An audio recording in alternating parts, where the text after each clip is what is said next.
That was interesting. Why does it stop?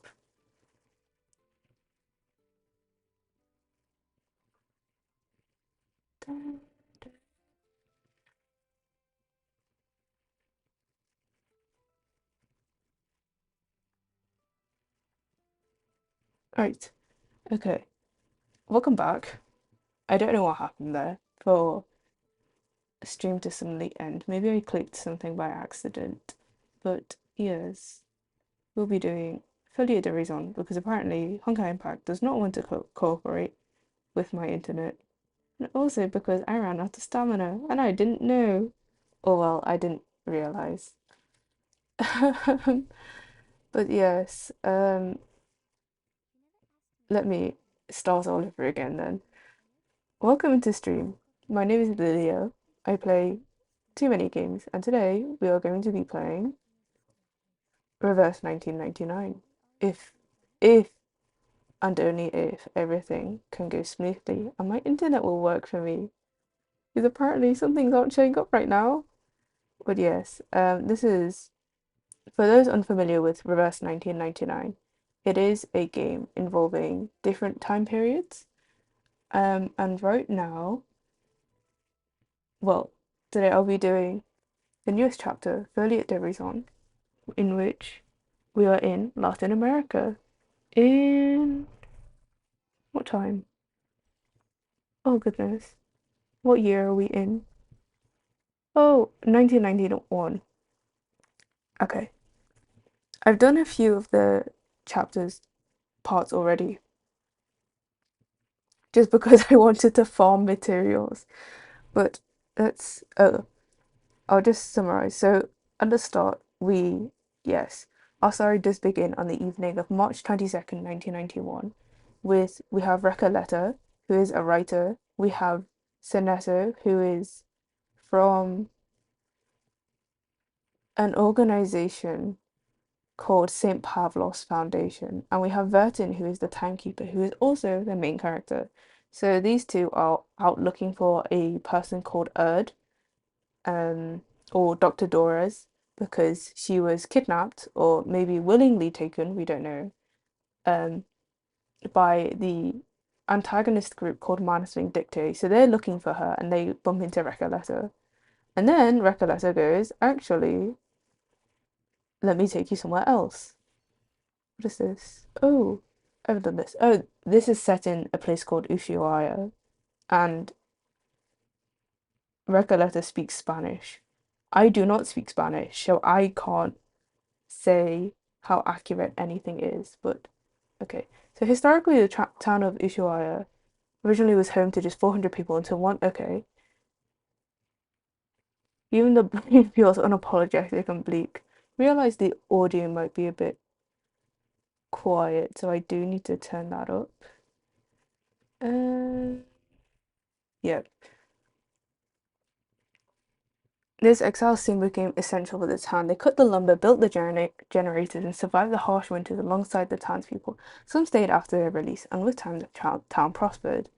Town so deeply intertwined with stories of exile and imprisonment, so mysterious, intricate, and unspoken charm. In cold and silence of the polar night, a pair of warm hands can warm not just your body but your heart, even if those hands belong to a death row convict. There are penguins there. I think I understand how the residents and prisoners integrated. Surviving in the harsh climate of polar regions like this isn't easy. Ugh.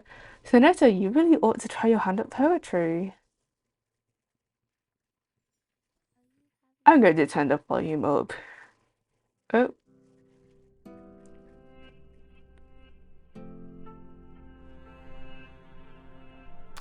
When I was younger, I often bathed in the river down. One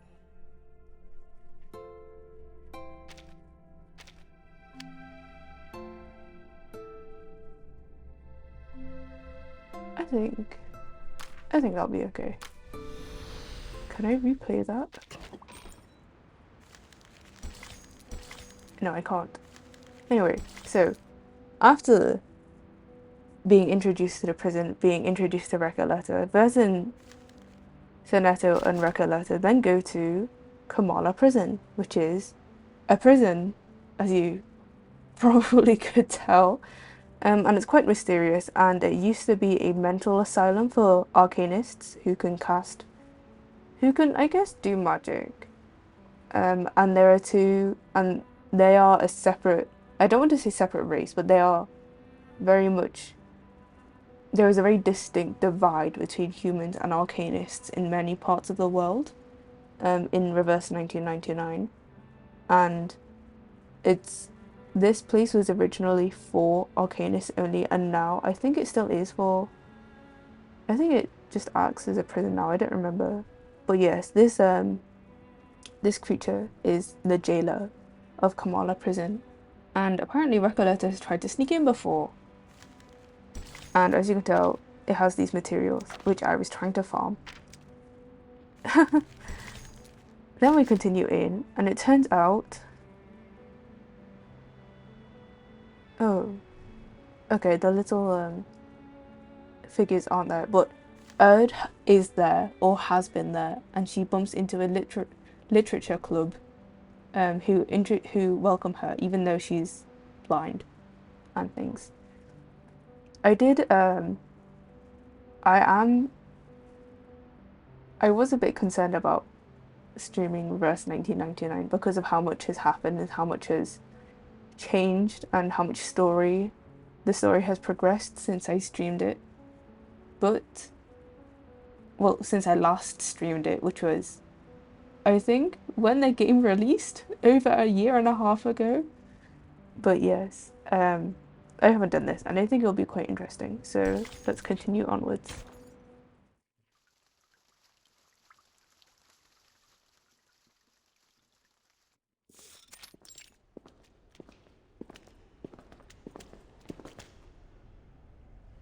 I didn't expect any of this from what we saw outside.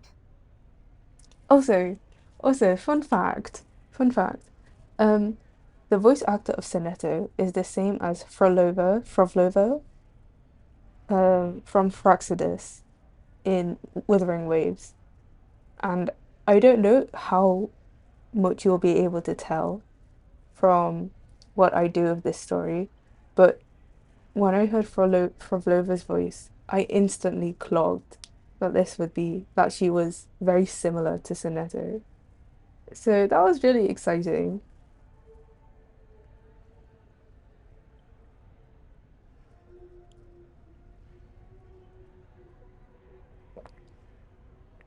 The mottled yet pristine walls, the still waters, the silent white tower standing within the labyrinth, panopticon. Nearby, several prisoners form a circle, some standing, some sitting, engaged in conversation. Oh, Excuse me for a moment. this is I the have duties jailer. that I must attend to. With a sigh, the jailer steps into the gathering, causing a strangely subdued reaction from her. They don't seem intimidated by her at all. Yeah. They just look like a bunch of artists having a chat in the garden. And the jailer seems to be like a grumpy neighbor coming over to ask them to keep it down.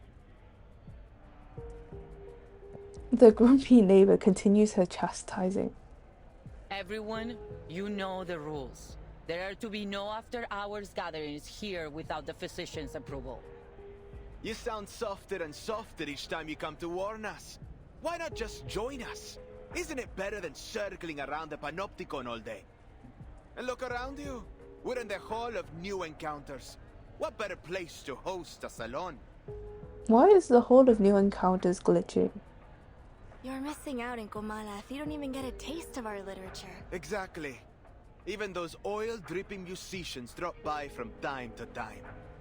Not that they're the kind to care about the beauty of words. Oil-dripping musicians?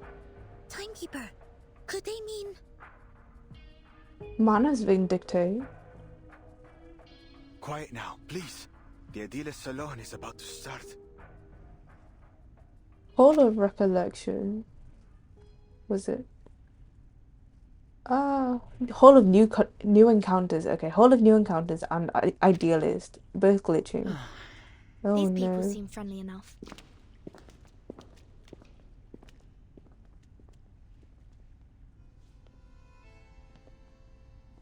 En desiertos, en estrellas, dentro de laberintos.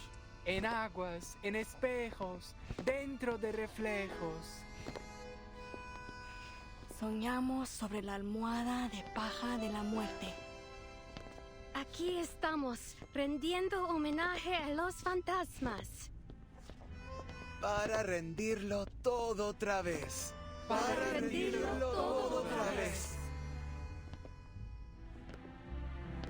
My dear friends, we face a difficult truth. The movement of visceral realism still stumbles in the dark. Our poems, our language, our minds are tangled by a stifling vine. We follow this vision blindly.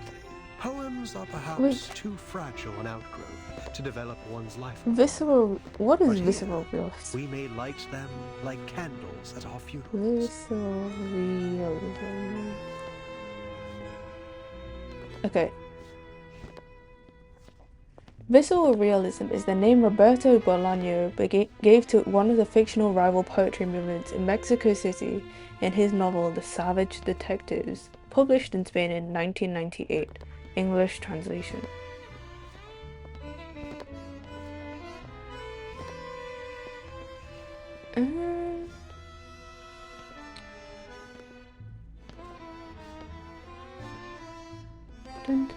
Published in 1998, but this is set in 1991. So unless this guy is here in the prison spreading his draft for his story or whatever, how would I'm curious to know, how would the idealist know what visceral realism is? That's so strange. That is so strange. Hello. How are you doing today? How would you like to be addressed? I feel bad if I have to call you skill issue. Hope you're all well. Right now I'm doing the latest chapter of Reverse 1999, folie deraison, which is funny considering that this is set in a Spanish-speaking country. And that's the latest chapter. Yes, latest chapter of Reverse 1999. This confuses me. This confuses me so much. Our poems, our language, our minds are tangled by a stifling vine, a mundane, stale vision straight apart among all bourgeoisie. We follow this vision blindly, clinging to the comfort brought by logic and conventional wisdom. So, literature group promoting this thingamabob, blaming the upper class, the rich people, for. But I guess logic, conventional wisdom, humans would also be the enemy group then. I've been called skill issue mainly. Okay then. I see. I feel bad calling you skill issue. I'll just call you skill then. Let poetry become the bridge between us and the world. Frame, what's it called? Frame ratio change. Is this record letter? As we come Oh my back and goodness. forth over the boundaries of life and death, the old obstacles begin to take on a new look. With the eyes of poets, we may see behind them. Oh, also, Recoleta wants to come into the prison because she has a pen pal who she was writing to about her novel and about the plot of her novel, except that the recipient and replier of these letters that she writes is called Aleph, and the only address he's put is this prison. So he is somewhere in this prison, and she wants to meet him. Obviously, from drip marketing and kind of official media, we know what Aleph looks like. But then the idealist also looks like he could be related to Aleph because of his bandages and things.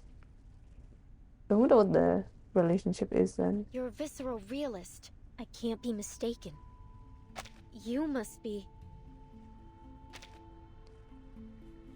The idealist's eyes pierce through the grove of literary enthusiasts, reaching a distant, drifting new world. A lonely cowboy, finally home. Oh my goodness. It used to be called X-Man, but that may confuse people. I know nothing. Yeah. Reverse 1999 isn't the most popular game. Definitely less popular than, let's say, Genshin or Star Rail. But yes, I do quite enjoy this game, and I play this, I think, even if I don't log into Genshin or Star Rail or any of the other Hoyoverse games, I will still log into Reverse 1999. This is a turn-based game, very story-driven, I would say. Lots of real-life basis and research gone into it, and sometimes it is a bit fishy. In terms of, or not fishy, like tenuous, the links, but it is very, I think it's quite good. Some of the chapters are very peak, and every single update brings a new, either a new main story chapter or a new story from another part of the world or another time period. So if those things interest you, if turn-based gameplay, story-driven game, time traveling in a sense, going to different parts of the world and different time periods interests you, then feel free to check it out. I would highly recommend. It's an odd concept, I guess. The thing about this game is that in the story there's a thing called the storm, after which the entire world gets sent into a different time period. So it's kind of like Doctor Who, how he goes from place to place, and you kind of see what goes on in each place, and you can kind of see how the events of the past, like real world events, affect the story. Yeah. I don't really like to, I mean, fair enough. What a wonder. You're in time. The salon has just begun. And La Sociedad de Poetas de las Americas isn't like those salons that care more about who's invited than the art. All are welcome here. Yeah, this chapter in particular has a lot of basis in the Latin American literary movement, with visceral realism being from a real life novel. I still don't know what visceral realism is, but it is mentioned in that book as, what's it called? The thing which a rival poetry group is promoting. So interesting. A literary salon in a prison? Though, so far it seems to have more dancing than poems. Did you understand what that man just said? No. No, sorry, Timekeeper. I need a moment to think it through. Don't worry, Sonato. I would guess we're not the only ones who are confused here. Miss Jailer, is this that peculiarity about Kamala you mentioned earlier? Enough, idealist. You're still an inmate here, and you are walking a very fine line right now. Oh, I'm quite aware of where I am and what lines I tread. This is a prison. The safest place for poets in this part of the continent. One cannot be arrested twice, after all. But please, don't trouble yourself with our little farce. What harm could a few poets possibly do? All of the irregular rhymes and wild contradictions of aesthetics converge into a chaotic countercurrent, crashing against the newcomers. Recoleta clenches her fist in shock, certain that the man before her is her mysterious pen pal. Senor Idealist, might I ask you... Hold on, Recoleta. All forms Oh. of communication with the inmates must conform to our regulations. I have some questions for the gentleman as well. I think the person I'm looking for might have attended this literary salon. I'd wager she's spoken to that gentleman. I see. Go ahead then. Just what? As the visitors petition the jailer, Recoleta pushes past the bustling crowd and takes a deep breath. Are you Aleph? Oh. Oh, another visitor looking for Olive. So you know him? Naturally, but I'm not obliged to speak of him to one who does not. Strange. Oh my goodness, the sudden music change. Combat? And you, young lady in the hat? No, I'm looking for a blind woman. Ah, yes, I remember. Her writing was impeccable. Like, Do you know where she is now? Wait, I'm not able to Not- keep track of every inmate. Ah, yes. not I the description remember. of her handwriting Her is writing was so... impeccable. Like an exquisite Oh, well, crocodile writing. skin handbag in a shop window. Elegant, yet condescending. Interesting. Perhaps through the glass, where the scrutinizing eyes of power look down on us. The people in the Panopticon Tower. Eyes? This. She scans the prison hall. The walls, the great tower, and the pool remain unchanged. Nothing remains amiss. Appears amiss, even. A nod in a... Have you taken your medicine today, Sorry. ideally? Come on, Grandpa, let's get you to bed. You need to I'm take your feeling medication. marvelous. Today I require no help from them. I've warned you. It's unwise to Act against him? The physician must have misunderstood us. I suspect he doesn't understand half of what we say. What a pity, jailer. You know, I've always believed you had the soul of a poet, just like us. We've already spoken enough rebellious thoughts outside of Komala. How else do you think we ended up in your nut house?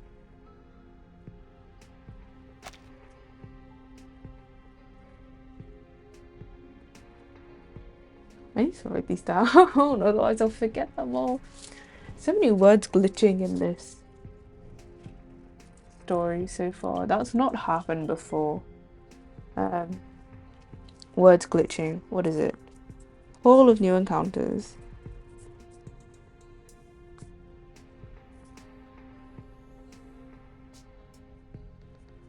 Hall of New Encounters. What was idealist? And then now nut house. Is this a... Something's definitely wrong. We've What's been here this? far too long. Long after the junta was removed from office, after our home became a deserted wasteland in the aftermath of the Latin American boom. What are you getting at? That power is boring, meaningless, and the one true connection we have to life is poetry. See, Literature. Jane, even an outsider understands our ideas better than you. It's time to open your eyes to reality. La Sociedad is the only way for us to feel truly alive in here. Beneath the... Idealist, last warning. Stop this now. This place doesn't Fine, feel real. Fine. All right, compañeros. Dear friends, I do not mean to abuse the power of suspense. Perhaps you'll find the person you look for there. Look behind you. We'd love to. Only if that's okay with you, Miss Jailer. Thank you, jailer. Please, follow me.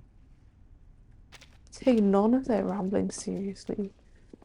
If it's visceral realism and they mentioned about poetry connecting to, oh my goodness,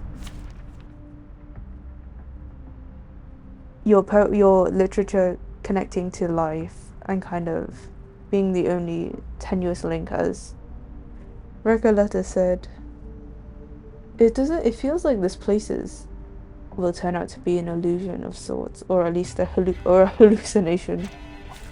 Embrace rather than resist. I didn't realize it'd be so loud in combat.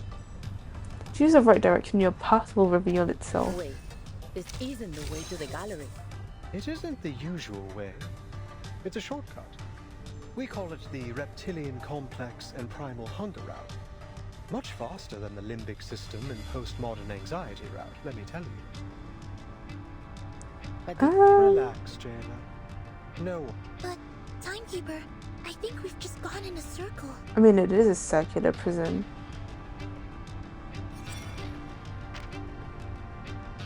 Which one is the correct one? Loading. Charging.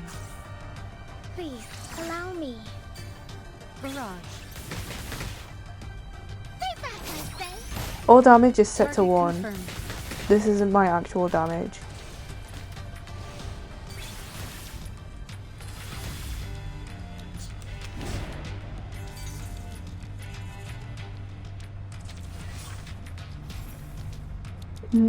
No hints?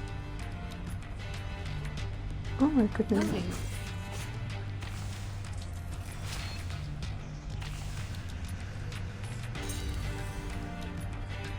Charging. Loading. Charging. Eliminate target. Please, mortal! Aim and shoot.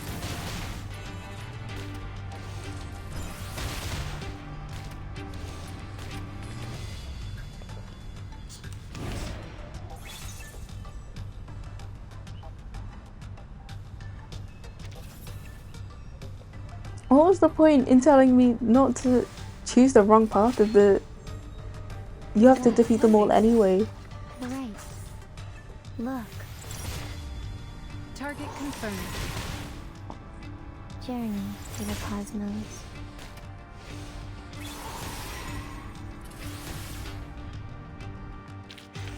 Finally, it's just you and me, Master.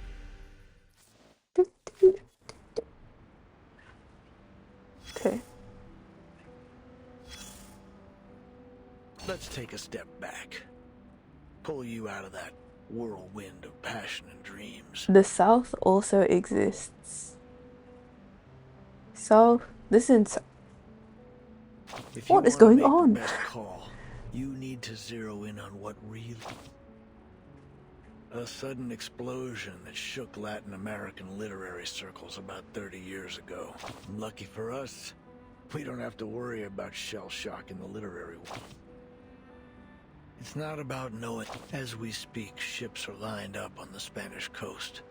But this time, they're poised to make a new kind of discovery. And here are our new Columbuses. Carmen and Carlos, the driving force behind this literary feast between Spain and Latin America. Carmen and Carlos are also two... There was a really good analysis of folie deraison. I remember on Reddit, I think it was. And it mentioned how Carmen and Carlos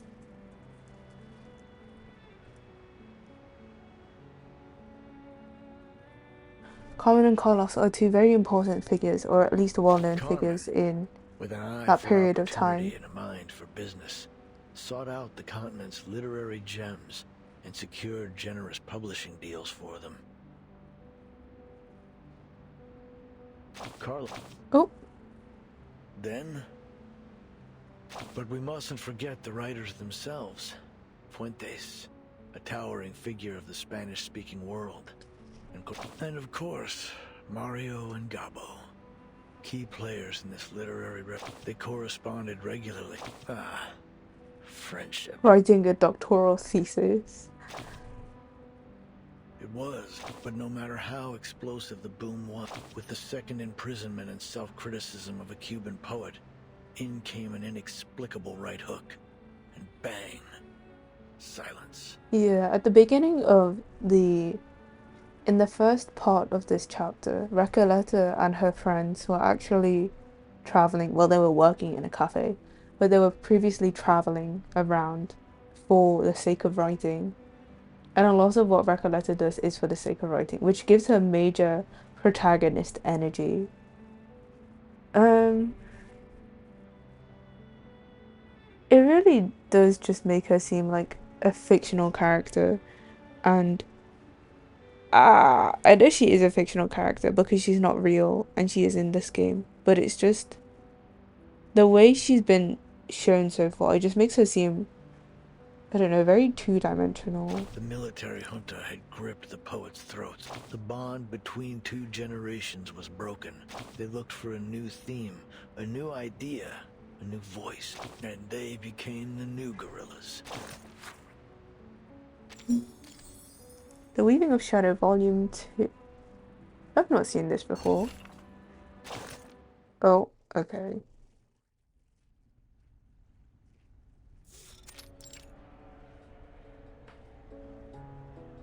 I read an article that you Chileans don't like Baroque literature. You're all loud and obnoxious. Just because the idealist isn't here, you think you can turn the salon into a debate hall. You started it. Oh, Julio, I think, was mentioned. Post your work so we can read it. You're more interested in rhythm than form. Spanish is a rich language, one that is inherently expressive, ever-changing, artistic, much like Baroque literature. Oh, why has she got a straight coat on? Oh wait, they're in a prison. Okay. Ever since his mad members left La Sociedad, we've had far fewer breakthroughs in stream of consciousness writing. The aesthetic. Oh. This is also very common to happen, where the kind of, I don't want to say an X-ray view, but kind of like this black and white style of showing the background just appears, and that's not happened before, and I don't know where it came from.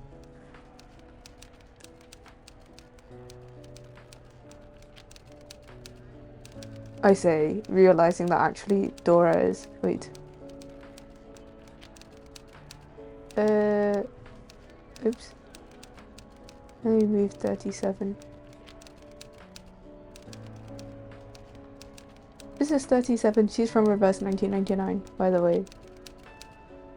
Okay, let me put her there, because I'm blocking the view of Dora's.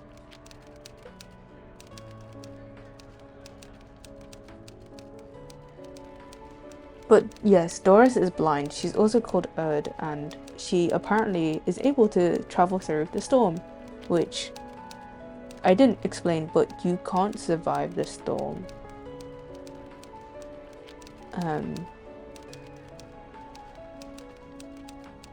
Yeah, it's quite grim. Lots of people have died because of the storm, or have been reversed, as you might say. Group of literature enthusiasts coming. Okay, so this is Doris describing the Salon de la Sociedad.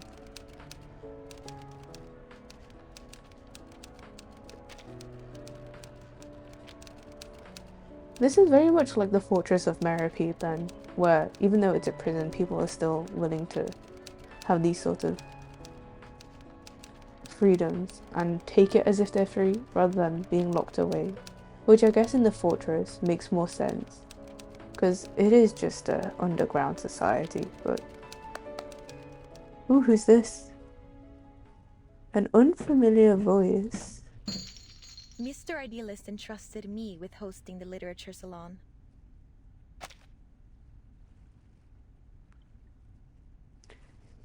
Which also raises the question, can Doris actually not see? Or can she just not see in the traditional, kind of more conventional sense of colours, lights, textures, things like that? But rather, she sees them black and white, like here. He left a letter under a stone in the corner stating that he had a personal matter to attend to. Fiction's duality in reflecting reality and the self.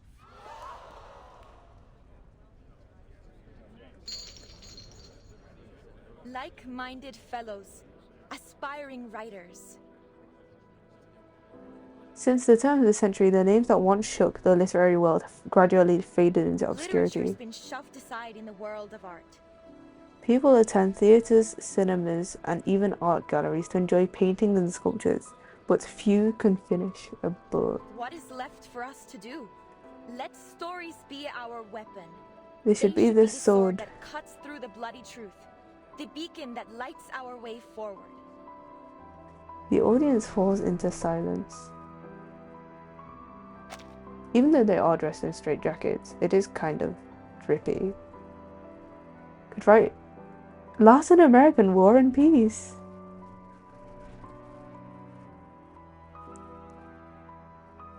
Oh? What did they previously suggest?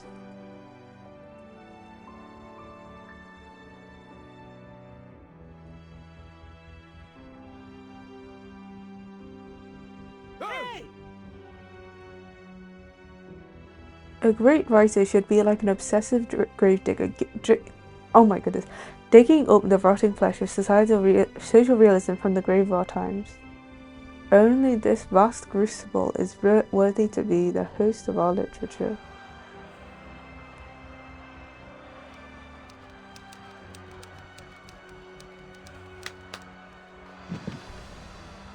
I'm a writer, and I mostly write under the name Erd. Erd? Have you written for Atu? Are you the Erd in Atu? It's an important part of my What are your thoughts then, Miss Erd?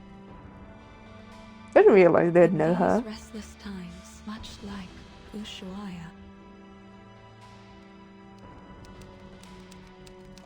To most, this prison at the end of the world is a distant, cold place.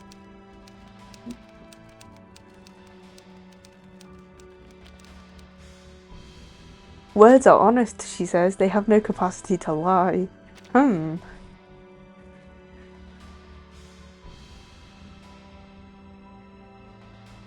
Fate. Her fate? I'm gonna run after. Thank you for joining. I hope whatever you have to do goes smoothly, and I'll see you in a little bit. Bye bye. Where's... Oh, it didn't upload. Okay, it didn't refresh even. Shadows of the Living. Anyways, okay, so this is the idealist. This is the jailer. This is... What is this? What is this? Senator Vertin, Recollector. Okay. Even... Oh my goodness. Go and eat something. I hope your cooking goes smoothly. La investigadora se despierta en su cueva en la duna, que le parecía tan vacía como una tumba. Era poco antes del amanecer. Montones de cintas habían ocupado su espacio vital, apilándose una y otra vez. Cada uno de estos carretes giratorios hablaba de historias sobre esa cabaña con techo azul.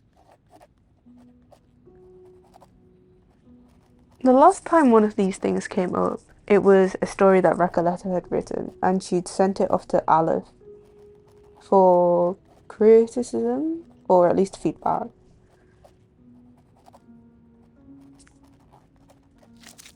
Oh.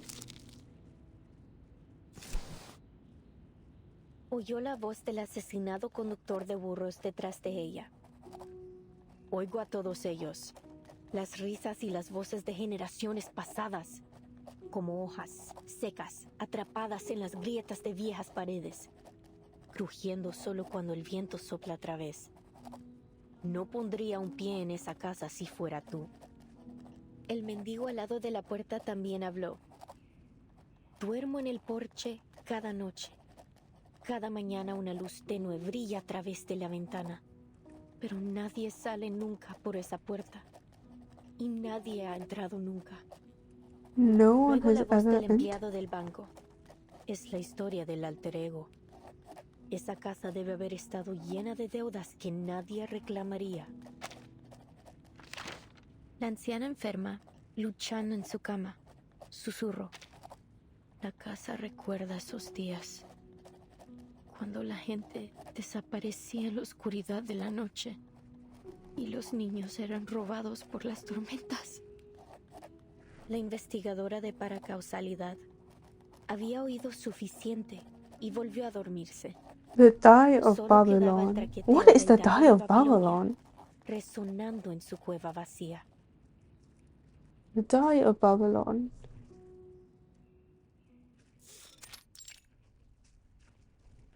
Okay, maybe the dice of Babylon. A two-player strategy board game.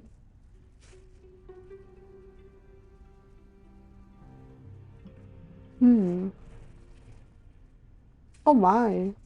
What is this? I remember this was in the trailer. Which...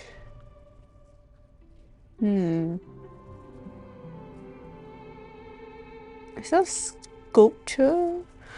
Thousands of floating slips of paper form a blurred colossal face. I've always wanted to use the element of fantasy to better establish our theme. And I was right. Now the stage is captivating. The timing is perfect. Only one imperfect element remains in the scene. No. There's another thing. Garcia, the curator of the exhibition, stands beneath his work, deep in thought, agonizing over every minute imperfection. Can you even tell any difference between today's setup and... Seriously, Roberta? That's a rude question. Is that Diggers? Well, what's the difference? We might be standing at the edge of the world. Easy for you to say. Even if the idealist himself entrusted him with this exhibition. Estoy viendo fantasmas, todos con las mismas caras, Garcia. Demasiados. Es fácil perderse en el... I was going to say, who was saying that the idealist arrives. You're back. It is good to see you, Garcia. First a salon, and now an art gallery. Is this... Her shock is evident, but her words are ignored. As you can see, but why doesn't it look like what I imagined? It's like I'm trying to work on a shadow. It was never the pills that blinded you, my dear Garcia. You mustn't let tedious routine stifle what's truly alive. Sorry, maybe I'm just not getting it. Look out. There's your answer. Isn't that the only constant in life? Change. Agree. We foolishly pursue stability and constancy, but our very world denies it. I get it now. I shouldn't waste my time on freezing things in one perfect... I don't know how to thank you. Complete my alter ego. Choice of word widens the writer's eyes. Did you say alter ego? And he called you Garcia. Garcia, where did you learn about this alter ego? Oh my goodness. Please, Recoleta. Give our artist... He's right. Garcia is deep in his own head now. He won't hear a thing until he's done with whatever he has to do. The swell in music. Even if the floor were to collapse out The swell in tension as well. He will be left standing in the air without even noticing. Pardon me then. All right, my dear guests. Please forgive my late introduction. Welcome to the Gallery of Bewilderment. Thank you for inviting me here, Mr. Idealist.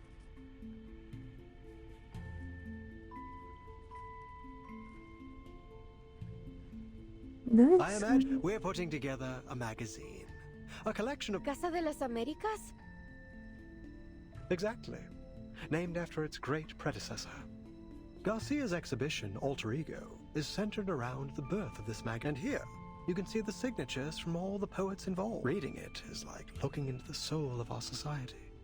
All these signatures. In the dim lighting, the enormous face appears to be looming watchfully over the entire room. Timekeeper, here! It's Dr. Doris' pseudonym, Erd. Then she was here. Pockets the slip of Precisely. paper. You can ask around here. Don't we all miss the familiar faces of old friends? So he's a celebrity. I finished my short story. It's called Weightlessness. It drifts around the subject like a sheep floating in space. The readers can start anywhere in the story, or read it in any order they like. And please take a look at my piece of limits! Every word that has been forbidden is either erased or replaced with symbols. It's a one-of-a-kind, jarring experience. I don't want to say all these people are insane, but definitely they are stretching, going further than you would expect them to go. in a prison, in a literary club. And I finished a new paragraph. You're so Just me. wrote it today. 1 paragraph a day. Rather than several meters of manuscript paper. Oh, okay then. What? Idealist, did he just... This is the writer for the prologue of our magazine. The leader of La Sociedad, either misunderstanding or evading question, responds with enthusiasm. The prologue consists of a 2,000-line poem and an introduction that is written in 86 languages to avoid misinterpretation. It represents every second we spend here.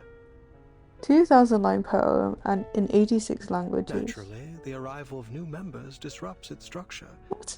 So he just tore it all up like that because he thought we were joining? With all due respect, isn't this a little excessive? Heaven knows that. Please, destruction is hard, but more necessary than you think. This all sounds very complicated, forgive me. But I'm not sure what a floating sheet, a jarring reading experience, and all this constant rewriting are meant to express. Jailer, having remained silent, takes a deep breath and interrupts. As I've said, Komala isn't like any other prison. Miss J. This place also serves as a research center. They are Arcanist criminals, and each one of them has been diagnosed mentally ill. An asylum, hence the straitjackets. You're quite right, Jailer.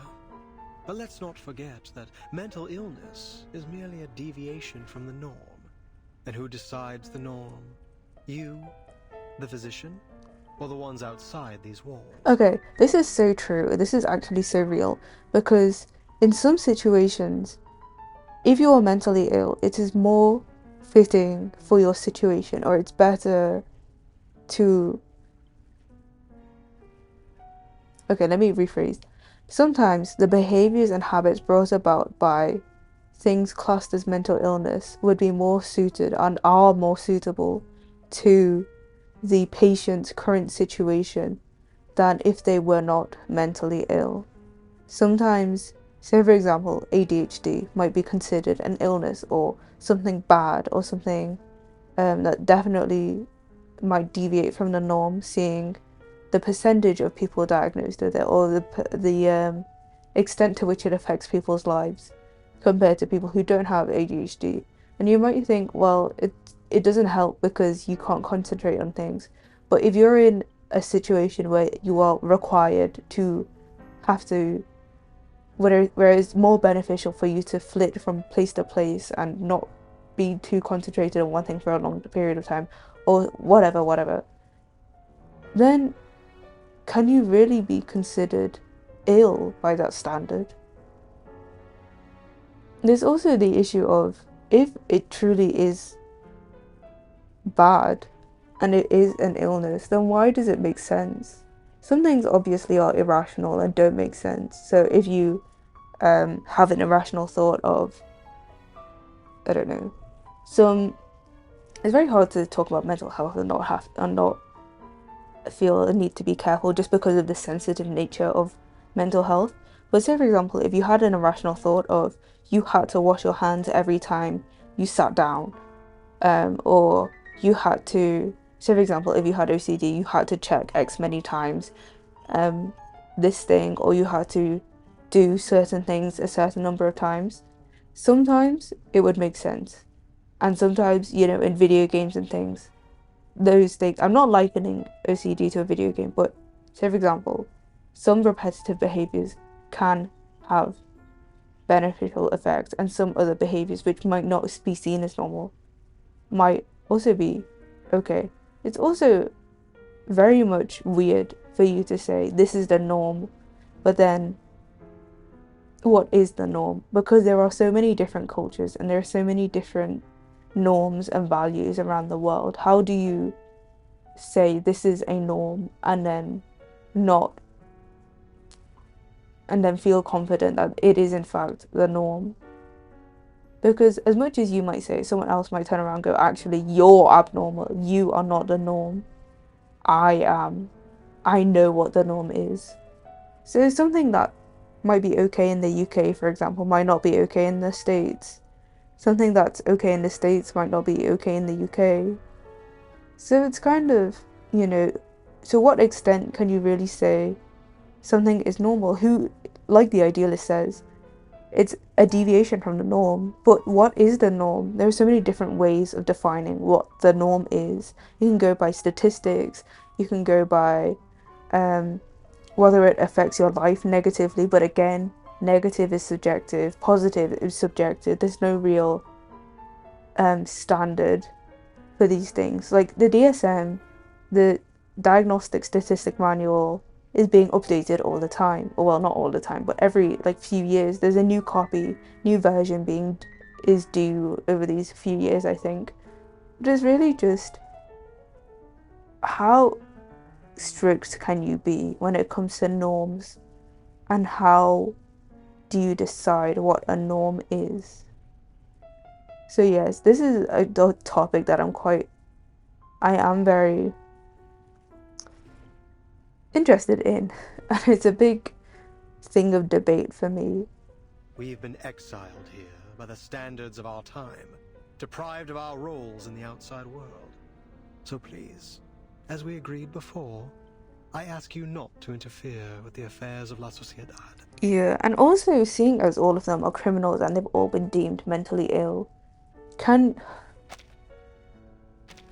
you not also call their longing for companionship, their longing to belong, their longing to be part of the Sociedad to be a normal thing? You know, people outside of the prison will want to have companionship. You know, like even you and I will want companionship. Is that not normal? Is that, I don't know, to what extent can you call someone mentally ill? To what extent can you really, you know, say that this prison is so different to the outside world? These people are visitors, not your new But should we not hear their thoughts first? My friends, no one escapes The what? the eye of power. The eye of we power? must resist. Stand with us. Pick up your... Idealist, I admire your fight, but I came here with a different goal. Poor Recoleta ignores her words and carries on. We're the last true owners of an old legend. We must stay on the path of literature until I find that transcendental solution. Transcendentality isn't necessarily good. To invent an idiom that is generic, all-encompassing, yet precise. How blessed is a man with infallible memory. He holds the finer details of each object within him, more vivid than anyone else. In the end, he'll have all the answers, if time allows him. You can really tell why he's called the idealist. A dream-like expression crosses his face. It briefly seems as if he's become an entirely different person, but his vision is soon interrupted. Wait, they put the whole city in the nut house. What? Timekeeper, look over there. Isn't that the prologue writer? There's something off about him. Please. What's happening? Idealist, Pablo's having another episode. Multiples of... Oh. I could use your help, ladies. Oh. Do we get to fight alongside the... What? Oh my goodness. It's been so long since I used this team. Sonetto, Melania, Pickles. Oh, the nostalgia. Oops. Let's go Lucy, Nala, and take Lorelei for the... Wait.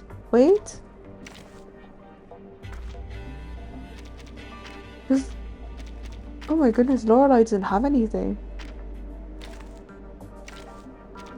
Let me give her a side cube. There it is. Could you buckle this belt for me? Can she heal? Yes.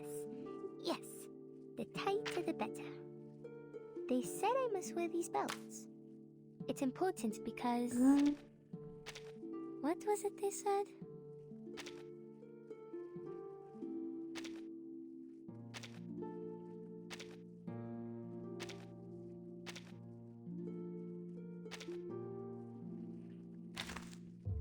I don't think she's a healer, but it'll work.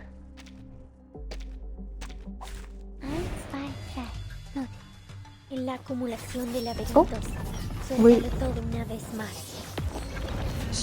Why is she casting an ultimate already?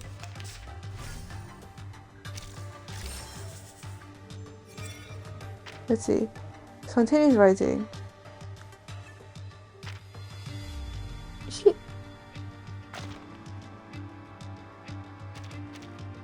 Okay then. En todos los momentos. Charging. Loading. Más allá del concepto mundano del tiempo. Allow me. Target confirmed. Please, mortal. The light that illuminates all. Stay back, I say. You should beat him up. Return to my long-term mission.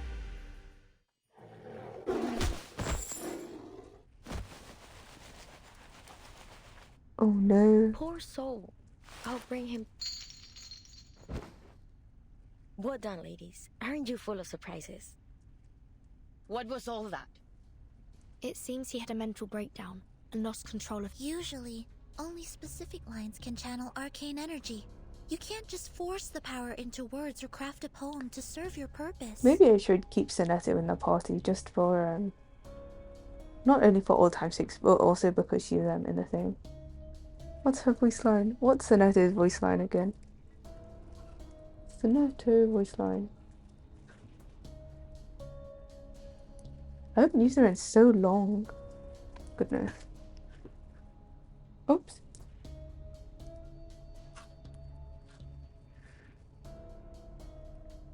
Dun, dun, dun.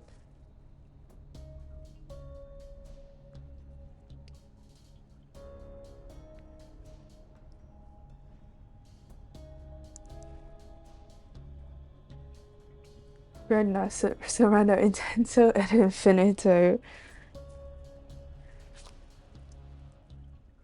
I can't speak Spanish. I mean, not Spanish, Italian. So, sempre caro mi Cristiano called.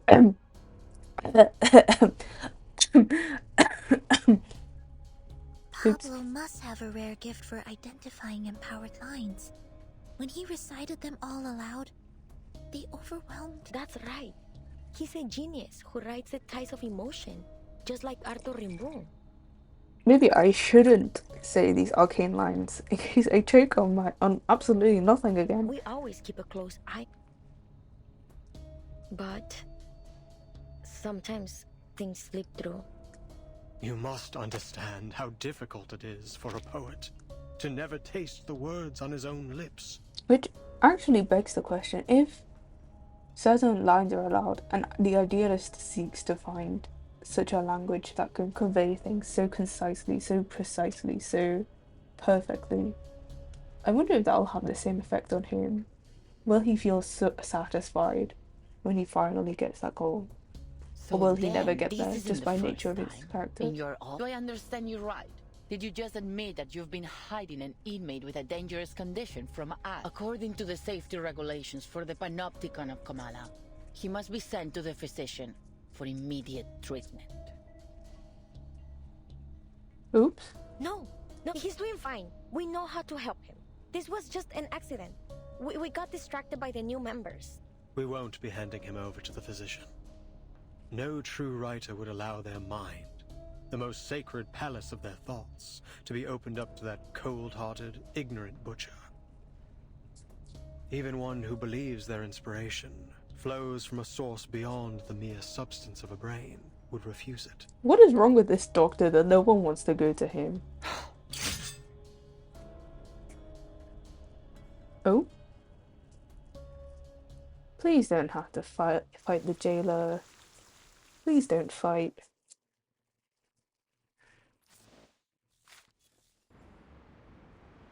I'm back with I hope you enjoy your omelette.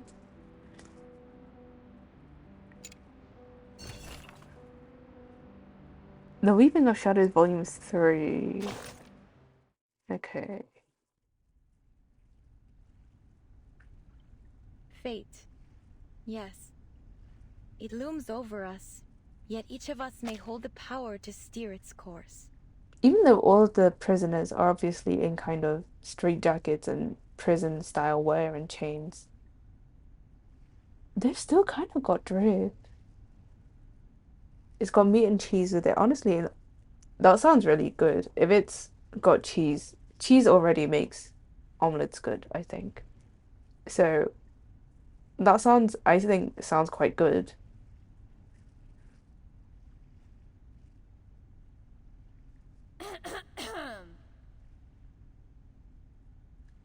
Oh, is this continuing with the previous? Okay. Personal experience or a written tale. Let's bring some life into Solon. My feet. Okay. Is it a strict border?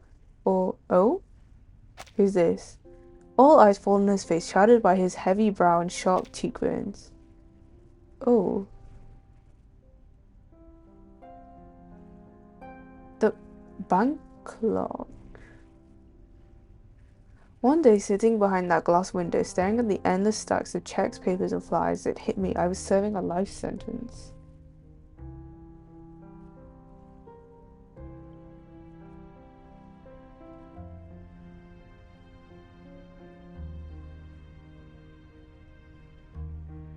In the short span of life, there exists an infinitely extending staircase, and at its end lies nothing but a silent body of water. Oh my goodness. I didn't know you've written to Aleph too. Maybe you did choose the right topic. Young, passionate writers like you should carry the dream of changing society.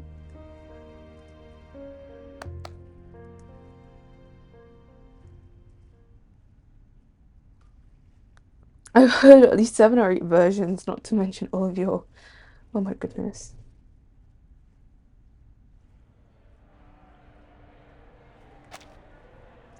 Such an interesting line.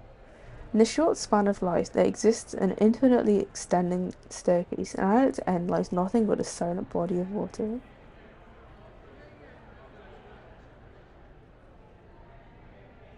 Is that... I'm assuming a metaphor. I wasn't sure if it would... Basic lunch meat. So like spam? Actually, fun fact, I'm not a fan of spam. I think I ate too much of it at some point in time, and now I'm just sick of it. I don't like it. But I feel like you can't really go wrong with an omelette. There's not really anything, unless you add like expired ingredients or something that really just doesn't go with egg.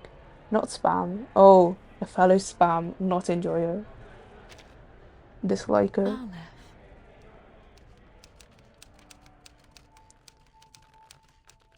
I know lots of people who do enjoy spam. I just don't like it. Perfect material for biography. I'll treat it with care with my next submission.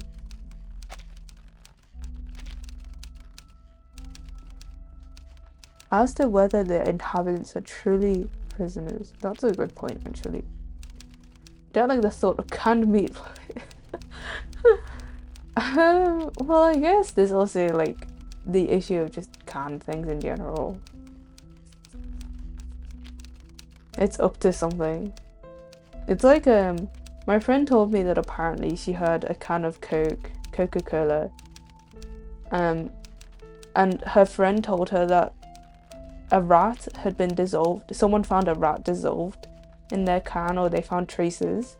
But then because of the strength of the cola, the rat had already mostly dissolved. So the company was like, well, how would you know if it had been dissolved already? So it's kind of, closed containers are very risky. So I get what you mean, but at the same time it's also very convenient. I'm scared of plastic packaging. Is the main issue for food and things. So like if you have a polystyrene cup with instant noodles and you pour hot water in, what if there are microplastics that come off from that? I mean, I guess microplastics are everywhere, but you know. Tangled strands of Las Barbas del Diablo. Oh?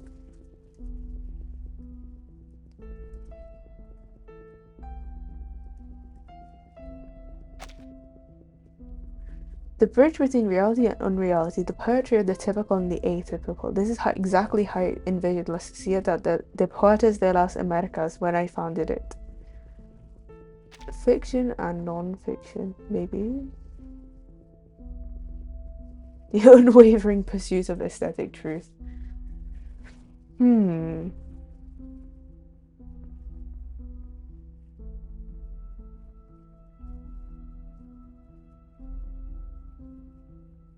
truly flattered by your invitation, but might I trouble you with one question, Mr. Idealist? You call yourself the founder, so I assume you are the idealist, yes? Ask away. Could you tell me about Aleph? Oh. The topic of Aleph resurfaces. Why is it so touchy, that subject? Women's documentation of blind society. Okay. The reason they are here is precisely what they avoid speaking about. Ushuaia is a cold town on the tip of Argentina's southernmost territory. El Sur también existe. Pearl Night, the frozen sea, seemed buried by time and forgotten. Unnecessary. Okay. Dun dun dun. Setting aside the true definition of madness.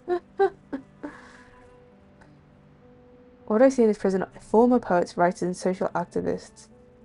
Yeah. It's so weird. Why are writers so... Why are they being detained?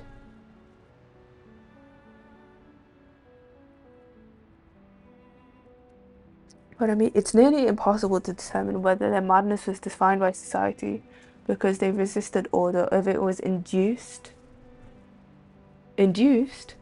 through relentless electric shocks and torture. Okay. Maybe all of these reasons are one and the same. The reason is often avoided, sanitized, or ignored because deep down we all know how deeply it is woven into the fabrics of all of our lives.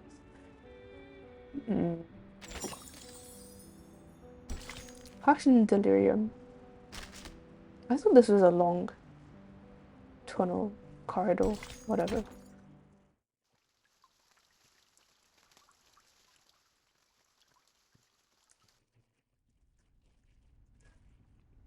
Okay, back in the corridor. This is a serious violation of the rules. I'll have to report this to the physician, and all of your treatments will need to be reassessed. Until a new treatment plan is in place, all members of La Sociedad are confined to their cells without any of their usual privileges.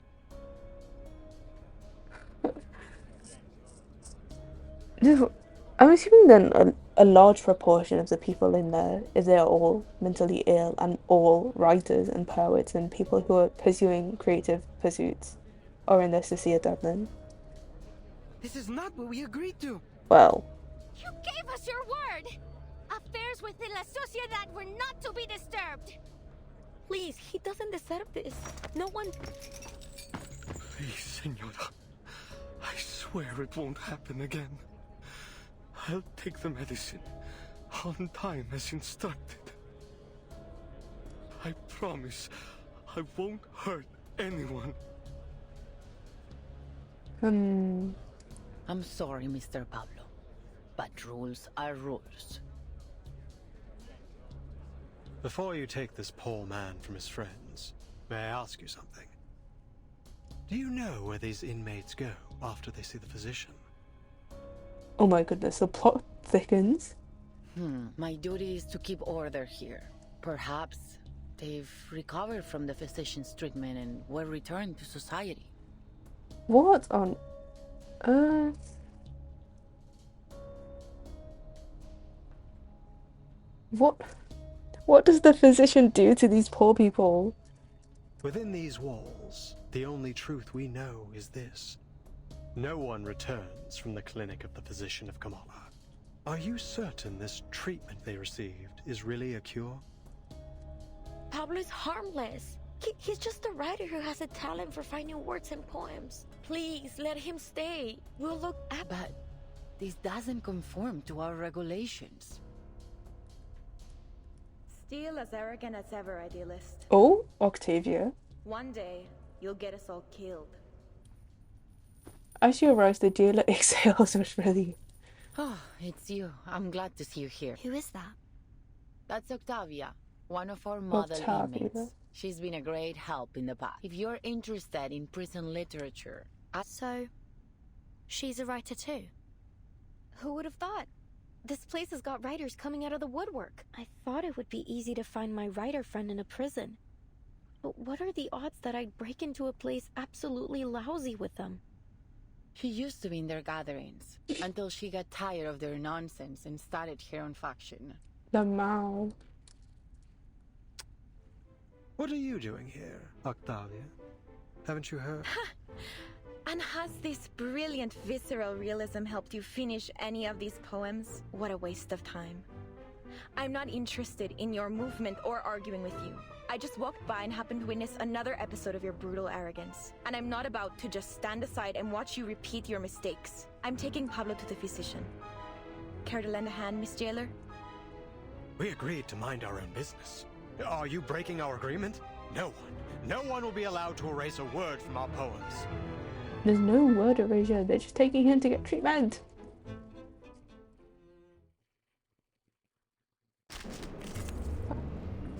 More fighting. Right.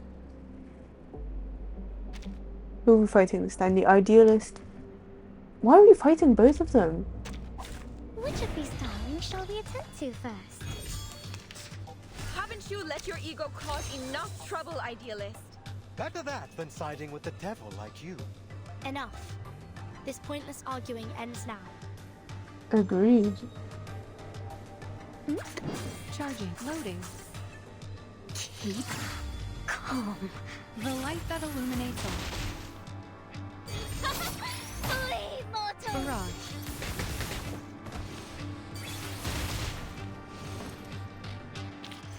Why does one leaf turn against the other? When...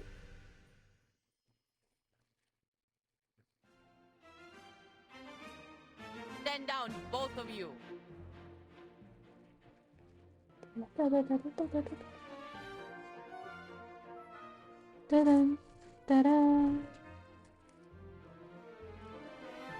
You've never listened.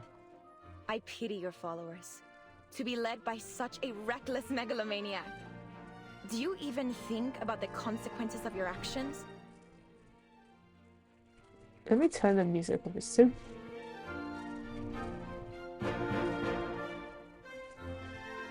I don't know why they picked this specific piece of music, but... We fought hard to earn the freedom to discuss literature under their watch. Your impulsive ego threatens to destroy everything we've built here. The music is quite quiet in comparison to the dialogue, so sorry if you can't hear it as much.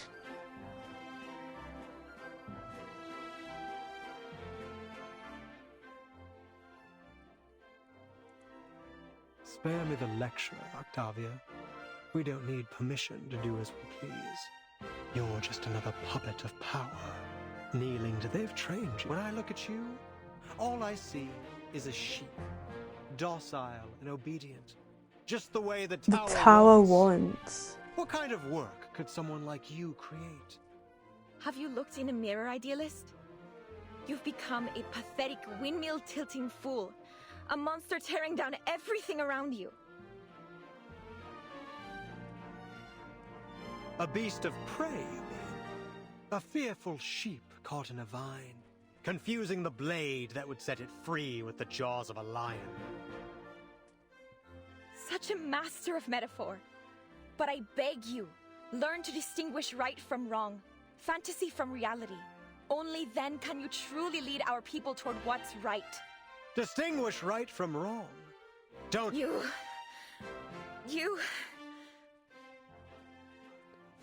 Oh my goodness. Impassioned... Oh? Rebellion.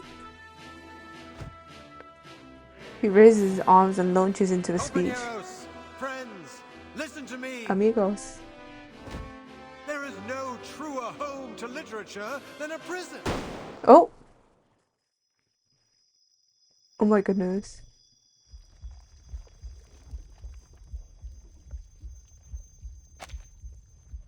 What? Who did he get shot by? Yo!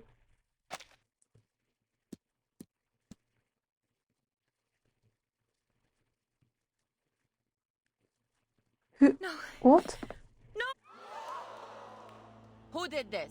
Hands behind your head and drop to your knees. All of you, now! This is your last warning. Idealist. You must. Yes. Oh. Oh. Prison as an illusion? What did I say? Surroundings warping beyond comprehension as if dissolving and expanding freely. Oh. Oh my goodness. What?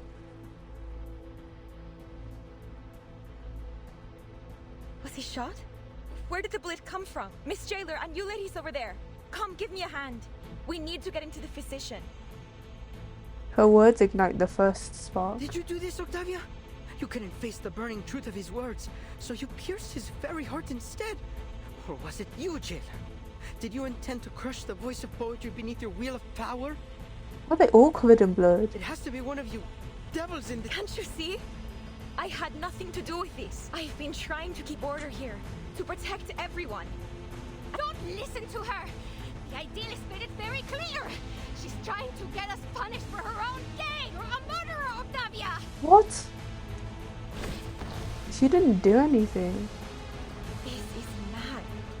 This is getting out of hand. I suggest you No, wait! It all happened too fast.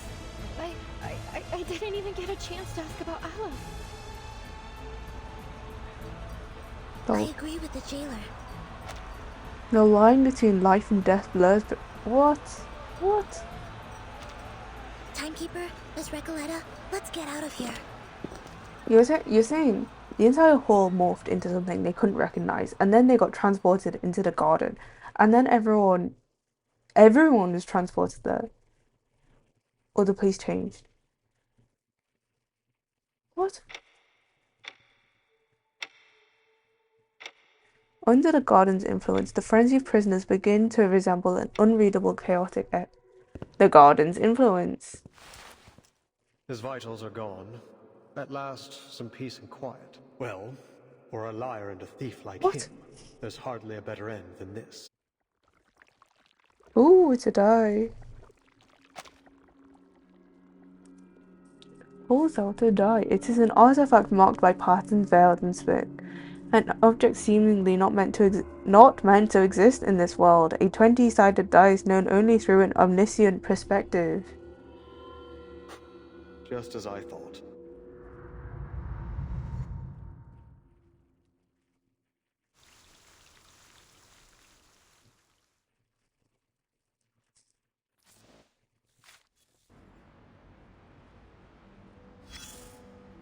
Hello?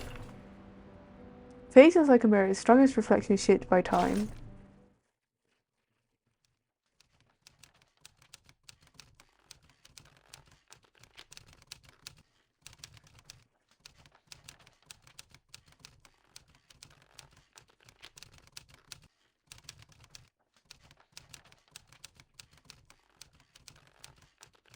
She's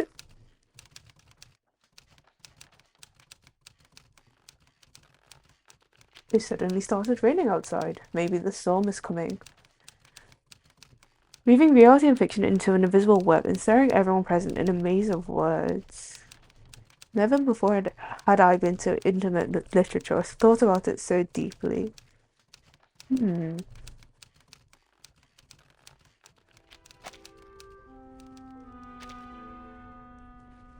Just like you wrote in the tin pot, again with her mention of two.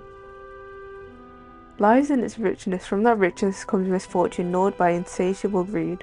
One man's poverty is another's feast. Suffering nourishes joy. They are like riverbanks, clearly divided.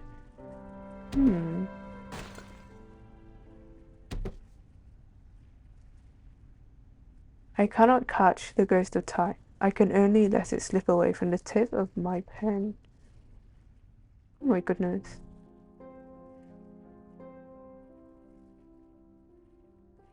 For a permanently silent object, any form of narration is futile. In the end, you're just wrestling with your own shadow. What are you all standing around for? Can't you see Julio is hurting himself?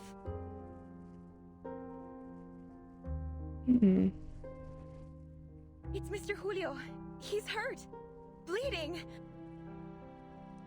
He tried to break through the mirror of language with his head, but it was actually a whole mirror or wall, it doesn't matter. What is Mr. Julio's condition?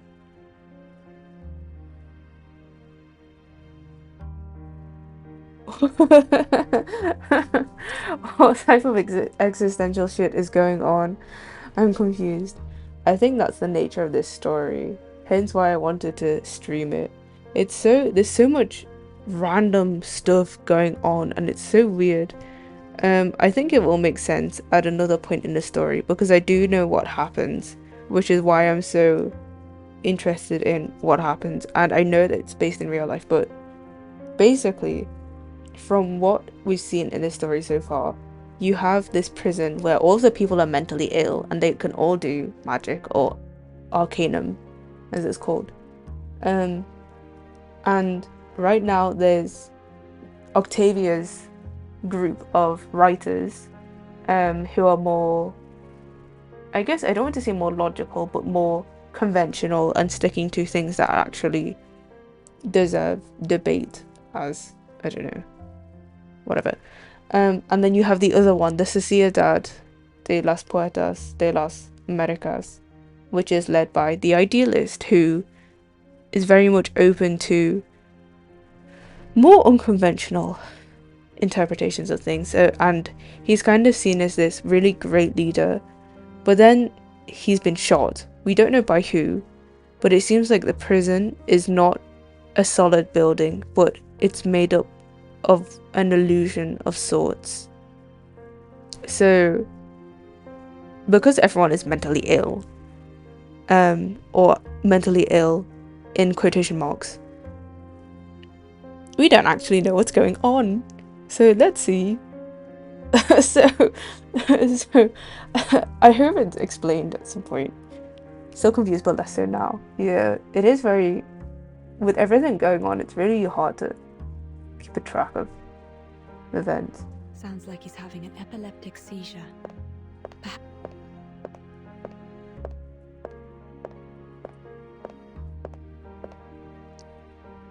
Please, Miss Octavia, help me so I can help him. You did explain, thank you. It's just strange, yeah. A lot of these things are very strange. I wonder how the books that this chapter is based on were written.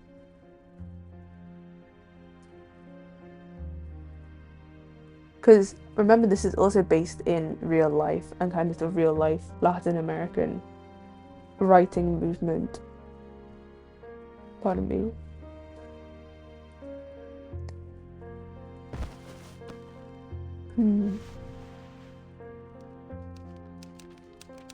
It's good that we have Dr. Doris here as a doctor.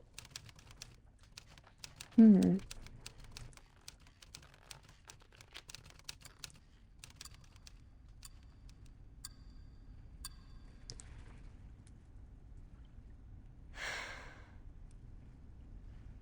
seem experienced.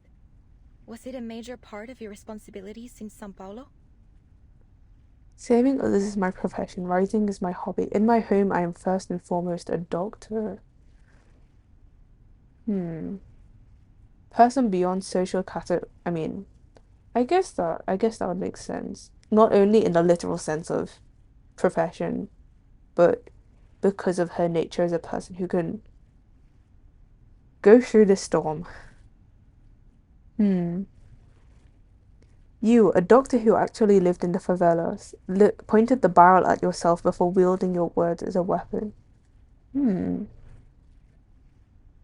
You're well prepared for your vision and ambition, for modesty is such an essential part of writing, and you've just demonstrated a skillful use of introspection. Thank you for your kind words.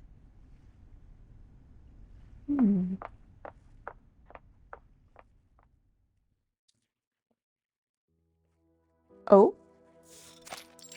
Cell in Kamala prison. What is this? Is that the eye that he was on about before, the idealist? He pursues his ideal to erect a magnificent vision atop the Tower of Literature. It was foolish to think that ideas alone could ease people's pain.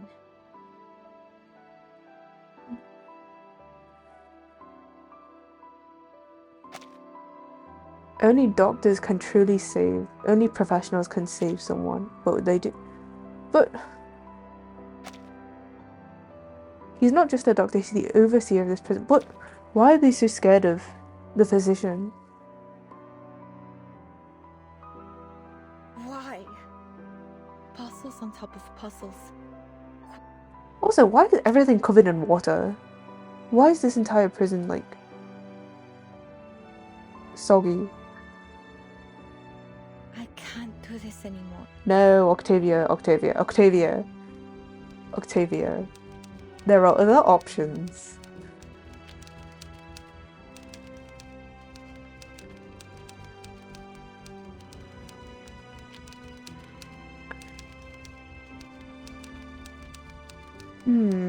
To contemplate fate, that grand and... Ugh. The thing is, Doris has been sent here by Manus Vindictae, who are the antagonistic group, and they hate humans, to say the very least. Doris, I don't know if she's arcanist or not, but she, because of her nature as someone who can traverse the storm, and kind of, she's apparently survived through multiple of them, and she's been writing letters and things across all of them. It's so, I don't know. I wish they give her like a separate story. I know that her story is being expanded through these chapters and different event stories and things, but I wish they gave her her own chapter.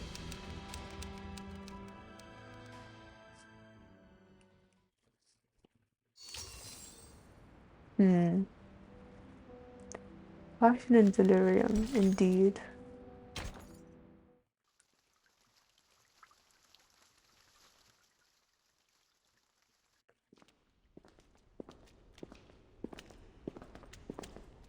Ladies, I must apologize for what happened back there. We were caught off guard. There has never been a commotion of that scale before. Don't worry, Miss Jailer. Thank you for your understanding. Ordinarily, I would arrange to escort you to a safer location, but I'm afraid at this hour you'll have missed the last train. And the roads are icy at night. Whoa! Sleepover! Psst. Vernon, we can't leave like this. We appreciate your kind consideration, Miss Jailer. But we still have some unfinished business here. What's it called? Recoletta's like the casual person who doesn't know how to write the email, and Burton's like the how do you write this in professional ease? I see. We'll do our best to ensure your safety tonight. Oh my goodness.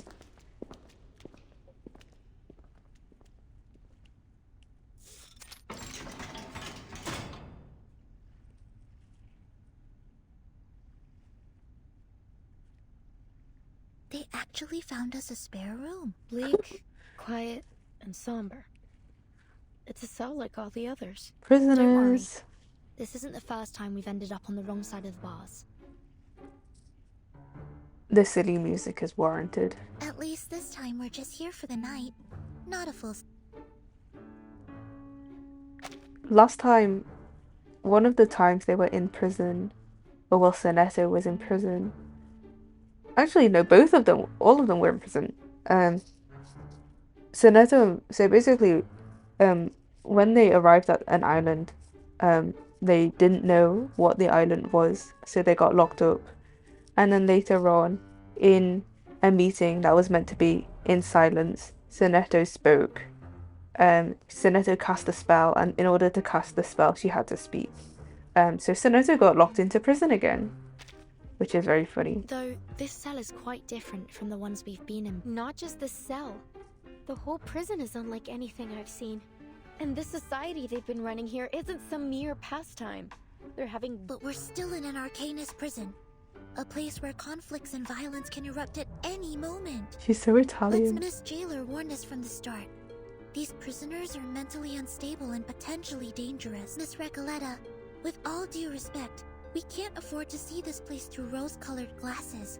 We'd be overlooking the risks, as we did earlier. And with all due respect, Soneto, we didn't overlook any danger. But we came here with different goals. And still, none of them have been accomplished. I suggest we focus on our respective missions, instead of fighting with one another. Apologies, Timekeeper. Miss Recoleta, I take back everything I said. You can really see the difference in kind of designs and like how they've been drawn between a character who's been here from the start and a character who was released this patch. Don't apologize, Soneto. I'm at fault too. Sometimes I forget that words can be as sharp as swords. I actually really admire She's how so you thought pretty. back there. If you'd allow me, I'd like to write a poem for you. That's terribly kind of you. But honestly, I think we've had enough poetry today to last a lifetime. True. Let me know if you change your mind. Bye. The jailer told me she went back to the gallery once everything calmed down. She found nothing. No blood, no shell cases, not even a trace of the idealist. So the idealist was not real either. Really not the time for ghost stories. Do you mean that maybe the idealist somehow managed to get out of there on his own? Or perhaps someone else helped him? Well, the physician? According to the idealist and our jailer, any inmates who are unwell will be taken to the physician. It's possible someone brought him there, while everyone else was shouting and running about. Okay, we'll also consider that because the gallery morphed into a garden, something might have happened there as well, and someone emerged from the garden. You're right. It could be that he's with the physician right now. To be fair, the gunshot was quite loud. Nonetheless, he couldn't have just died like that. I mean, the readers would riot if a writer were to kill off a character so abruptly.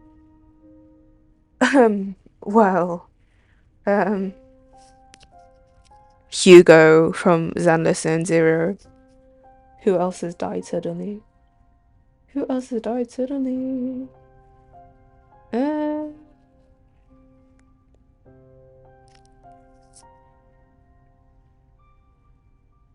Who else has died suddenly in a quest? That wasn't expected. I don't know. But you believe he's still alive too? Oh, Signora. There's nothing that we can be certain of. Capitano. But on a brighter note, we found Dr. Dorez's signature in the gallery. But we didn't see her at the gathering. Do you think she was also sent to the physician and never made it back? As much as that would be immensely funny, I feel like that would be really a cop-out for Dorez as a character. This is all just speculation. We need to speak to this physician first. Miss Recoleta, do you believe that the idealist could be your pen pal, Aleph? Whether he is or not, he's still my best lead. Amigas, I've had this strange feeling in my gut since we got here. Something is slowing us down. Now, to figure out what it is... Look, it's a wild guess, but just wait till I finish. It feels like everything happening in this prison is somehow connected to my novel. El auge y la caída de la cordura. We're no strangers to wild guesses. The rise and fall of sanity. Sorry. What exactly is your story about?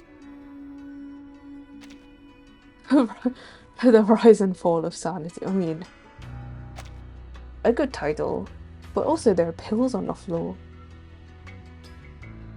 Huh. Nunca pensé que te interesaría. It starts... Sorry, it's been a while since I told it from the beginning. A few... No. Wait. You know what? Most people say the beginning's a bit hard to get into. Except for Aleph. I'm thinking of rewriting it. A few years ago, I worked as a forest ranger. It happened in the desert. Okay, I thought she meant she was there in 1975, but it's currently 1991, so that'd be 16 years ago. But if you like the sound of it so far, please. Oh, she's still writing. Wait, is that? Is that the Todo typewriter empezó con los things? datos de frecuencia de las cintas. El patrón general parecía haber cambiado. Al principio, la investigadora de paracausalidad lo atribuyó a un error estadístico, but after a few days and long nights of meticulous calculations, that explanation only became less and less plausible. The odds of success and failure kept shifting, and the chance of repeating the previous result kept growing. It was as if someone had tampered with the rules and tweaked it to their liking. She took her findings to Amalfitano, the town of nothing, as they called it then. Near the old looms, she met a blind weaver who spoke softly of an old tale. I heard a strange rustling at dawn, like a die rolling along a wooden floor. And the die with And the wooden light idealist. dimmed and died.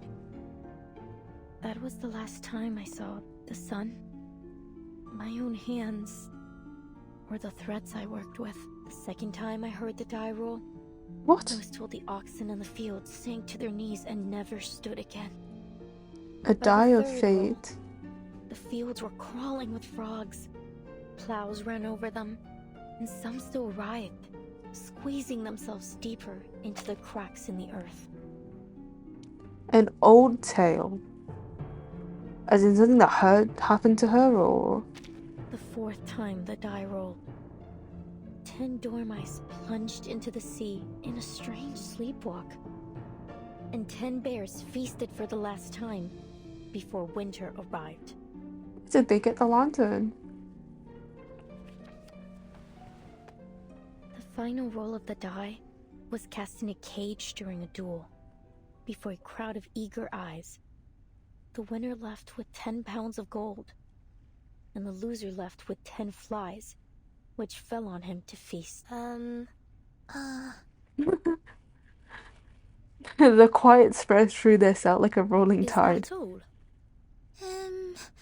Seems like it.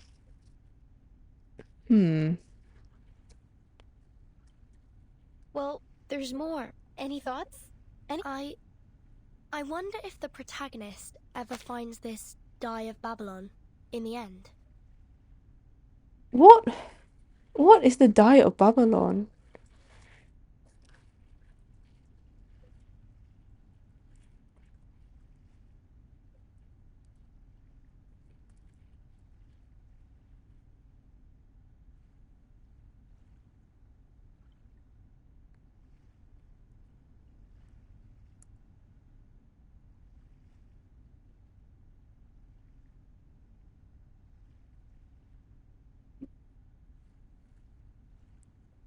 Die of Babylon reverse 1999.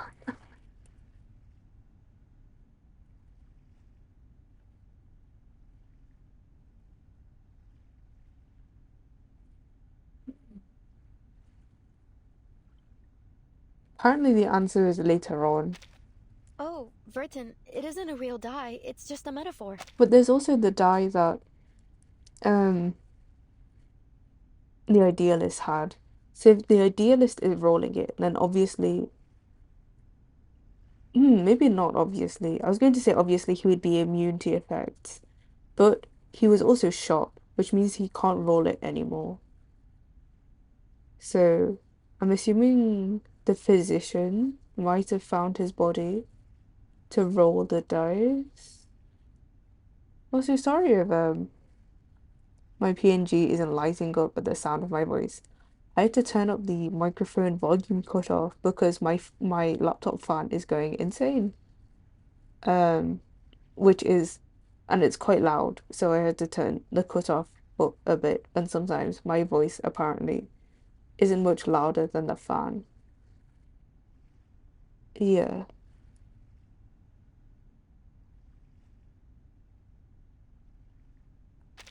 Oh, I see. The story is still too obscure, isn't it? Aleph warned me about this. It helped at first. Feel stuck in that village with them. Lost. Should I change the storyteller's perspective? Started. Apologies, but you said your story somehow connects to what's happening here in the Panopticon.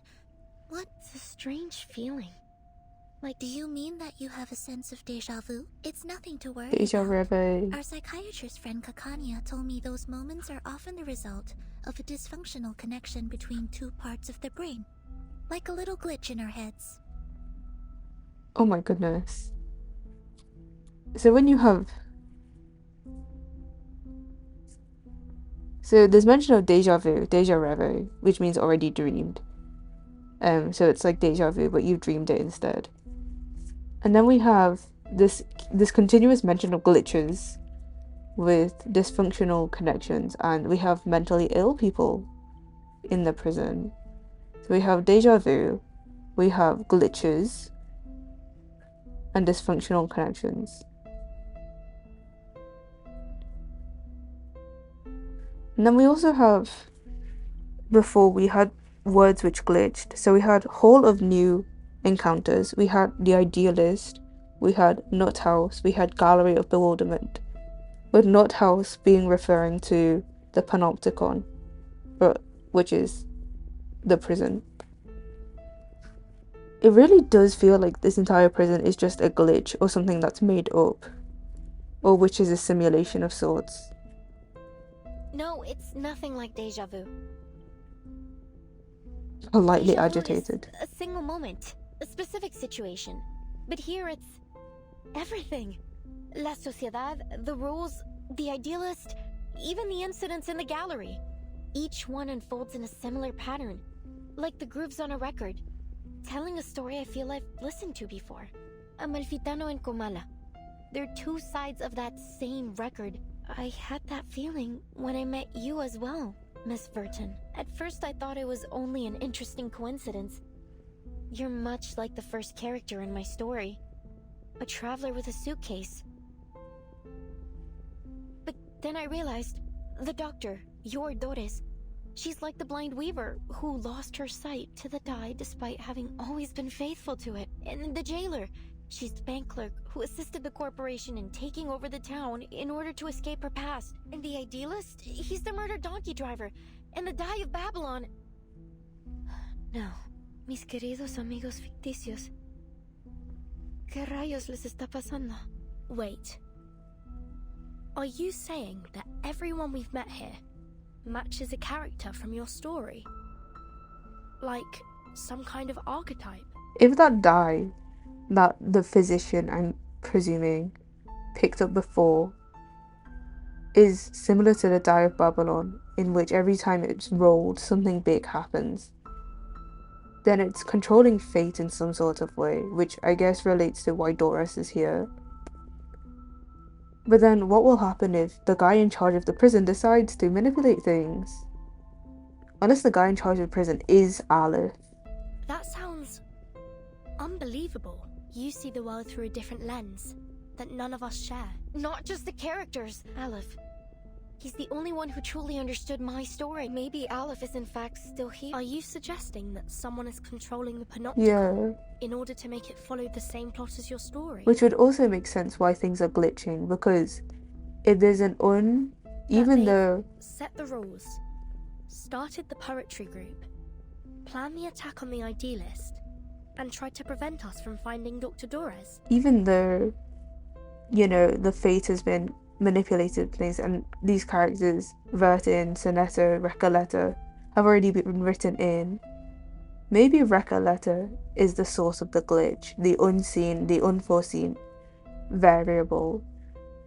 It's like in Spider-Verse, when, because Miles took the spider, which was not meant for his Earth, then other things started glitching, like him in the like how he messed up the order of things and how they were meant to go. So maybe Recoleta is the source of the glitch. Because so far, Vertin, Sonetto, Recoleta all seem pretty normal. And the story is kind of told from... I mean, I guess it's kind of told from Vertin's perspective because she's the main character, but...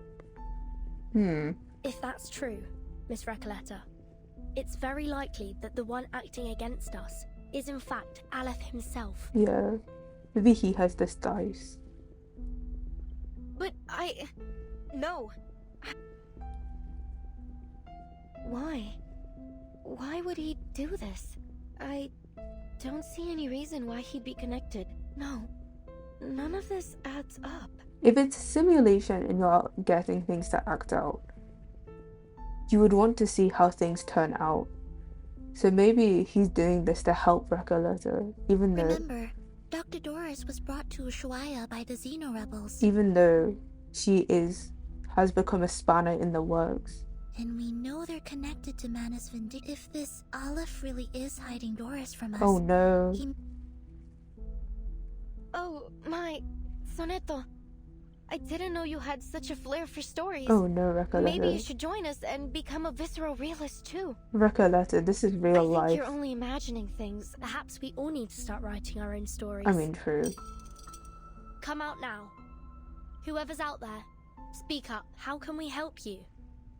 Who's there? Physician, idealist, Aleph, jailer. Oh my goodness. Or is it other prisoners? Prisoner's shadow. Eavesdropping is discouraged even in den of... I mean, you can't fault that logic.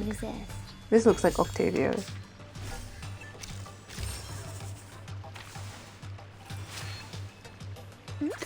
Loading, charging. Keep calm. Target confirmed.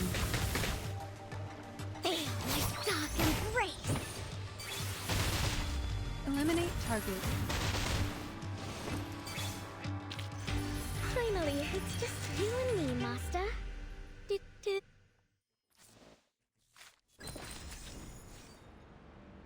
Oh, so we get to... Wait. Who are these? This looks like the idealist. Who's this? The central tower. Presuming... Well, that looks like Aleph. Or the physician? Central tower. Well, we'll find out now.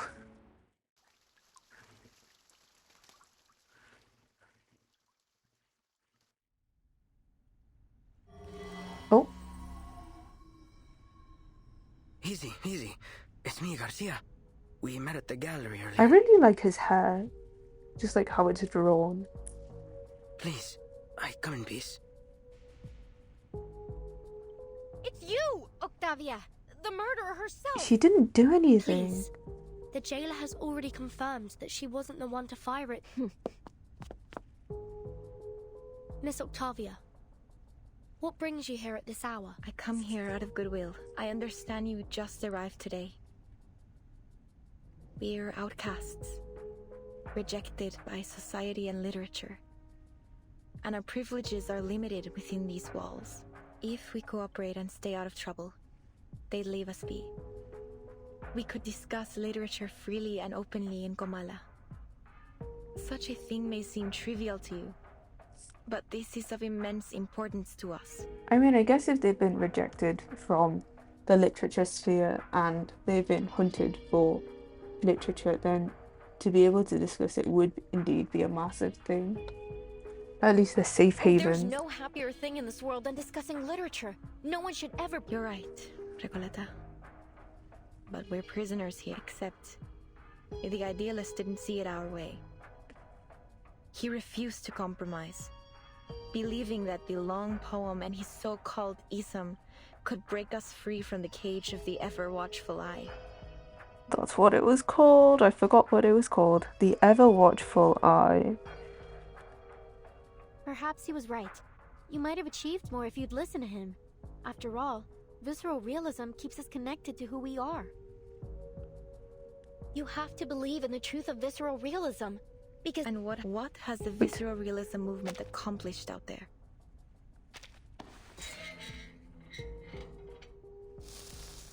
Oh. At first, it was rough. I was just a kid when the leading poets left the city. No one says it, but we all know. Visceral realism died in 1977. No, it's not dead as long as people still believe in it. I believe in it. Belief, faith, what is this obsession with the true self? Why does your type always insist on there being a true self hiding beneath our roles in society? Our disciplines? Look at the idealist. He never once stopped fighting for what he believed in, even long after he was put behind these bars. Idealist, what a name he gave himself. Who will he be when he finally breaks free from the eyes of the central tower? When he's left without his willful audience? And nobody. That's why. Where did the idealist come from? Like, what's his origin story as a prisoner? And that is a truth even he is terrified of. Miss Octavia. I hope you're right. Dr. Dores. I heard you were looking for her. Yes. That's right. Do you know where she might be? We crossed paths, but only briefly. However, she left this with me. Oh, it's a notebook. We have other matters to attend to. The physician told me the horrifying truth about the panopticon of Kamala and the power behind it. Manus Vindicte. By becoming the panopticon's sole patron, they seized control of the resources and the allocation system, turning this place into a living hell. I suspect that the physician, the current highest authority here, is responsible for this situation. I discovered that the inmates were put through brutal training, even when they were too sick to carry out their tasks. Just as we suspected. No wonder we didn't find them in the city. No one would have thought to come looking for them here. But why would Miss Octavia bring this to us? Do you think she's trying to mislead us, Timekeeper? Maybe. If she's leading us astray on purpose. Why? Miss Recollet had a chance. Haven't you seen how she denies everything beautiful Beautiful in this Aleph world. would never be so biased. May all the beauty be blessed. No. Indeed. Aleph is like a mirror, but Octavia... Maybe she hasn't looked at the shadow within for a long time. I know that look on her face. It's the look of a writer. I've seen so many like her during my trip. The face...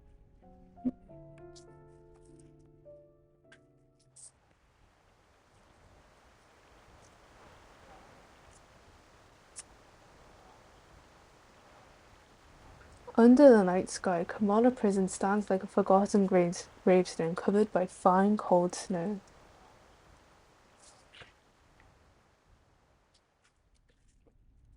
Oh my goodness, hello?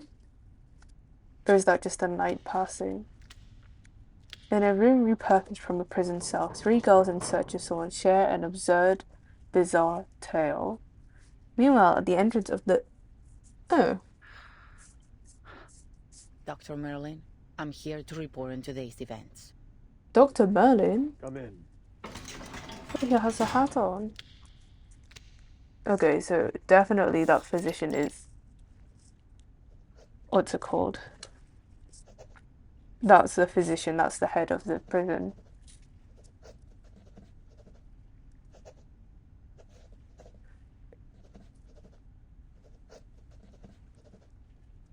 There was a commotion in the gallery today, sir. He continues writing, wholly absorbed, as if each letter were filling the world around him. Which does really sound like he would be Aleph, and that he is the one manipulating the things in the prison. An inmate known as the Idealist was severely injured. However, after we put everyone back, it's possible that he regained consciousness and went into hiding. I'll perform a full search tomorrow.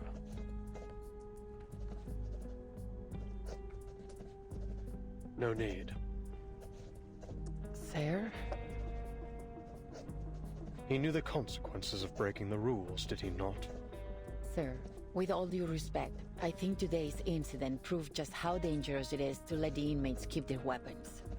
Which if you know that they are mentally ill or possibly even a danger to himself, why would you let them keep their weapons? I don't know. We never should have let them walk around with deadly weapons. Even if we had to, we should have doubled the guards. We can't expect them to follow their own rules simply out of fear of the central tower. Such matters fall beyond your purview, jailer.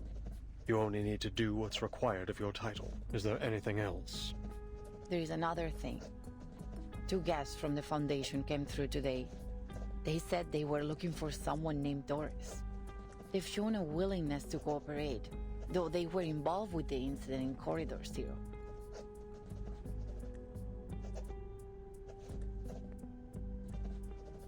Sir, I told Miss Octavia we're short on rations, and Manus Vindicti stopped providing supplies back Oh in my March. goodness. And Sino has collected all the prisoners they had previously placed in her custody. I just wonder why they have so suddenly withdrawn from Ushuaia and brought all the prisoners with them. I also noticed that we haven't received any orders from the government since Warden Tartuffe was transferred. In fact, we haven't had any communication with them, sir. In frank terms, we're facing down a serious shortage of medicine, food, and basic supplies. At this rate, the Panopticon will soon be unable to operate. Where will our inmates go then? Can we ask the Foundation for help? They've sent their people here. Maybe they're interested in the Panopticon? I could arrange a meeting if you like. You're unusually talkative today. Pardon, sir? That's fascinating, you know. You've become so much more concerned about this place and its inmates than when you first started. I didn't mean to overstep. I'm sorry. You can go now. I have a great deal of work to do. Oh, and one more thing. Make sure this month's Kamala Congress is held according to schedule. What? Why would the Congress be glitching? Yes, sir.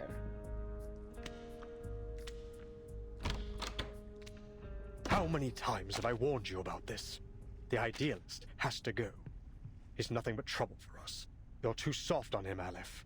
Look at the mess he has us in now. Calm down. He's a rabble-rousing thief, a self-destructive maniac, a snake in the grass. He even stole the tea of Kamala from me. He's nearly ruined everything we've worked for. So we have the Die of Babylon. And then the Tear of Kamala. Unless the Tear of Kamala is the dice. And they're one the same. Oh, there it is. Wait, is Aleph with the Manus Vindicti? It's only a die, Merlin. It does nothing more than a die can do.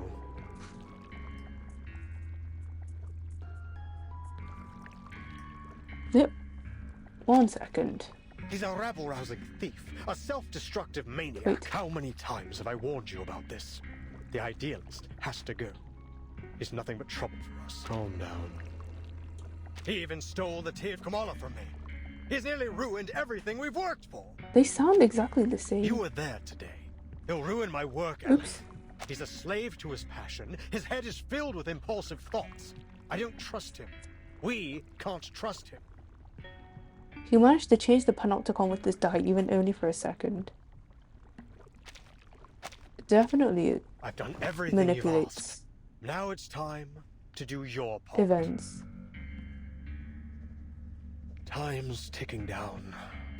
I can't afford any further mistakes. No one can be permitted to stop my experiment in the Panopticon. I want another omelette, but I don't. No. No, that's so sad. No. Maybe another day, or maybe, I don't know, today you can go buy some eggs. That's so sad. Why they were, I don't know. My theory is that they're relating to something that's not real or is an illusion because the prison is not real and it's an illusion and it's being manipulated. Because just now with... Where's it gone? Oh my goodness. Oh, I went too far. He even stole the tear of Kamala from me. He's nearly ruined everything we worked for. Aleph and the physician are clearly in cahoots with each other. And then he raises this dice, and there's also mention of the Die of Babylon, which was mentioned in Recoletta's story, which every single time it was rolled, something bad happened or something big happened. So this dice also seems to hold the key to the events in the Panopticon. He managed to change the Panopticon with this die, even if only for a second. He'll ruin my work. He's a slave to... I've done everything you've asked, now it's time to do your part. So, assuming that the jailer, or not the jailer, the physician or Aleph can control the events in Is this dice like a monkey's paw or something? Monkey's paw is... The monkey's paw is when you wish for something and you get it, but in a manipulated form, right?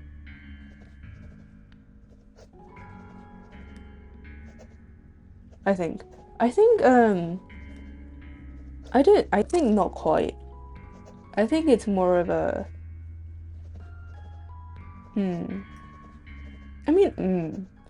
That's a good question. I think so. But not how you want or in a really bad way. I think there's probably something further than just the dice that's wrong with the prison for the words to be glitching. Because so far, glitching words have been... I wrote them all down. I have a piece of paper in front of me. Hall of New Encounters. So that's where we first met the idealist. And we kind of met the Sociedad.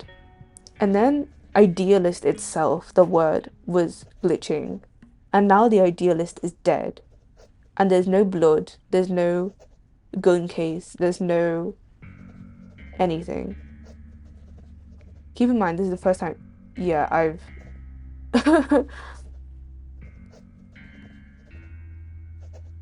Yes, the idealist was... So, the woman just now, Octavia, so she was the head of the kind of opposite, the opposing, or the alternative group of writers. So, she was debating with the idealist when he was shot dead. It was just like a gunshot out of nowhere. So he's dead. And then when the jailer went to find the idealist's body, his body was gone. There was no blood stains. There was no... Because remember, Octavia had blood on her face and some of the prisoners had blood on them as well. There was no blood. There was no bullet casing. There was no evidence that the idealist had even been shot. So I suspect that the idealist being glitching, being related to the Hall of New Encounters, which was also glitching, something's wrong. Oh my god. Ah! I almost quit OBS in the Scrabble to find chat. My goodness. Okay. I saw egg prices are back to normal, but no, yeah, that's really sad. I hope you can buy eggs soon. This first time I'm seeing, yeah, it's very, I think, as someone who's read theories, because the story's been out, I think the patch is ending soon. And event stories are out for the whole patch in Reverse 1999, because especially, and also this is a permanent story. So I have seen theories on what happens, but I haven't fully understood anything because obviously I haven't played the story. But yes, the idealist is dead. Hello, Nebs. How are you? I am confused.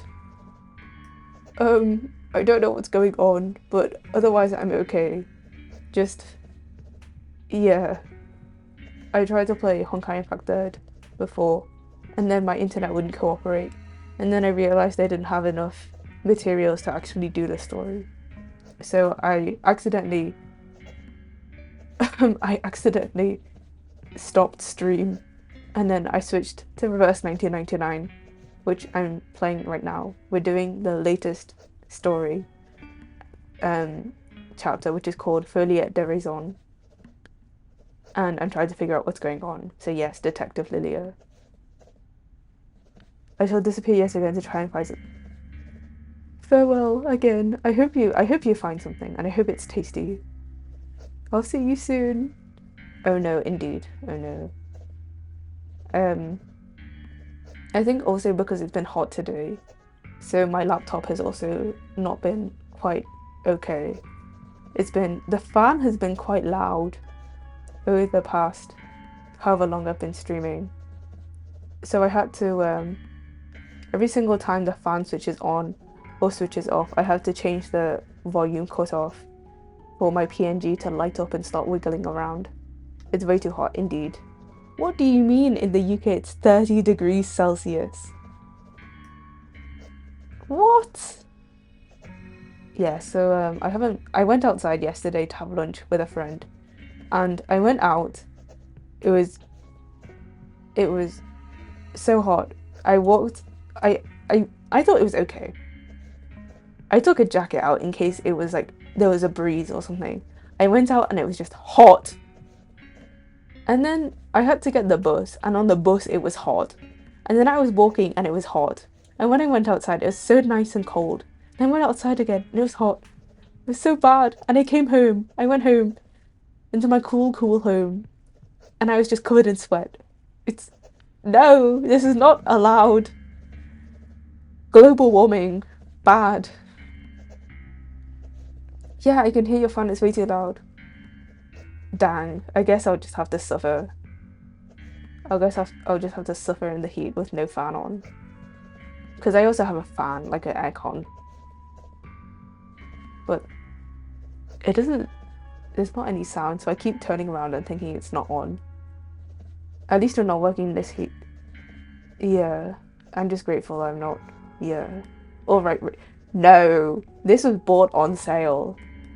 This is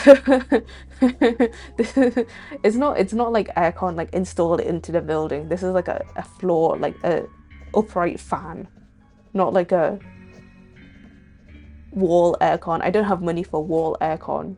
That's beyond me. Maybe you can, if you want wall aircon, maybe you can contact May with all of her islands and cars and yachts. But yes, so glitching words. Hall of New Encounters, where we met the idealist, who is also glitching. Nut House, which refers to the prison, is also glitching. Gallery of Bewilderment, which turned into the garden, was glitching. And then there's also Kamala Congress, which was also glitching. Bold of you to think May would allow me in her house. I mean, you live in her walls as is.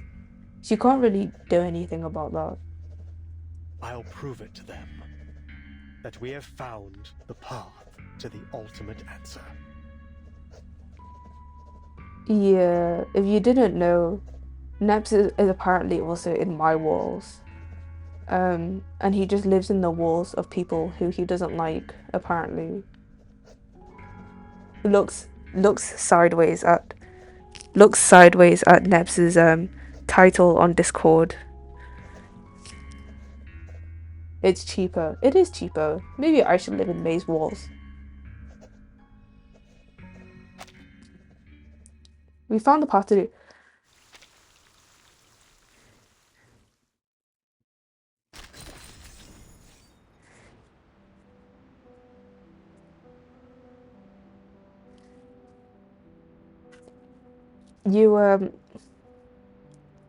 Sometimes I wish I had like a camera so I could see what's going on like on my desk. You know a story is good, a game story is good when you've got like pen and paper, pencil and paper in front of you taking notes. Oh, wait, the figures are gone from the tower. Oh, there's so many things I need to read. Wait. Goodness.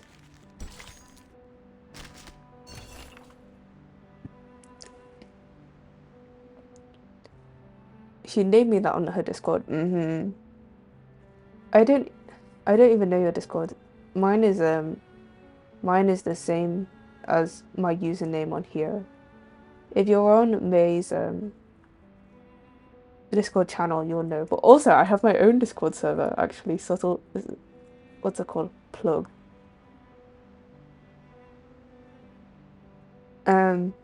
It's okay. Lilia had her Discord to me for. I haven't even known you for 5 years. Yes. Actually, I don't know if this class is a fun fact. The Discord server is literally just, even if no one else uses it, I use it because I put codes and things there. But then sometimes when I put codes in the new codes channel, I forget to use the codes, which is really stupid of me. Like, I only have the capacity in my brain for each code to look at it once. So if I look at the code and I write it down, I put it in the Discord server, then that's it. I'm done. Unless I put it immediately into Thingy-Mabob. into the redeem code websites. It's done. I don't get the code. I don't get the rewards. It's so stupid. Oh. But yes, if you want to have stream updates and things, feel free to join the Discord server.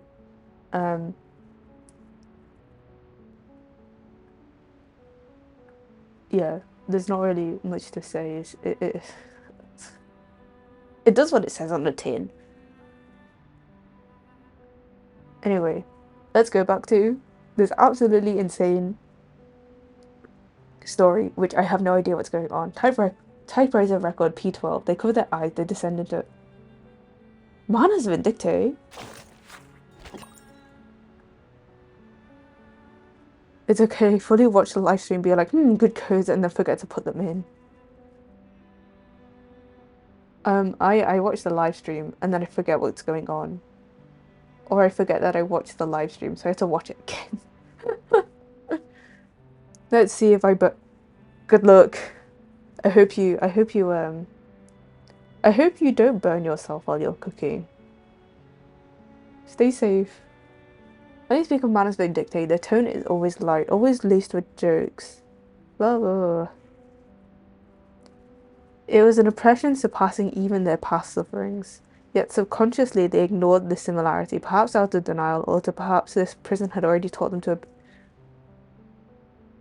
Manners Vindicte did bring their terror here. These masks drove Arcanus to insanity and caused unbearable suffering, as if they were caught in an inescapable snare. Dun dun dun dun. Empty husk of their former selves. As for humans, it seems they were driven to death on. Yeah, I was wondering about that.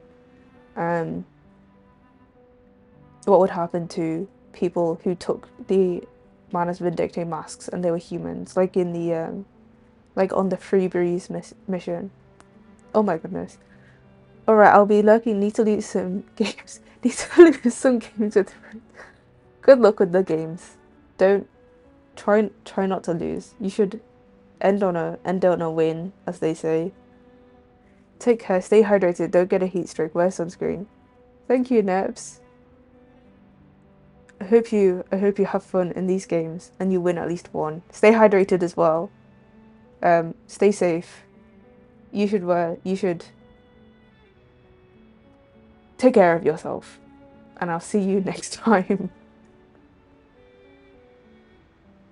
They were not allowed prolonged sleep, woken by their companions every hour to sit beneath the watchtower chant. They seek to completely oh my goodness. I mean, it was kind of known already that they don't like humans, but seeing it put so bluntly through their treatment. On Xeno defectors. Based on the above information and recent intelligence from the Timekeeper squad, it is confirmed that Xeno's defector unit had entered Kamala prison.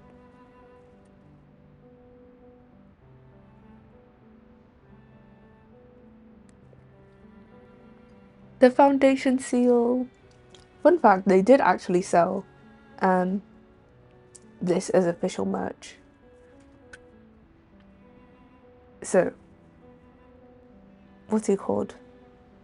What's the captain called? The guy.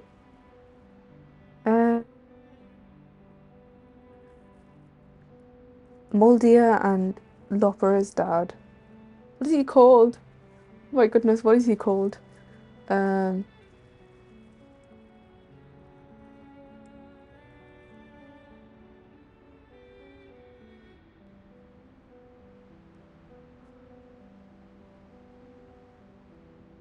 Dun, dun, dun, dun, dun, dun. Dun, dun, dun, dun, dun, dun.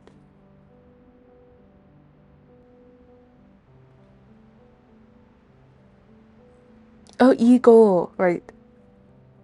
The guy. Okay. Pardon me. So, Xeno's defector unit, led by Igor, had entered Kamala prison, which held numerous. Okay, so they brought their own people from Xeno, but then Xeno pulled out recently. But then Manners Vindicte is still linked to this. so.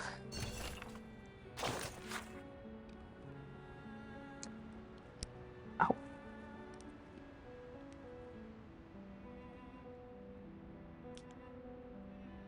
During the Third Kamala Congress, Blank's daily dose of diazepam was reduced from 2 3/4 tablets to none, replaced with 2 classified poetry collections A1675 and 60 chlorprozamine tablets to be taken 1.5 per day, so 40 days.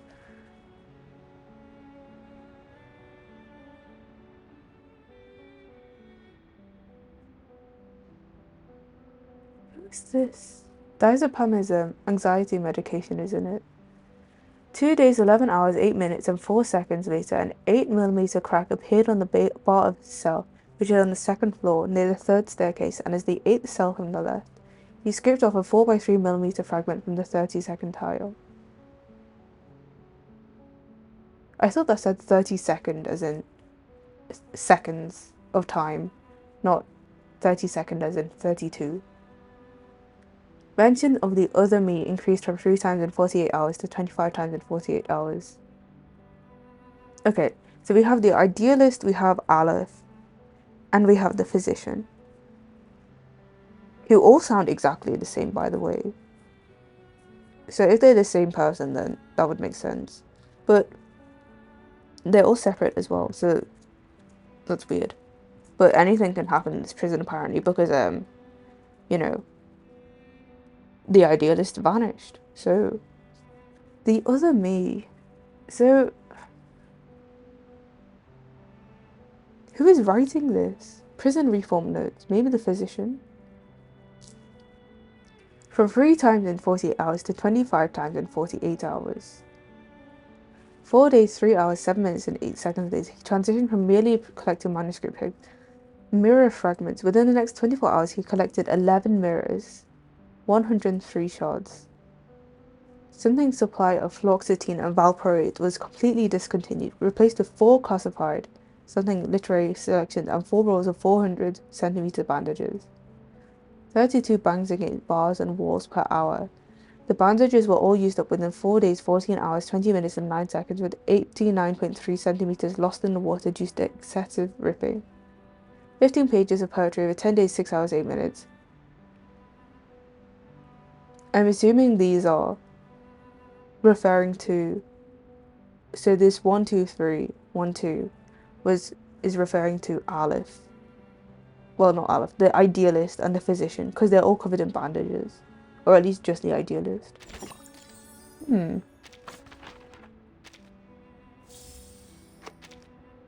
The ant mill. The truth is, no one can truly bend fate, and there's all these prisoners.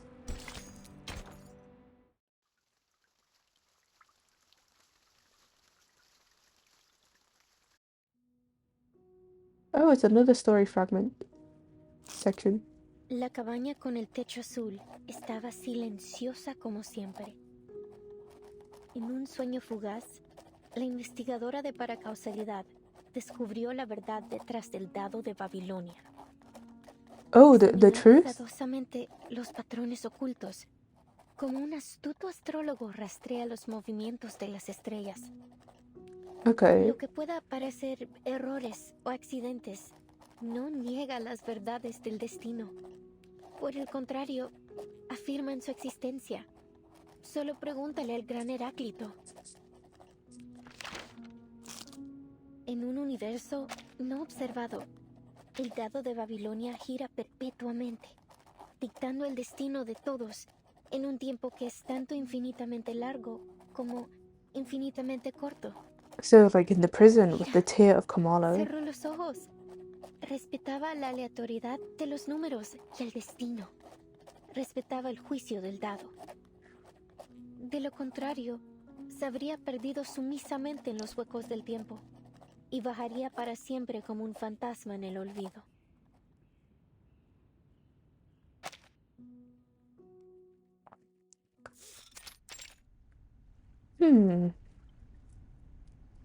She had to close her eyes and not see the fate spun by the dice of Babylon, so she didn't go insane. Octavia. First, allow me to make one thing clear. As you all know, the Idealists and I are the representatives of the two factions of La Sociedad de Poetas de las Américas. As you also know, we have been at peace since the Let Sleeping Dogs Lie agreement was signed a few months ago.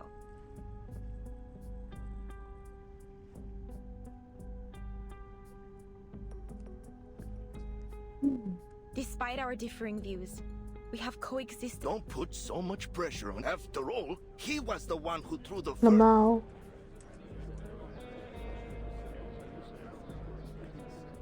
Show some respect, you morons. The Idealist is missing, not dead.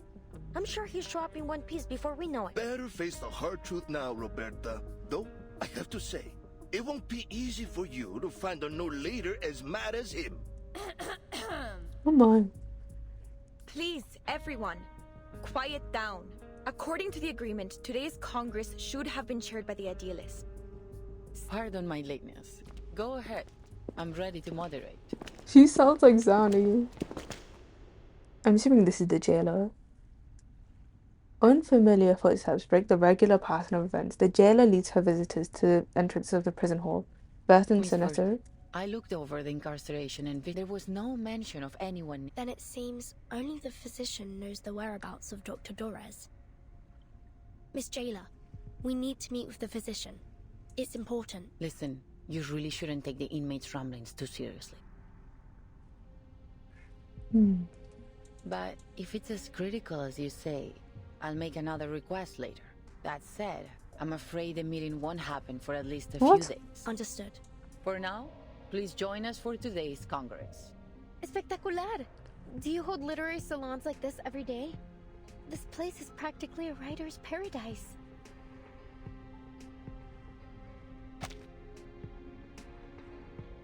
So they arrived in maybe the afternoon of the previous day. So now is the morning of the day after. Okay. So you're the— I say we set aside our differences and have a tittillating literary discussion. Read the room, You've come at the right Recoleta. time. You may serve as witnesses for the Congress alongside the jailer. Like I said, your suggestion aligns with the congressional rules. Very. Congress? Witnesses? Isn't this a salon? Which topic are we discussing? None of those. This Congress is about the randomness of fate, Miss Recoleta. Randomness of fate? Dear visitors from the Foundation, allow me to introduce the Kamala Congress. What happened yesterday was merely a brief anomaly. In the Panopticon, spontaneous order among the inmates is the norm, and the Kamala Congress serves as its truest reflection. Spontaneous order? Yes. Through the Congress, the inmates assign and Distribute distribute medication. communal duties, and rest periods. They are... I hereby announce the commencement of the 7th Kamala Congress. How long goes between these congresses? A cardboard box and... is that a paper die? Huh? We carefully examine hidden patterns, much like an astute astrologer tracks the movements of the stars. Isn't this just like the Die of Babylon? The MacGuffin that weaves through the entire plot? The infinite symbiote of fate? And the symbol that compresses time into a shriveled circle?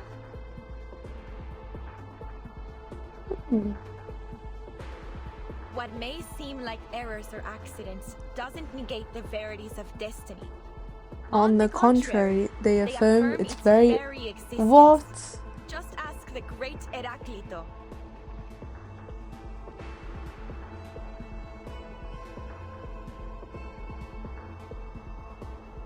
Oh no.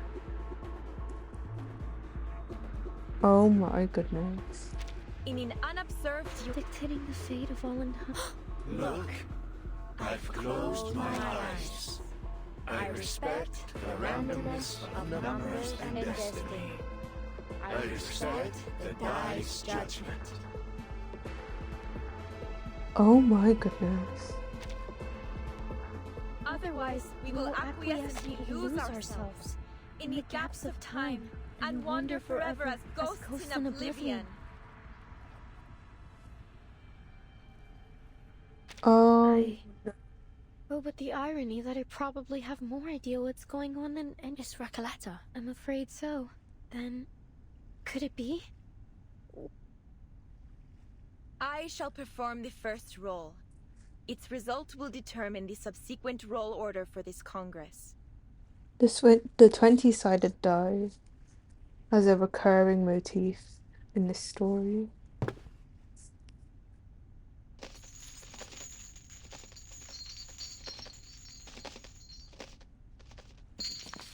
The result is 5. This check complies with the prerequisite conditions of the inmate Jose. Please come forth. You are the first in the initiative order. Me? Inmate number 3, inmate number 5.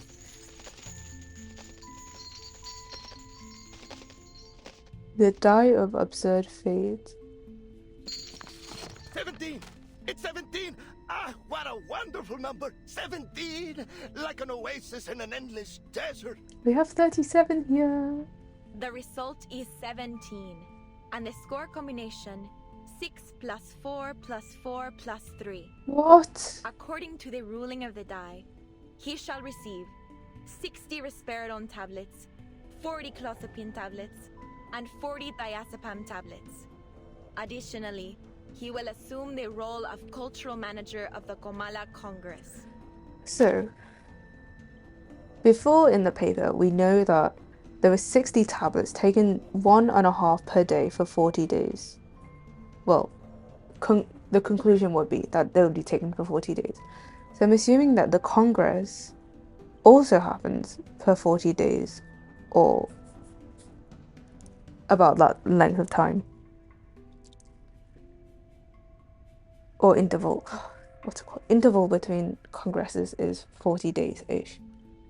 Based on 60 tablets lasting 1.5 days. So, what number Congress is this? Dun dun dun. How many did the jailer set? The 7th one.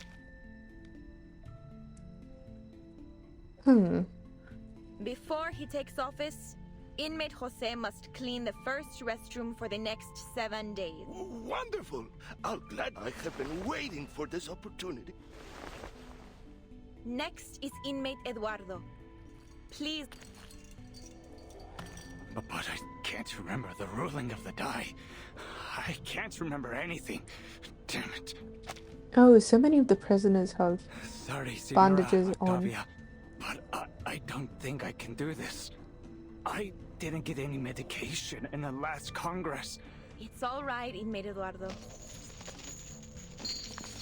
My sincerest apologies, inmate Eduardo. The die dictates that you must voluntarily descend into the sewers and write the thematic keyword that currently causes you the most anxiety on the walls. I think my hands can fulfill my destiny. Kind of insane.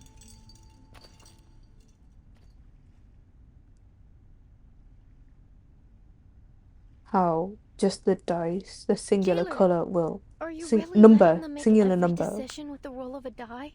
is indeed rolled by the dice. Eduardo is clearly in a much more dire condition than. As I said, this is how the inmates of the neither authority nor violence is involved in this. Is that it? You abdicate all agency to the role of a paper die? Please calm down, Recoleta. This isn't about you or me. My duty is to assist the inmates in maintaining order through the methods that they have established. And yours? To witness their self-governance, not to judge it. If everything somehow unfolds. Vertin, do you remember the story I told? I remember. As soon as a character experiences a failure, none of Eduardo's future dice rolls. At this rate, this system. The moment he writes the keyword on the wall could be. No. I can't let this happen. Wait, Miss Recoleta!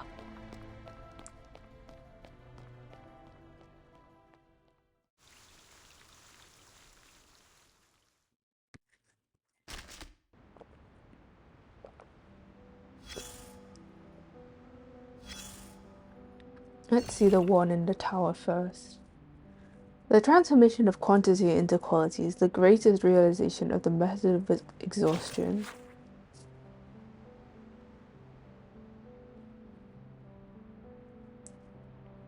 Thalidomide. I mean, they wouldn't have known about the effects of that at the time. Few soldiers would appreciate the idea of taking orders from an accursed die. A skilled commander would never rely on luck to make decisions. On the battlefield, the distance for every maneuver should be clear and precise. Not two numbers with a D in the middle. Unless you're looking to invite a mutiny. That said, I'm pretty sure they'd roll it and let it decide their destiny. Exactly. There's no good luck without bad luck. And whether it's make or break, life or death, the die will keep on rolling. Of course, dice aren't the only tools used to play with fate. Thanks to the randomness of fate, a Babylonian may rise to be a proconsul one day and fall into slavery the next. Well, with a little creative editing of what were once avoidable tragedies. But even gamblers, it isn't just gamblers either. Meanwhile, others suspected there were cheaters among them. I just hope these high rollers unite to confront. But all things considered, the die is cast. But regardless of what number has been rolled, it's time to cross the river.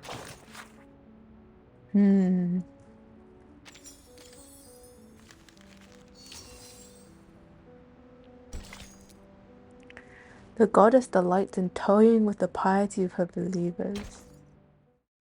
The goddess of the dice?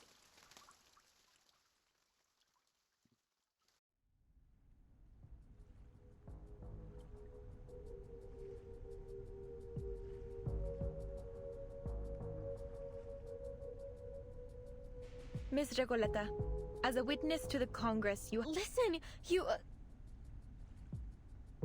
She recalls the complaints of her two former companions, the jailer's dismissals, and the confused expressions of every editor she's ever faced. No, it's nothing. Of course. The very fact that... Oh no. Precisely. Then I'd like to perform my role after the 27th inmate. Is that... As you wish, Miss Recoleta. Oh. What? Who are we? Oh, okay. This team I haven't seen in so long either. Oh my goodness. Quick lineup.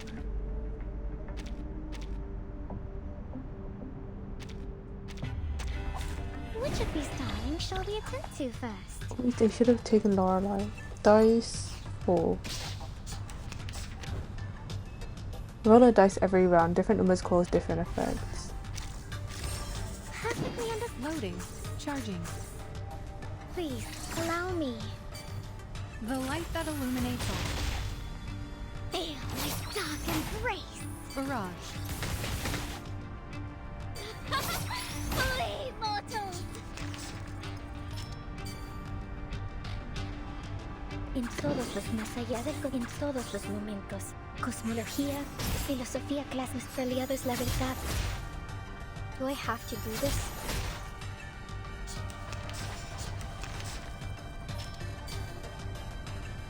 Más allá del concepto mundano.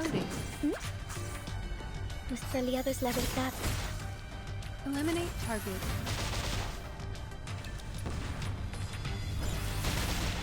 Feel my dark embrace. Do you have a little faith in me, Master?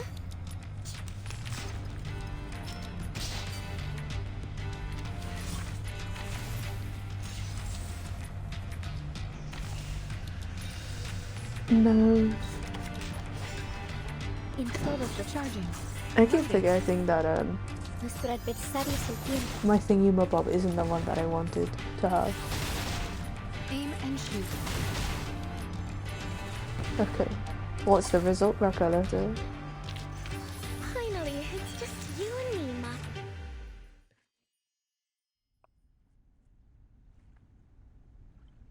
It seems fate favors you, Miss Recoleta. Oh my.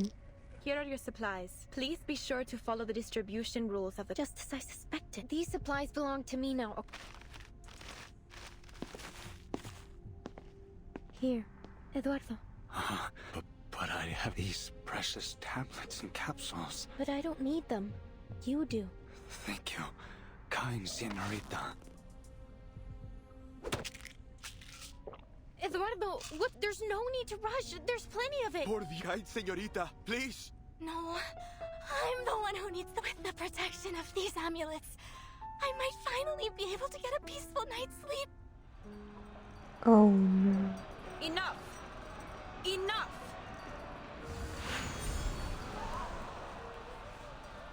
You shouldn't have done that. Your ignorant generosity could shatter the very basis of our survival.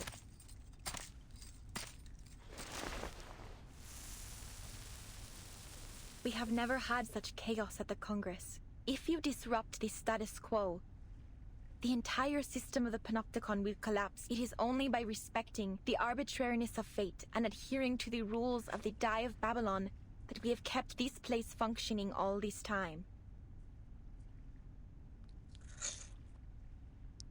So, in Recoletta's story, there is a Die of Babylon. And then there was the idealist who had the tear of Kamala, which the physician took. So, if we look again, the Die of Babylon is glitching right now. Let Sleeping Dogs Fly was glitching. Kamala Congress and the Die of Babylon are canon events in Recoletta's story. Hall of New Encounters, Idealist, Not House, Gallery of Bewilderment. Are these also all part of Recoletta's story then? The Die of Babylon? Tell me, how did you know this name? Are you the one orchestrating this whole thing? I'm starting to become convinced that these glitching words are... So Recoleta wrote a story, and the story events in her story are playing out in this prison.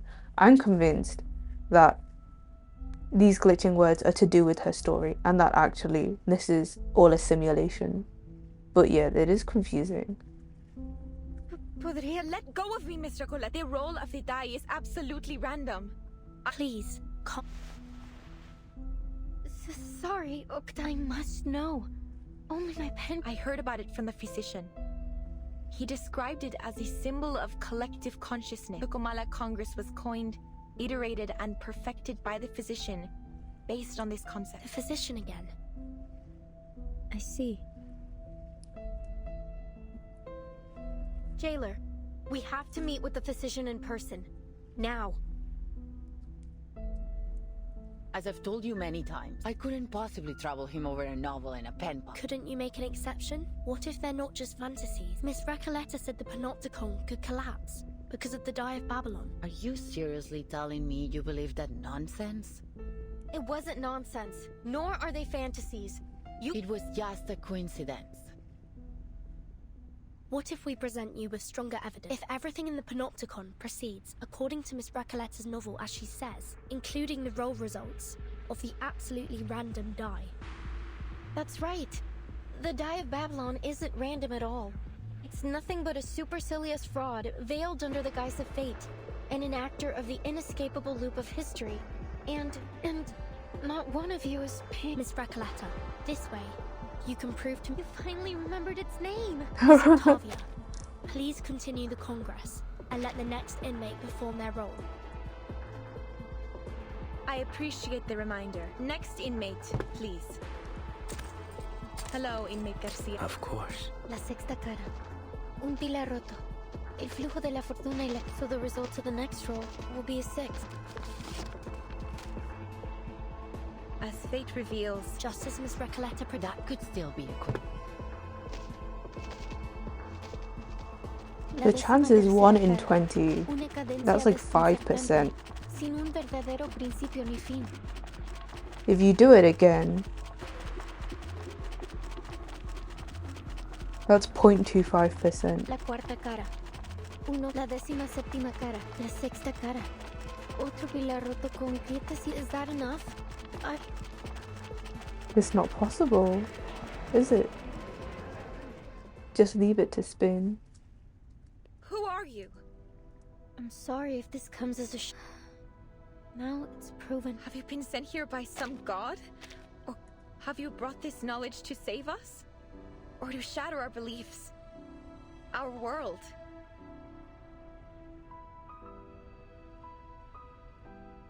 What is this thing? I don't know if it's some kind of sorcery or arcane skill. I'll take you to the physician. Now, the overseer of the Panopticon will decide how to handle your situation. To be honest, Miss Recoleta, I wasn't sure you'd be able to correctly predict everything. Timekeeper. It worked, didn't it? Come with me. Dr. Merlin.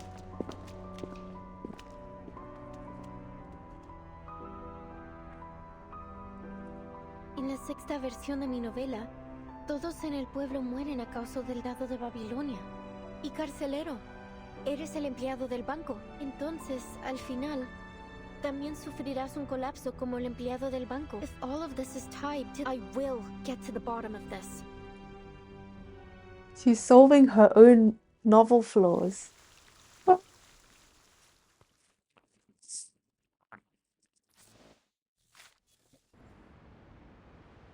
Soothsayer World Maker. Weaving of Shadows Volume 5. This is Dolores' witness accounts.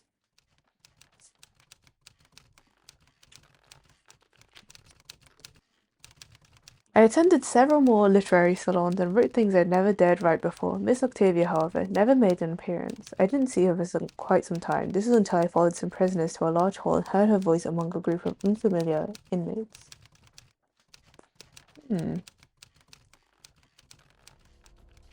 Toward resistance.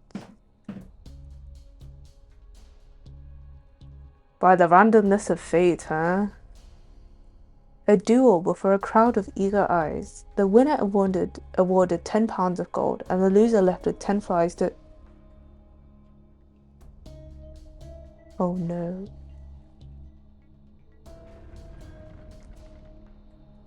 Oh no. This is just like in the novel.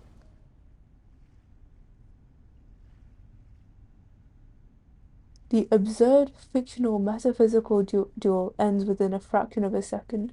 The victorious prisoner receives 10 shining golden pills, while the loser collapses to the floor. The crowd erupts into chaos, Octavia's cries rising above the noise. What's going on? Mr. Julio, he's having another seizure. Miss Erd, please, Julio needs your help. I read that a bit too calmly.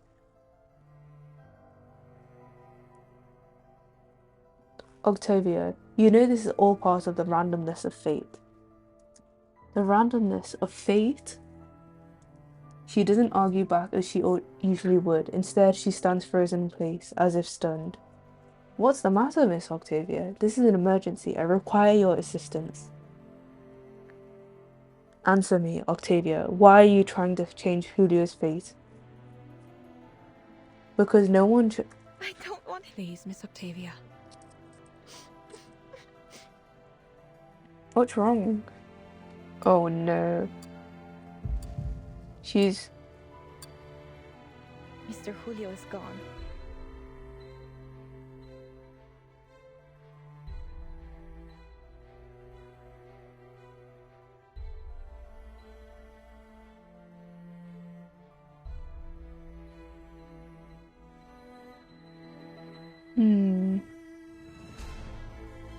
An irreversible fate, a fate granted to Mr. Julio by the die of Babylon. He has stepped off the endless staircase and reached the silent water. He has become as calm water dissolved into his own pond. Let us offer our blessings, our silence, our farewell to this martyr of fate. And let us imagine that Julio's literary career was a... well...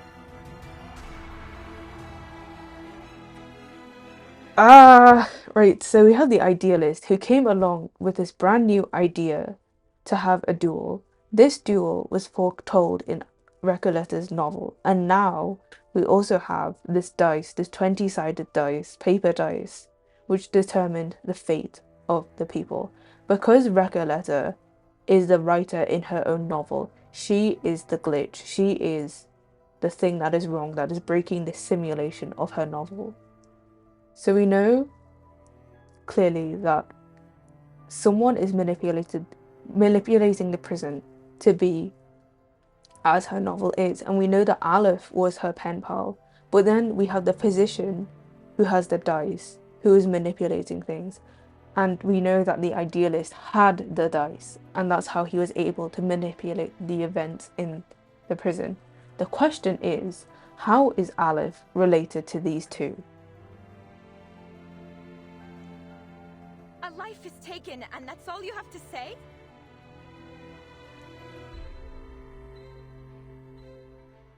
She's woken up now. She was quiet and now she's come back.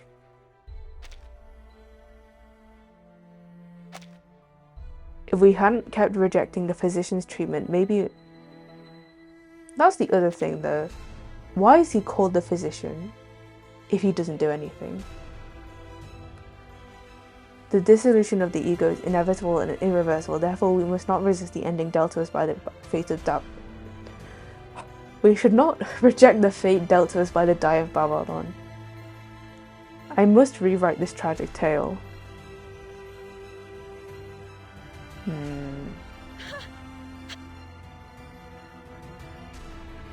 Your tyranny.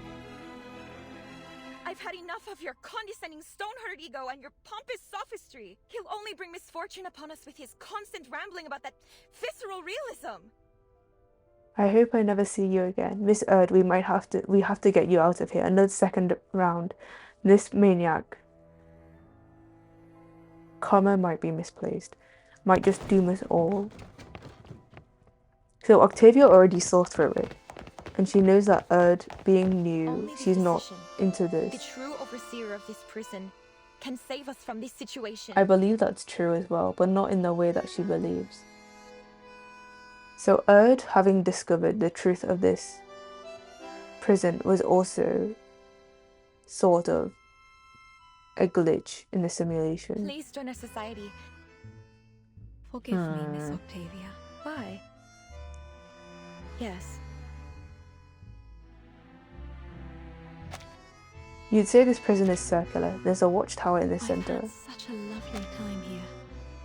So much so that I almost forgot what I came for. This cruel... That's what I think.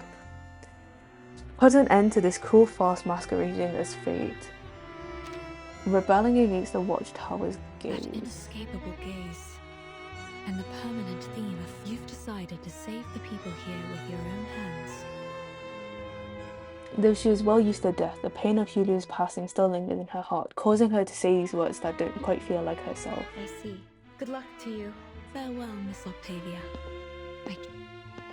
And in your journey, finding answers about fate, too. But then in the end, even Octavia, challenging this fate, was drawn into it. This poor woman. Oh, suffering so much. Behind... The goddess delights in toying with the piety of her believers. How many chapters are in this? 18, 20? Okay. Oh, what disrupted this era?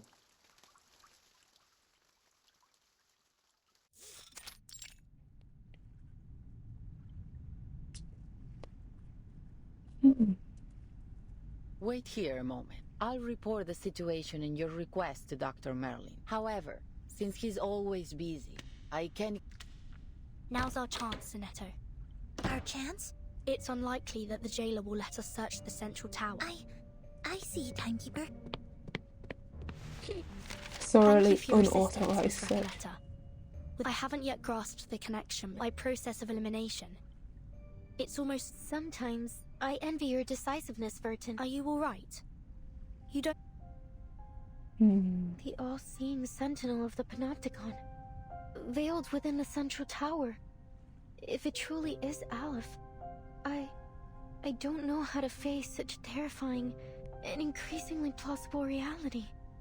Sorry to interrupt, but... Timekeeper, I think you'll want to see these. Stack of letters. Sign Erd. Her handwriting, it's as beautiful as I'd imagined. Who is it addressed to? Dear Mr. Aleph. Aleph? Looks like Doras and Aleph are acquaintances. Dear Mr. Aleph, my apologies if this reaches you at an inconvenient time. I heard from the physician, Dr. Merlin, that you have the answer to every question. A statement which has been echoed by the idealist and the other inmates. I have something I wish to ask you. What exactly is your role at the prison? Chief Warden? A secret backer? An observer who dominates the prison? Are you truly the supreme ruler of the Panopticon of Kamala? Dear, I do indeed have answers for every question, including yours. I'm afraid every one of your speculations is off the mark. I am merely an inmate who chose to imprison himself here. And allow me to point out that your identity isn't as ordinary as you claim. Why is it that you, my fellow inmate and guest of Manus Vindictae, are so interested in Kamala? Dr. Doris? A guest of Manus Vindictae? Oh my goodness. It came from inside the room. Do you think they're... The jailer and the physician! What happened? I'm not sure, but it could be bad. Come on, let's go in and see if they're all right. That timing is so suspicious.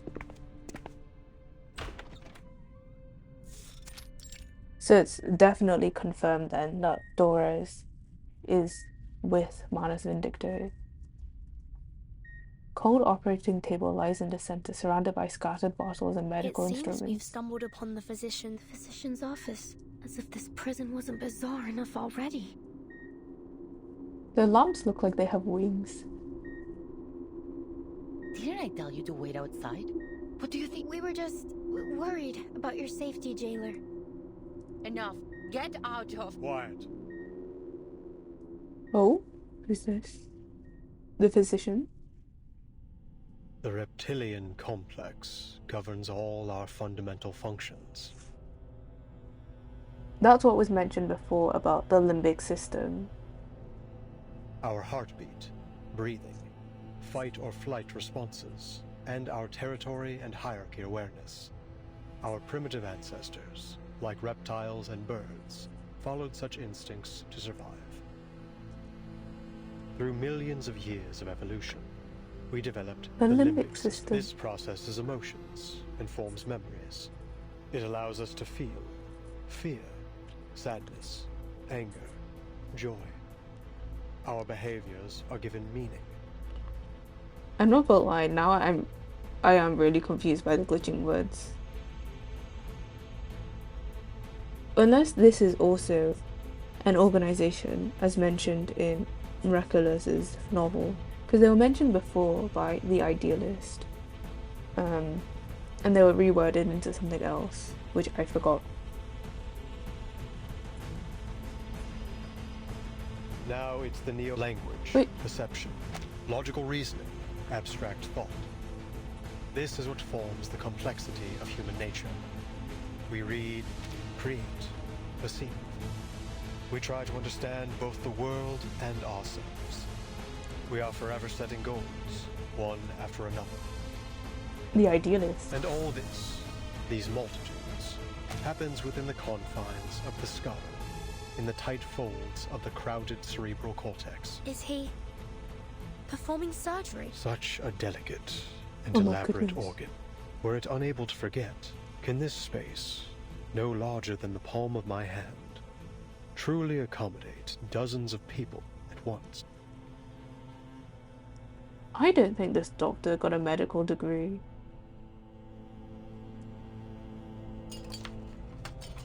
At last, the physician sets down his operating scissors and needle, signaling the end of the surgery. Yet at the same time, the old machine issues an alarm. What's happened to the patient? It looks like he's dying. Who is the patient? ¿Fracasó la cirugía? Nonsense. The surgery was a tremendous success. I have erased his debilitating hysteria and restored order to the Panopticon. What are you trying to achieve by barging in here? Forget it. The next operation requires my attention. Jailer, show them out. Bring me... I'm sorry, Miss Burton. I'm afraid you have... Please, just let us speak with you. Important. Nothing is of... To ensure they continue, the stability of time and schedule is absolutely paramount. I'm not gonna lie, the word time glitching means absolutely nothing, given the nature of Reverse 1999. Experiments in the Panopticon. So you really are the controller of the prison, then? Controller? The Panopticon has no need for such power, regardless of who occupies the central tower, or even if no one's there at all. Every inmate is both the observer and the observed. Achieving such a state requires no physical or violent measures, once I confirm its feasibility and adaptability. So far, it has proven to be far superior to any current system of governance in our world. Transcendental even. This word appears again. Why am I wasting time explaining this to you? Time is running out. Dr. Marlin. Really? You need to ask? The end of this era is imminent, is it not? The storm. You know about the storm? That's what you call it, is it? You employees of the St. Pavlov Foundation, I must prove the feasibility of the Panopticon model before this place is... The storm that washes everything. Oh no. No one can predict the era to which we will be reversed. I have seen the eras change time and time again. But no matter which era each of these 9 storms, as you call them, has taken us back to, What is caudalismo? Caudalismo continues to plague this land. Caudalismo.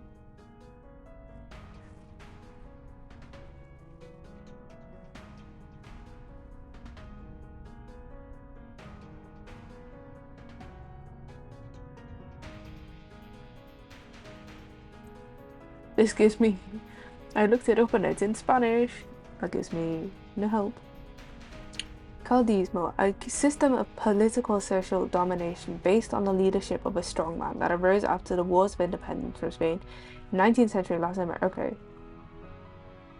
System of rule by a caudillo, from Latin capitellum, meaning head. What?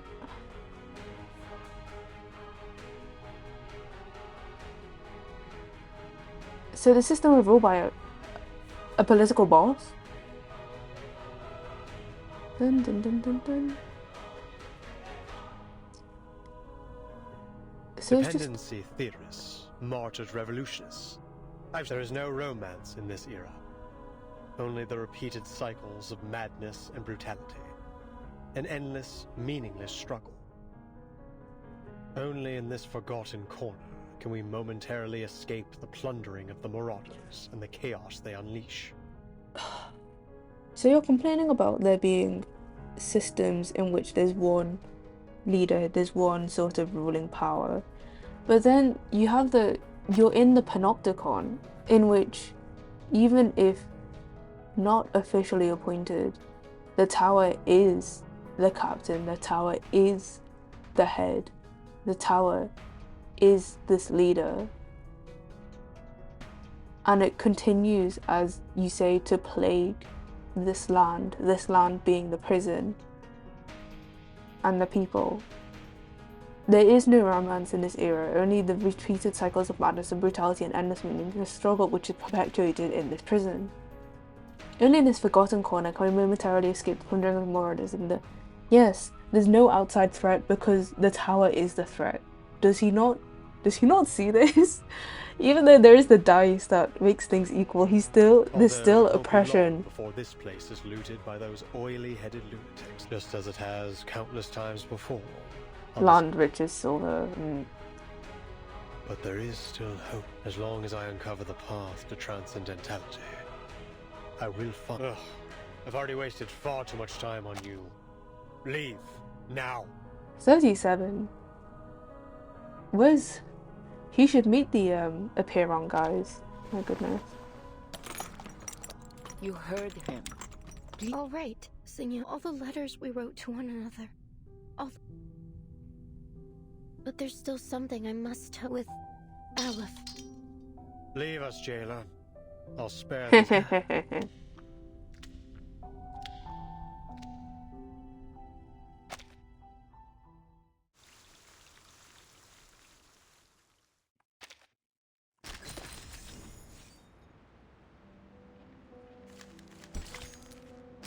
Wait, what disrupted this era? What unraveled time? The shadow lurking in the ruin answers. Madness. Behind the opera curtain. When he pulls out the ice pick, don't be afraid. Panic is proof that you're still lucid for now. Professor Antonio from Portugal became intrigued by a medical study documenting how gorillas became docile after the removal of their frontal lobes. Oh my goodness, he invented lobotomies. Dun dun dun. Ice pick lobotomy.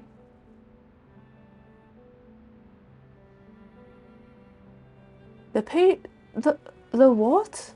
The technique involved rendering patients unconscious with electroshock or anesthesia, and then hammering a steel pick roughly the thickness of a chopstick through the upper part of the eye socket into the brain.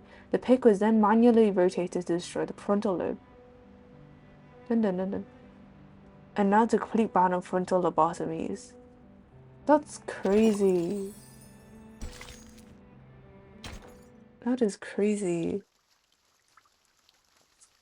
Don't get a lobotomy. You don't know what you're going to do to your brain. The brain might be able to recover somewhat and create new connections from its plasticity, but don't mess with your brain.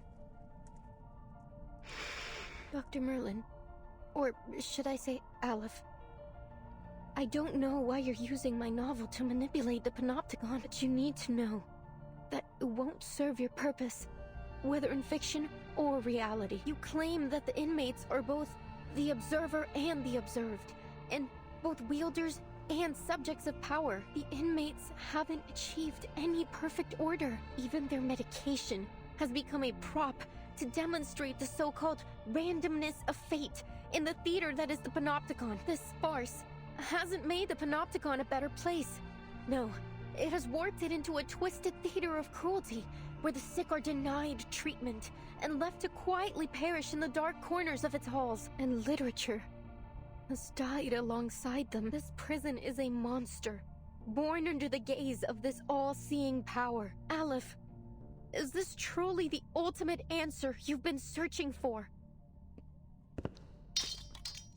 What? Are you suggesting that this is the answer I've reached? That my experiment has been a failure all along, and I've been too blind to see it? No. Impossible. Foucault's theory is flawless. Having his life's work denied is something he cannot tolerate. The man searches the tabletop with feigned composure, but in doing so he unintentionally sweeps all of the surgical tools onto the floor. I have removed every obstacle to the running of this prison. It is pure, sacrosanct. I have constantly re-evaluated the system, adjusting my instructions to my subordinates to ensure the most efficient maintenance of the established order. And now, you stand here and tell me that everything I've done has been meaningless from the very beginning? That the power model I have implemented has already been replaced by an alternative? No, outsiders. The perfect order of the Panopticon shall not be disrupted. I will not be swayed by your lie. This facility is superior to all others. That said, it isn't easy to work a miracle, as we all know. I shall personally verify it all myself. Oh. Okay then.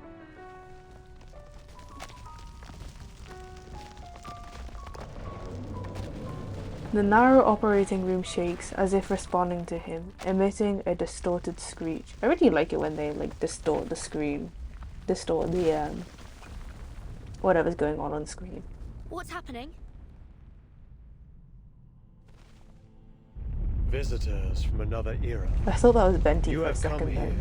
with plagued ideologies in an attempt to break the subtle balance of the panopticon. But did you not notice the tiles beneath your feet? The cracks and water stains on the walls, constantly changing right before your eyes. This room, the previous room, every room, you have blindly wandered through them, seeing them as nothing more than the building blocks of a monotonous labyrinth. But this place was not born from the chaotic imaginings of a madman. No. Every inch has been crafted through the meticulous harnessing of order and power. Every wisp of spider silk drifting in the wind. Every speck of rust on the gallery rail. Every detail of the panopticon has been built by my own hands. With this ever-shifting die, concepts may be transformed into reality, and ideals into substance. I observe the movement of every entity, the passage of every second. The moment you entered this realm, you too became subjects of my experiment. Oh my goodness. The prison of power. Okay.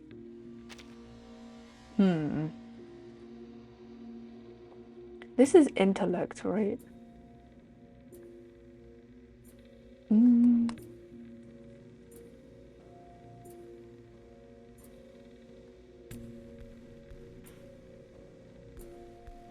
Dun, dun, dun.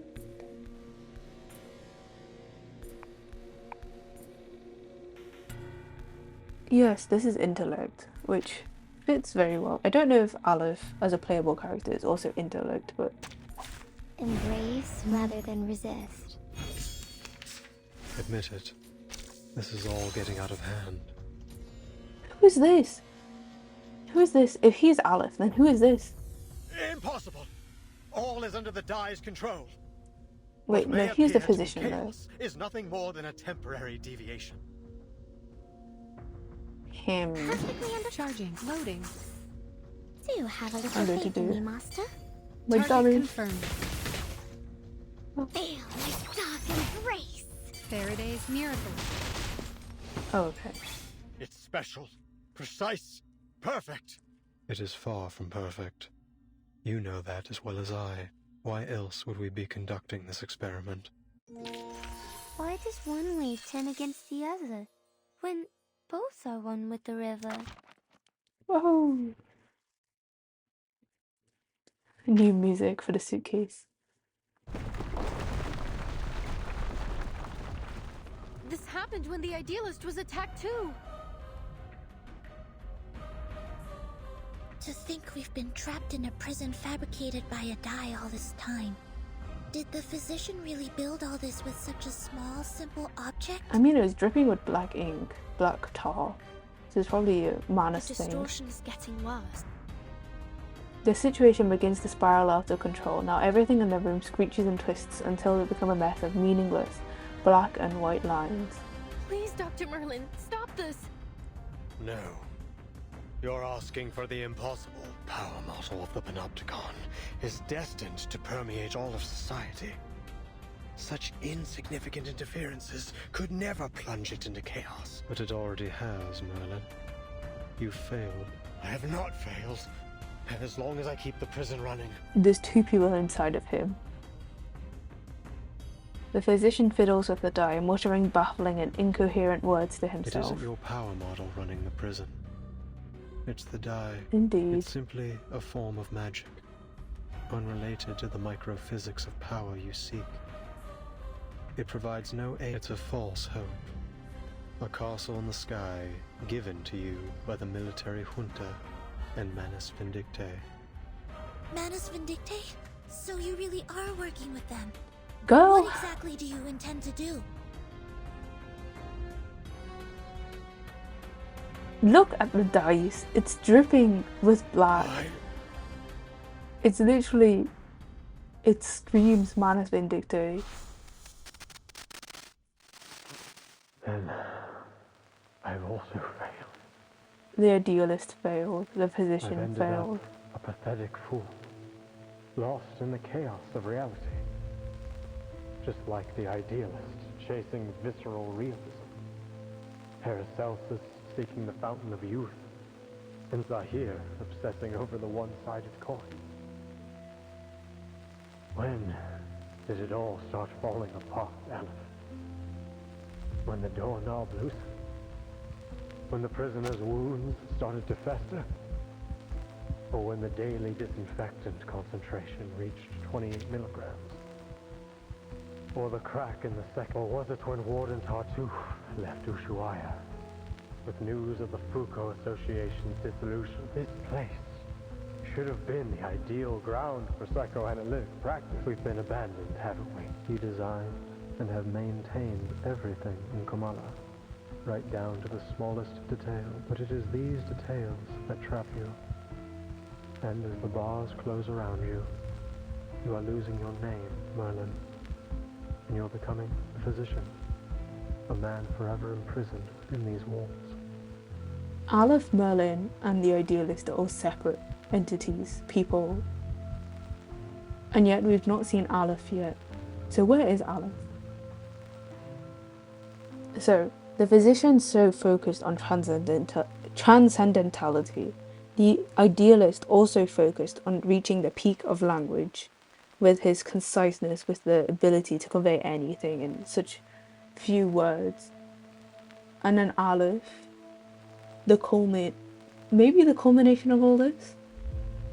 Because, kind of spoilers, but in his official character description, Aleph has taken medication, or lots and lots of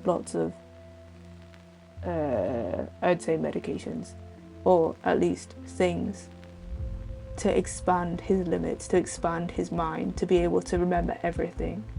But in doing so, he surpassed his limits, and it split him into three: Aleph, the idealist, and the physician. So they are all him, but they are all separate. And so he has dissociative identity disorder. I don't understand. All these false eras are like a dreadful novel with no conclusion. Trying to find answers within such things is, in itself, a mistake. Obviously, this might not be an accurate thing to real life, especially considering that, you know, the idealist and the physician and Aleph, we've never seen them in the same room, but we have seen them separately. But then there's also the issue of, if we've never seen them separately, if we've never seen them together, then who shot the idealist? Much like them, you are destined never to attain transcendentality. Tell me, Aleph, does the ultimate answer even exist?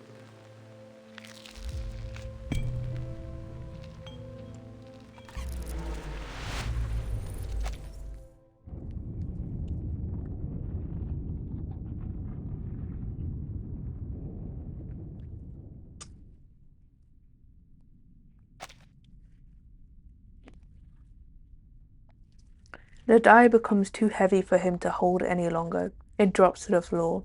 The distortions and tremors of the prison finally subside, because he stopped controlling it. As if the pulse of a massive heart had stopped for an instant. Amid the swirling dust, the girls help each other stand, but fail to notice the truth revealing itself before them. Timekeeper.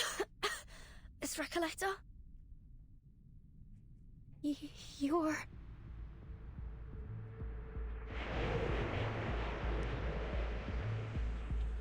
The word utopia derives from Greek. It means no place. Utopia is People cannot understand the structure of the labyrinth, Yet they continue to follow its paths. They cannot comprehend the mechanics of fate, yet they believe in its jurisdiction, as if, by doing so, everything will naturally fall into place. What I just said about Aleph and the physician and the idealist. Physician here with the heart. Idealist here. I'm assuming this is Aleph then. He looks like Argenti though.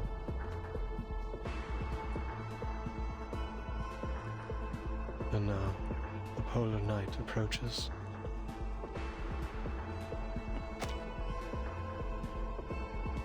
So this is Aleph. How good it is to see you, pen pal. My goodness.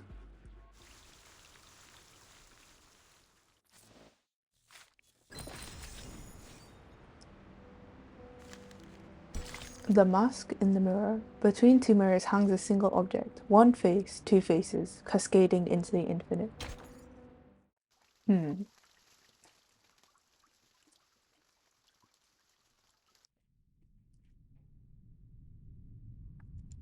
Where did the physician go? Wait. Sir? Are you?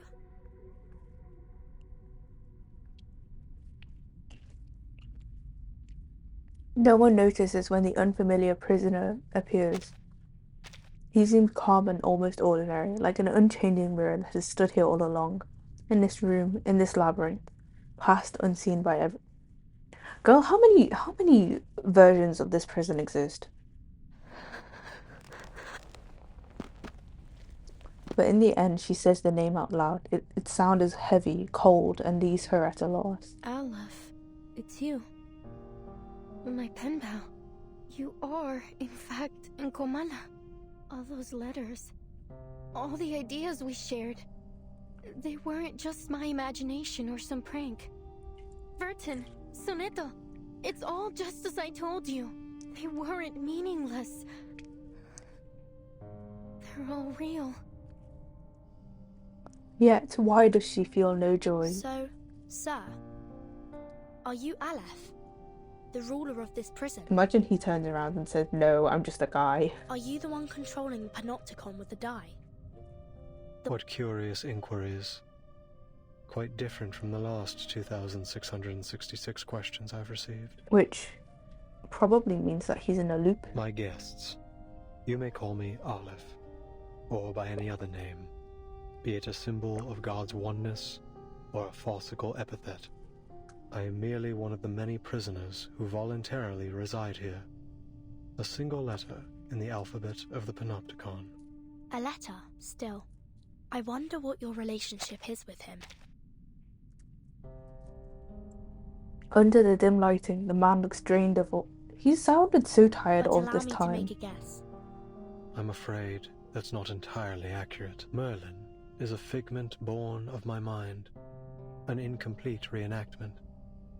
He is me, yes, but not entirely. He, or rather they, failed to find their answers. They fought against their predestined fates, only to be inevitably crushed under their weight. I simply stood by and watched it all unfold. That was the extent of our relationship. They? You've already met Merlin and the Idealist, shackled by the delusions of verses. The Idealist lost his own name. Merlin, too, imprisoned himself within the system of the Panopticon. I'm sure their desperate pursuits caused you some trouble. Please forgive them. After all, your fleeting encounters led to the demise of them both.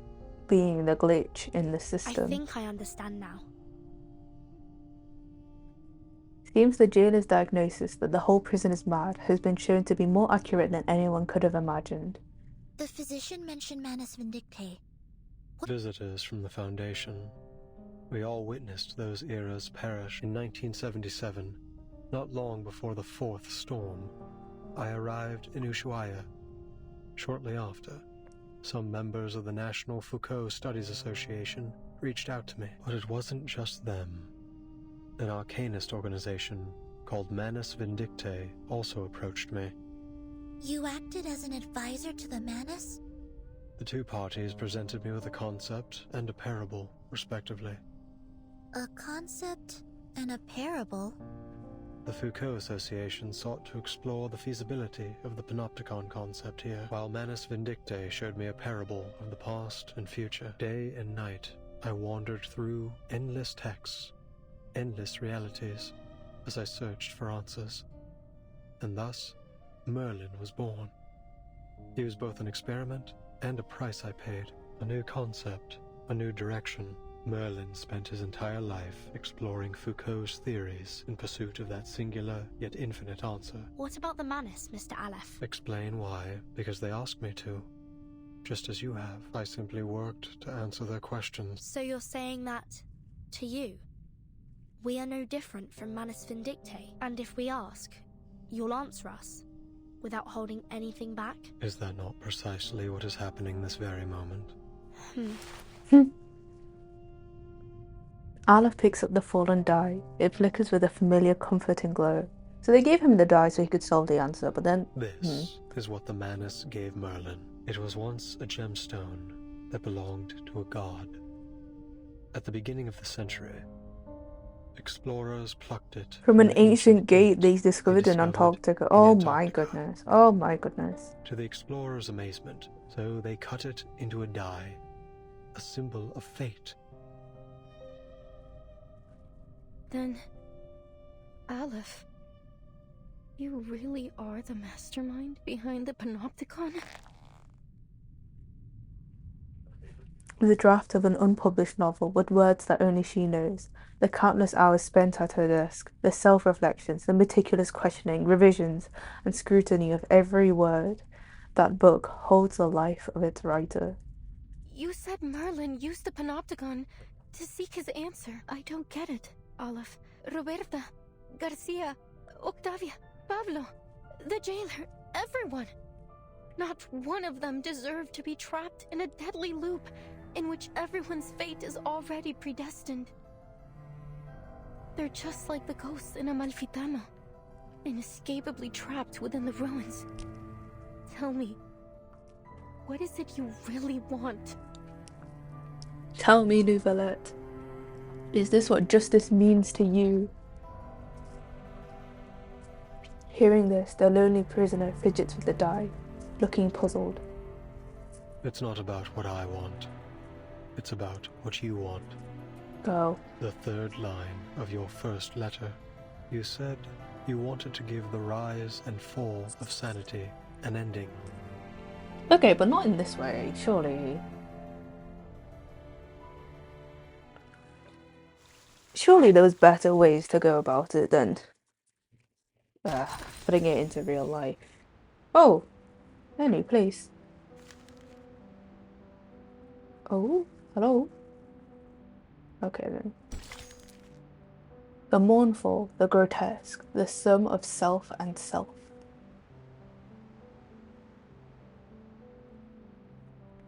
What's it called? The word escapes me. What's it called? When something is bigger than the sum of its parts. Gestalt.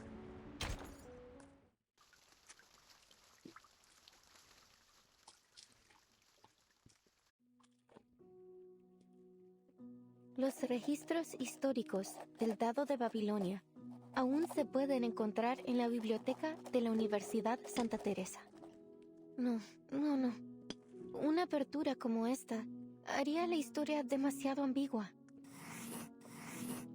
En 1975, en el pueblo de Amalfitano, Sonora, México, ocurrió algo terrible y escalofriante en la cabaña con el techo azul. Todo comenzó con las costumbres peculiares de los Espera, ¿cómo supe todo esto? Necesito agregar un ro para el narrador. Un poeta surrealista de México me contó esta historia. Una anciana entró en el bar, al que solía ir en el pueblo.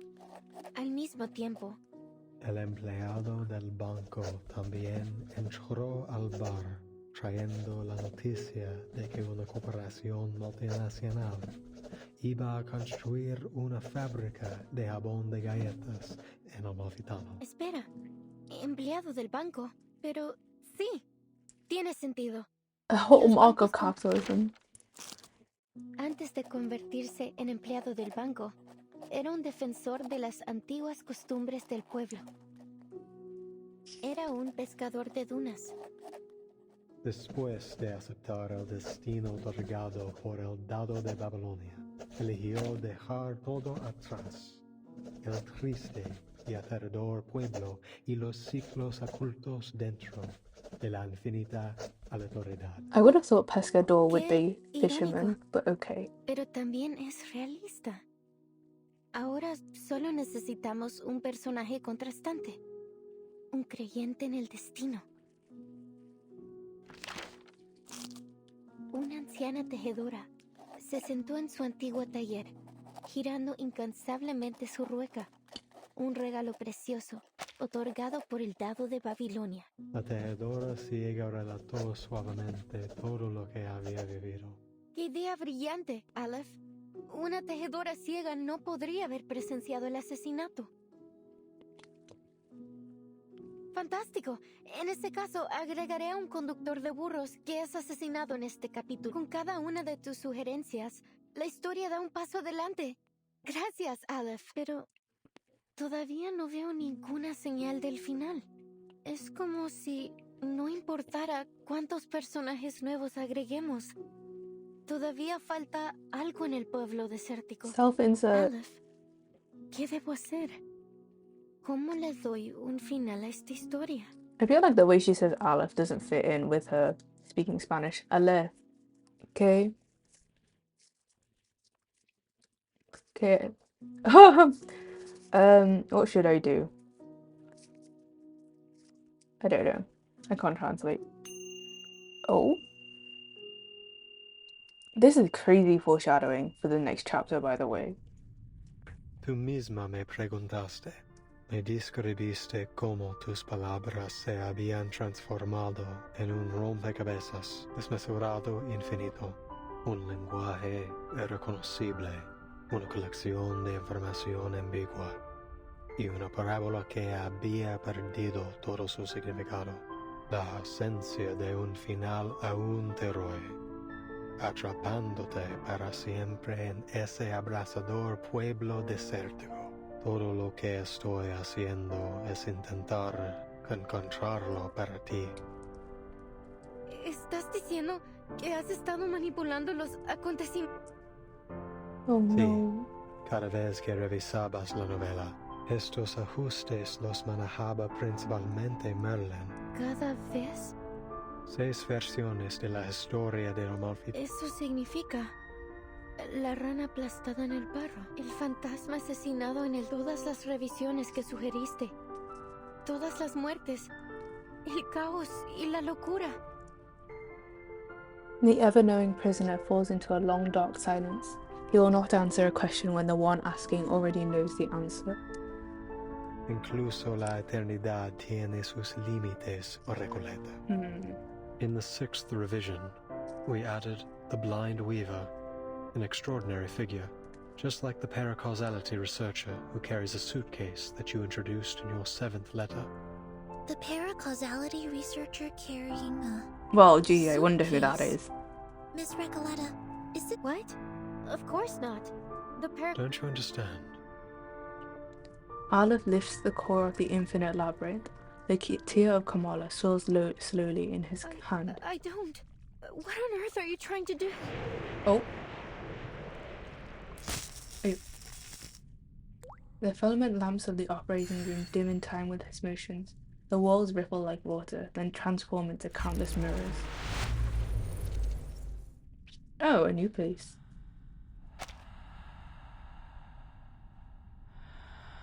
Within the mirrors, an endless stream of information appears. A seemingly possessed telephone babbles, an old radio sings, a flickering slide projector whirs and cracks, a muted film projector spins, a timetable opens, and dictionaries of countless languages flow past. A room without an exit, an eternal predicament, a prisoner's dwelling. Recoleta, it is the cycle of fate that has brought you to the panopticon of Komala in Ushuaia. Now, return to the rise and fall of sanity. return. Become a and become a character once more. You've been searching for its ending. I believe that this time you will witness the grand finale with your own two eyes. No more sadness, no more loneliness. The answer you've long sought lies in the inevitable final roll of the die. Anything that drips black liquid like that, definitely just Mana's vindictive. So, the jailer is the bank clerk, and Erd is the blind weaver. But what about Roberta, Garcia, and Octavia? They weren't even assigned roles. What right do you or I have to decide what happens to them? To dictate their gains and losses? But they couldn't possibly understand such a thing, could they? Because they are just two-dimensional characters in a story. To you, it's just a story. Do you think hiding behind the guise of fiction absolves you from the reality that you've turned the Panopticon into a living hell? Yes. You're the only one who truly understands the rise and fall of sanity. Goodness knows how many manuscripts I sent out that never received a reply. I was so grateful to you. For your replies, for understanding my novel. Those things were more precious to me than any sunrise over the Andes. Had I known that your feedback was created in such a way, and at such a cost, I would have preferred not to receive it at all. Don't you get it? Even if they don't understand my novel, the people I meet are still my friends. Whether we took a long journey together, or we simply chatted for a few hours, we formed an inseparable, miraculous bond. They're a part of me. How could you treat them like fictional characters? It's disrespectful to my work, and to life itself. The writer's resistance is so sharp that it cuts through Alice's carefully constructed labyrinth easily. But you raised the question yourself. Why do you resist receiving its answer? He lowers his head and for the first time, cracks appear on that indestructible mask. Oh. Maybe that mask was what cracked before. They're always like this, aren't they? They throw a question at you, only to abandon it along with the fading of the era. This storm will spare no one. You've known it all along, Alice. Only the timeless Panopticon can maintain control. The all-seeing tower. The perfect governing system. What a hopeless fool you are, Merlin. Haven't you heard what they say? There is no need to build a labyrinth when the whole world already is one. Physician, idealist, Aleph. Your meaningless questions will be swept away by the tides of time, only to resurface on the shores of our minds once more. We've seen it happen, over and over again. Surely you've realized by now that the only true meaning can be found in literature. For over a century, literature has remained the singular, ultimate answer. This lonely cowboy is simply feeling lost at the moment. Spare us your ramblings, my dear. You're wasting our time. Enough. A willing prisoner. The dye that reflects the heart can no longer bear its weight, as it glows from within, burning fissures. On the surrounding mirrors, countless reflections of Aleph appear, each wearing a different face. They crowd into the room as a flood of ghosts. Aleph seems to be in a terrible state. We have to be careful. Something isn't right about that dye. Manus Vindicte!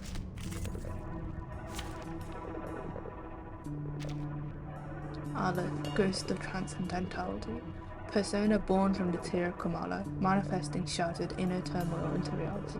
The original form no longer exists. The doodles on his face, the faces on his face, as you could say, remind me of Jinx and her hallucinations and what she went through.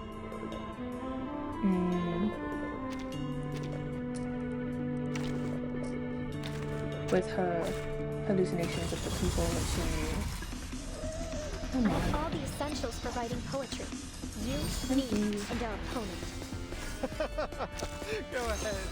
Keep the story going. Carry it through until we finally feel the sweet gratification of the ending. Your endeavors are doomed to... There's only... Oh.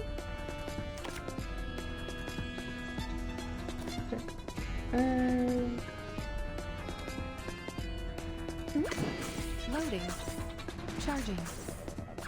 In todos los momentos. Please, allow me. Barrage. Feel my dark embrace. Eliminate target. Flee, mortal. Idealismo, vuelos de fantasía, patrones ocultos. Stay away from me. I, robot, child of science. This music is quite nice.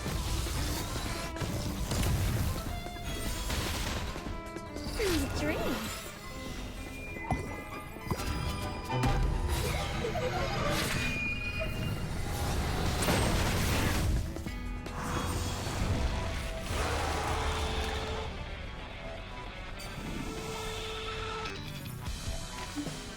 Oh, I forgot to change the... Oh, I forgot to change this again.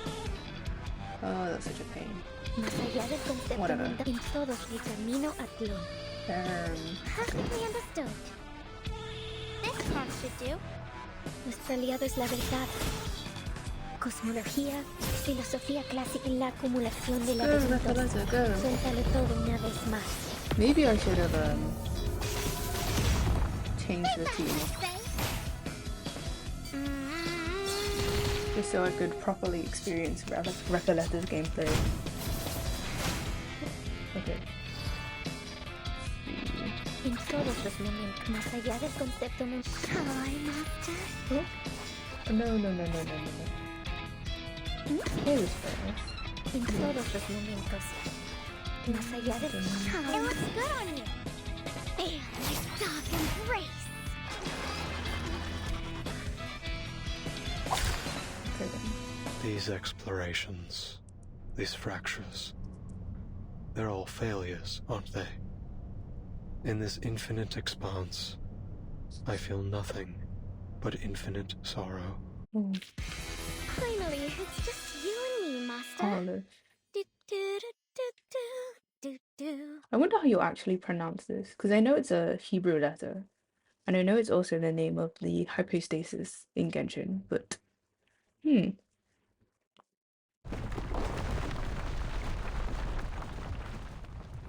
The chaotic battle comes to an abrupt halt.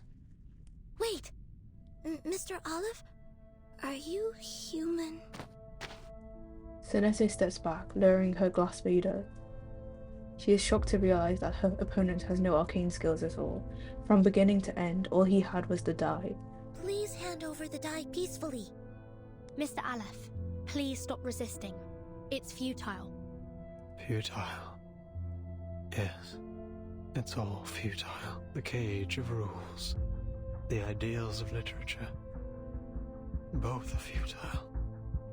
Mere illusions conjured along the path to transcendentality. They all fear that they're nothing more than phantoms in someone else's dream. They couldn't break free from that false dream. None of them could. False dream. Where have we heard of false dreams before? Honestly, I think it's quite interesting that Aleph is completely, well, he's not completely separate, but his ideals are separate to the ideals of Manus Vindictae and what they stand for. As a human working for, Manus Vindictae having his, well, I guess Sophia is also working for them, but as human working for Manus Vindictae as an advisor, being given something that has power, pursuing an ultimate truth, something that transcends, that goes beyond. But he is only human. Both the physician and the idealist walked toward their own destruction, just as I expected. But your novel still has hope, Recoleta. Its ending hasn't been written yet. We cannot deny that it may be the answer to achieving transcendentality. You're not going to stop, are you? Using this novel to achieve something beyond. That's not. I don't think that will Not be until you get possible. your answer.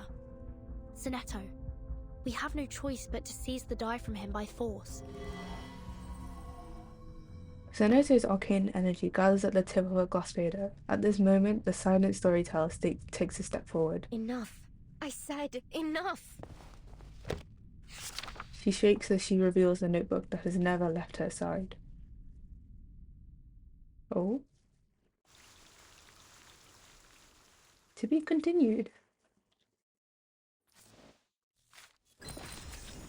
Boundary. Wait. Someone had already opened it, perhaps the lady or perhaps the sender himself. Dear Miss Recoleta, I have completed reading the 6th edition of The Rise and Fall of Sanity, which you enclosed with your letter dated February 8th, 1991. Rise and Fall of a Midwest Princess?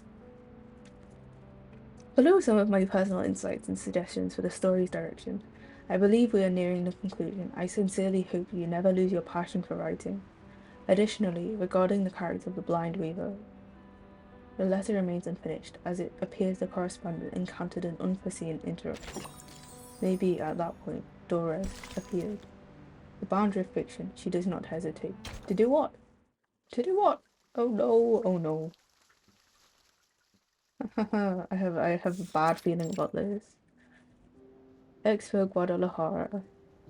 International Book Fair. People move between bookshelves and corridors, engaged in heated conversations. I'm afraid we can't publish your novel in its current state, Recoleta. Ah, Senor Cruz! What a pleasure to see you here. Oh my goodness. I'm an editor from the Naranja Dulce publishing house. The editor leaves, hurrying after another writer, leaving Recoleta standing alone in place. The 17th publisher to reject her today. Hey, relax, Rick. There's so many writers and publishers here. The young writer, attempting to forget her 17th rejection, flips through the event guide in her hands. Now, which section should I visit now? She turns to the last page of the thick handbook, where all the invited authors and their contact details are listed. Estupendo. I recall James Joyce was inspired by a letter he received from Henrik Ibsen. So, Tadeo Emma Sooms, Aleph, Averroes. Oh, and that's where they started, I assumed. A knock at the door interrupts her daydream. Oh, don't worry. I promise I'll catch up on the rent next month. Make all the excuses you want, Ingrid. If you don't pay the rent soon, you'll either end up in that crumbling colonial building on the corner or on the street, selling oranges at the San Telmo market. By the way, Julia told me you lost your job at the textile factory. You under some kind of can't work in one place for more than 3 months, curse or something, senorita?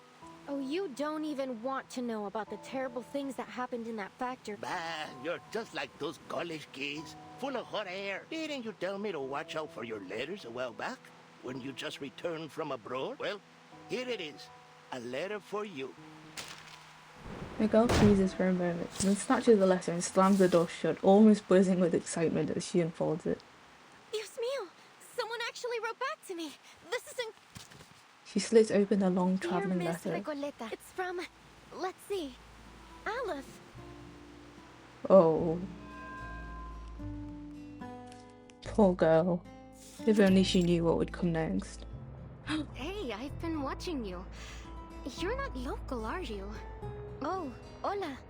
You're right. I just arrived in Buenos Aires 3 days ago. My trip's been a lot like a Copes tango performance. Full of twists and turns, but nothing much worth telling, really. I'm actually writing a reply to my pen pal. Long story short, I sent him a manuscript of my novel, and to my surprise, he actually wrote back. Amazing, isn't it? In our recent letters, we've been discussing how my novel lacks a key character to drive the story toward a decisive ending. So we've been debating whether to introduce a new ghost to act as a turning point for the story. Oh, so then you're a writer? Hey, Pancho, come over here. I found an actual real-life writer. Oh my goodness, is this Pancho and the lady plenty of poems from the start of the chapter? So I have a feeling we're about to embark on an incredible adventure together. Oh no. Are you interested in joining the visceral realism movement? What? Fabuloso. We have no time to waste. Once... Shuaya, the end of the world? Lamau. Oh, don't be such a downer, Pancho. Hi, Maria. Pancho I'll and deal with the Maria. gold if you really want to go so badly. The two people with her at the Tell us start. about your novel? Of course. So I'll tell you all. All right. Let's start with the cottage with the blue roof and Amalfitano. oh my goodness. The start of it all. It's been 6 months since we first exchanged letters. Since then, I've been traveling. First from Chile to Mexico, then from Mexico to Argentina. And I've never stopped writing. I'm not really sure what the purpose, what power does literature hold? What responsibilities? Perhaps only by continuing to write will I understand one day. Recoleta flipped through her notebook, every turn of the page containing a different coloured letter. After their long journeys, pages of letters form a faded riddle, the handwriting long since blurred. Aleph, you're right. I do want an ending to my novel. But not like this. You really have no idea, do you, Recoleta? Her only reader realizes she has still not grasped what is happening, forcing him to reveal a truth he has long concealed. The Oh rise and no. fall of sanity is your story. Yes. What do you mean? You are a ghost, wandering this forsaken land, still striving to create a miracle. You are a wandering poet, born in Amalfitano, the foolishly brave protagonist of the story, and the embodiment of the author herself. A reflection, yes. The author, no. She's not real. You are simply a figment of her imagination, a manifestation of her dream to wander. Have you not realized it? The literary pursuits and romantic adventures you described, they are merely faded memories from 1975. The poets who joined the visceral realism movement with you left Latin America long ago. Faded memories. As for the novel, it's yours now. A story you're writing. A story about yourself. Your departure has turned Amalfitano into a ghost town.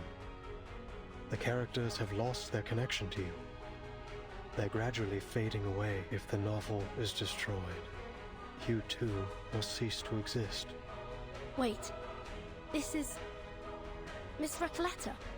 Is what he said true? I know you never lie, pen pal. In your first letter, you told me that a character's role in fate must be determined from the outset and consistently adhered to throughout the story. Reading the perspective and insights of a walking encyclopedia, having such a person be willing to share their thoughts at all was an exhilarating experience. I had never imagined my novel could develop in this way.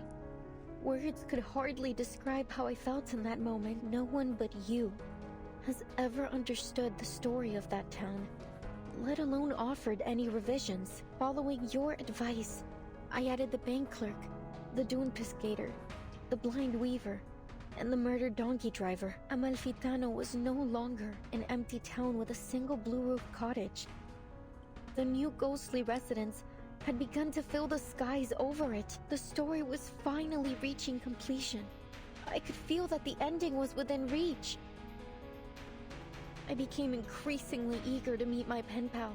I couldn't get the thought out of my mind. I wasn't sure what I would say to this Aleph. A simple thank you, perhaps, or maybe a discussion about the future of Amalfitano with its sole reader. Or maybe I'm no different from everyone else. But even if I am a ghost, as you say, an incarnation of someone else, a fictional being, so what? My resolve will not waver, even if my existence is bound to fade away, because this isn't what literature is supposed to be. You once told me there isn't an ounce of reality in fiction, only voids and glorified lies. Let me tell you this. Whether real or fictional, corporeal or intangible, I have accepted my existence now. Let's put a stop to this, Aleph. Recoleta? Recoleta, what are you going to do? The inmates aren't characters in my novel. They're people trapped in a prison. Just as you are. Oh. By simulating my story here, you have made me into some kind of god. A guilty, false creator. A dictator of fate. I never wanted any of this. Oh my goodness. If you destroy the novel, you will cease to exist. Oh, it's Amalfitano. A ghost from the pages of a book. A victim of murder, a critic of predetermined thought. Pessimist who welcomes the truth. Let's see, so Melania is good. Pickles. Pickles. Wait. Wait! Wait, I only have one of these. Sorry. Just now. Let me go to the bank. Let me check.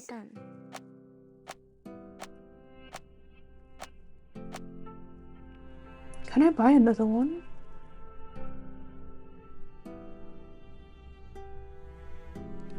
Where is it?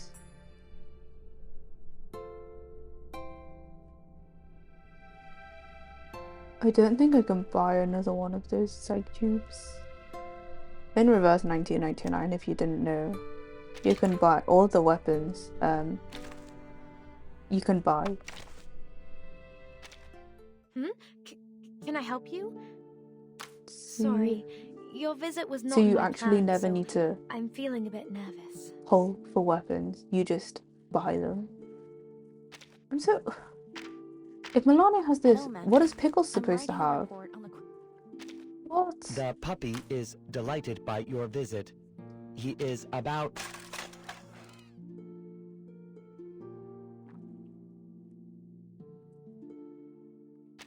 I mean, I guess this works. Channel.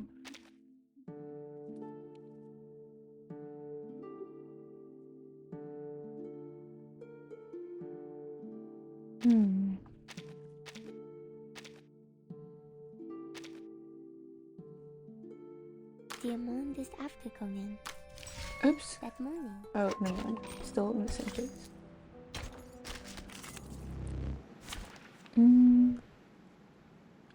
Pickles Melania healer. So many people here. Feels like trade season again. The puppy wishes to come along. ¡Lo veo! ¡La frecuencia perfecta! La admirable aleatoriedad del destino. Creo que lo he encontrado. La fuente del dado de Babilonia. ¡Ya no estoy!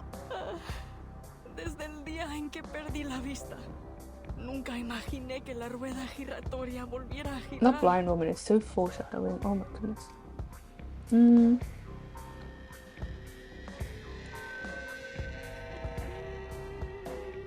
The puppy agreed.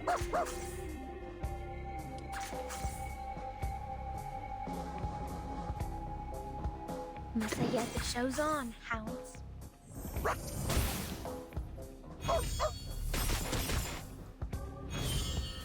Time waits for no one, even for a great people. Wait, I messed up. No, I messed up. Goodness. Cosmología, filosofía clásica. Time waits for no fundamento del mundo. Even for a great people. I messed up. No.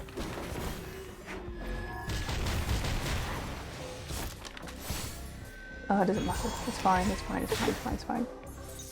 It's fine. Everything's fine. I'm fine. El camino. Oh look, here's another one. En todos más allá del concepto mundano de la acumulación. I should have. I needed to change the thing in this corner, and then I also needed to put Pickles behind for Tutu. Otherwise, he wouldn't get his extra attack, and I can't cast his ult. De fantasía. Nuestro aliado es la verdad. Oh my goodness.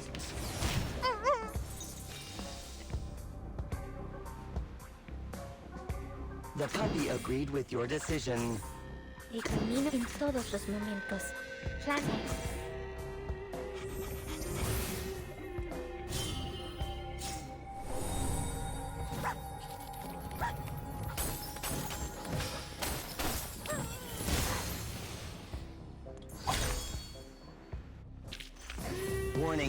Warning, the puppy is fleeing the scene at its maximum speed.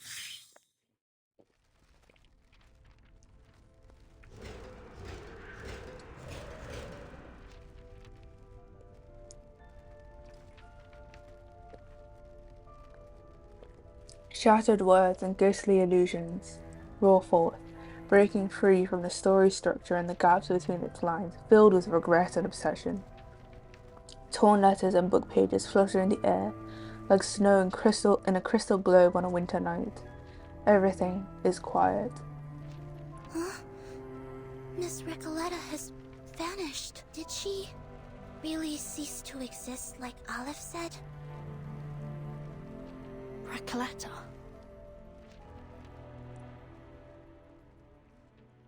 Rest in peace, Recoleta.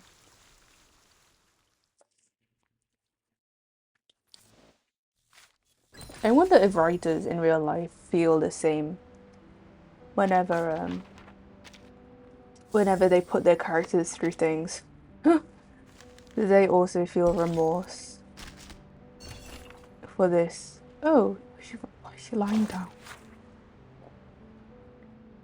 The writers also feel remorse when they put their characters through bad things, when they make them suffer.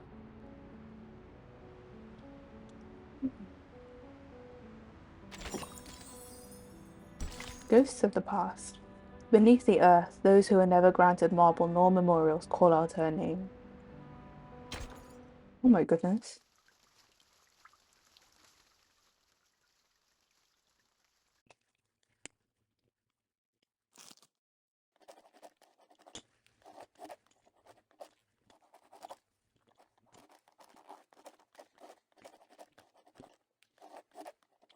En una noche misteriosa, el viento trajo la fría dureza del desierto. En la cabaña de techo azul le llegó en un sueño, una hotel sin esquinas, y entonces despertó. I am not good at reading Spanish. ¿Qué sueño más extraño? Oh my goodness, line art. Line art, Recoleta. El sabor de la realidad, tan amargo y triste. Pero lleno de pensamiento dialéctico. Tal vez la gente del panóptico reflejaba mis pensamientos internos. She looks around, surveying the cobwebbed corners where stacks of manuscripts are piled up to the ceiling and over empty ink bottles collecting dust. Entonces realmente soy un personaje en la novela. Recoleta. La misteriosa cabaña con el techo azul fue mi hogar todo el tiempo. Entonces, los rumores que los fantasmas... Recoleta.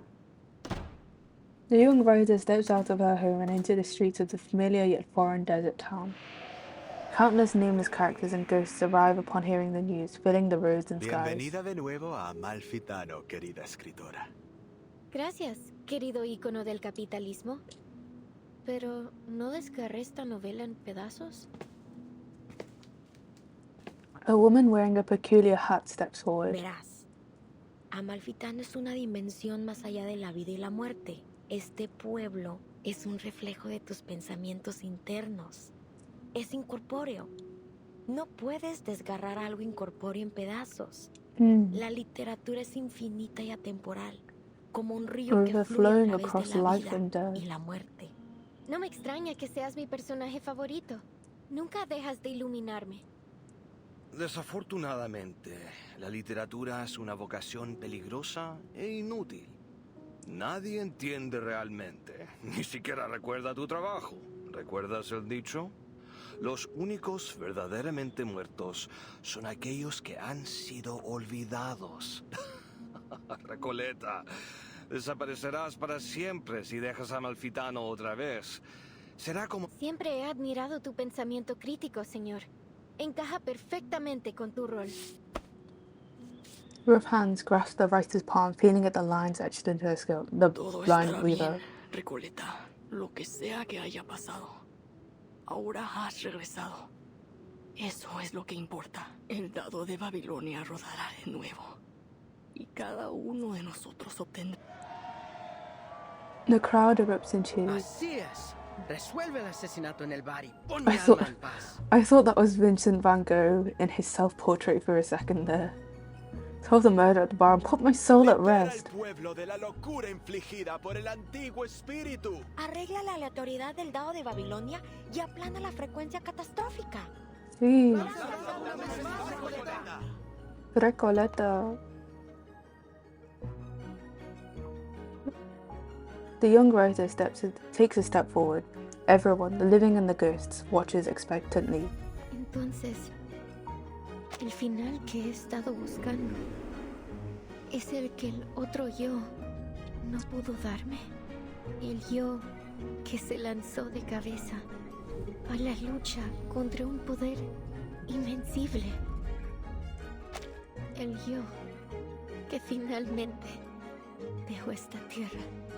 Después de todo este tiempo, finalmente he encontrado mi final. She grasps the gleaming die of Babylon.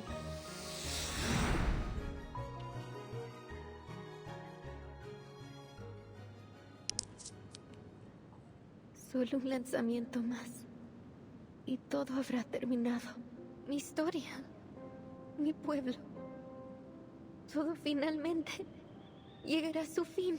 Pero el sueño sobre el panóptico también terminará, ¿verdad?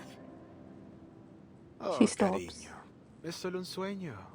Ah, no me digas que estás abandonando tu búsqueda de toda la vida por un Este sueño es cruel. Nadie entiende esta gran novela ahí ni este pueblo asombroso. Pero aquí eres una verdadera escritora. Este es tu hogar. Pero ya extraño a mis amigos en ese sueño. Existe. Así como este lugar existe. Write them into the story. Pero nosotros también somos tus amigos, Recoleta. Podrías desaparecer si dejas a Malfitano. ¿Estás segura de que quieres irte? The young writer puts down a die in her hand. The die that signifies the end of everything vanishes into the sandy wind. ¿Sabéis cómo soy, queridos amigos? He pasado mi vida emprendiendo aventuras tontas y no recompensadas. Así soy yo, ¿verdad? No. Amalfitano es, en efecto, un lugar ideal. Un lugar para vagar, para un viaje corto y para perderse un rato. Y tiene a ustedes, mis amigos ficticios, a quienes quiero tanto. Why did she say ustedes instead of just you, plural, informal? Pero debo regresar a mi sueño y ver a mis amigos ahí. As they hear her words, the ghost of the town smile with relief. Tienes razón, Recoleta. No se puede negar que eres un alma noble y apasionada. Cada uno de nosotros lo sabe. También eres nuestra querida amiga. ¿Por qué te detendremos de hacer lo que realmente Everyone makes way for her as a path into a boundless void unfolds. In our short lives, there is an infinite staircase, at the end of which there is a silent pool, etc., etc. Deseamos lo mejor, Recoleta. Buenas noches, querida. Que tu sueño sea dulce esta vez. Gracias a todos, mis amigos. Nunca los olvidaré. The girl wipes the tears from her eyes and steps into the looming darkness. All is silent as she enters the barren land. There is only the faint sound of footsteps echoing against the vast and empty darkness. I've read your work, Señorita Recoleta. To be frank, it lacks both depth and breadth. This town of yours is still far from reflecting the complexity of society, and the narrative lacks a discerning perspective. It still needs some work if you want it to truly resonate with our audience. Just go for it, Señorita. You're at a perfect age to explore, experience, and learn. Time wheels, and at last the girl feels her existence again within the void. She reclaims her voice. What's happening to me? 1,000 or perhaps countless faces emerge before her again. Ah, of course. rise and fall of sanity is my story. So, even though the novel's been destroyed, the story, and myself along with it, lives on in the minds of those who read it. Thank you for your feedback, editor. Even here in this great expanse of darkness, I can still hear your words. You have my gratitude. Thank you for reading my novel, even if you didn't understand it, and likely never will. She navigates a labyrinth of words and an endless expanse of mirrored waters, the darkness surging toward her like a rush of waves in a dark night. Let me start again. She navigates a labyrinth of words and an endless expanse of mirrored waters, the darkness surging towards her like a rush of waves on a dark night, making her presence feel heavier. Honestly, I find your story totally fascinating. Typical. Trust a writer to try to be all obscure and mysterious. Maria, Pancho, you guys are the best traveling pals I've ever had. Our paths may diverge in the future, but the joyful memories of our journey across grasslands, snowfields, and deserts together will remain forever. It's been great coming along with you. You're totally one of a kind. We'll be waiting for you at my aunt's vineyard. A little sun after a hard day's work will do you good. Her passionate companions wave to her, never looking back as they continue forward. The girl's steps are no longer weightless. With every step she takes, they feel heavier and more real. She lingers inside the infinite mask in the mirror, the boundless universe filling her with both confusion and illusion. There is ambition in her writing. It's passionate and poetic, fractured and chaotic. But when viewed as a whole, her work feels like little more than a superficial illusion. It lacks What did I say? To truly touch the soul. I will refrain from offering further comments until she stops romanticizing her childish adventures. To put it bluntly, her phraseology feels overly deliberate to the point of distortion. Her verbiage is like a collection of vague sentiment bubbles.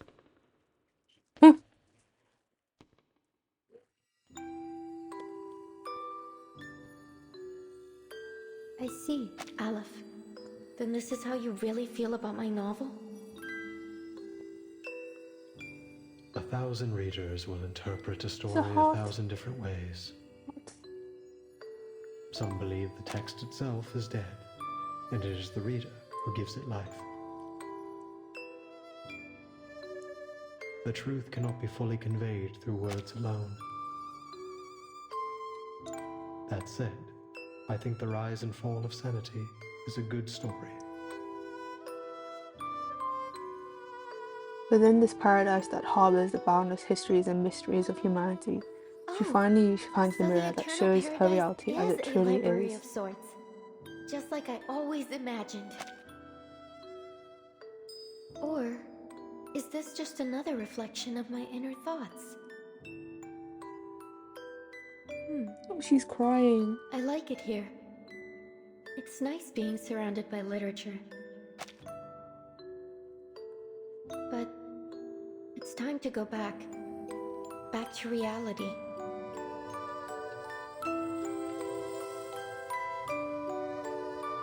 Go, Recoleta! Whoa!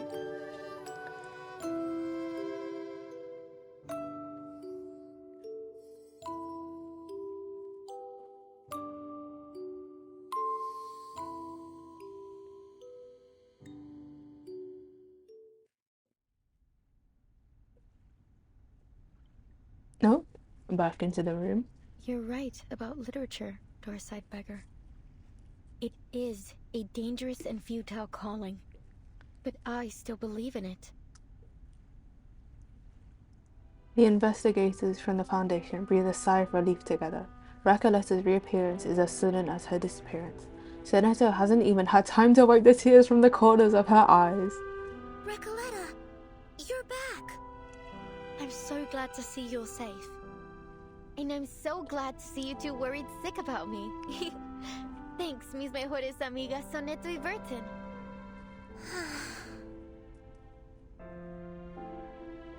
The reborn writer turns to the prisoner sitting dejected nearby. See, Aleph? I still exist. Mm-hmm. Amalfitano is gone. It's all over. You're simply a wandering ghost now, never to return home again. You may still exist, but Amalfitano will never get its ending. You've nullified its existence, rendering all of this meaningless. Is it more...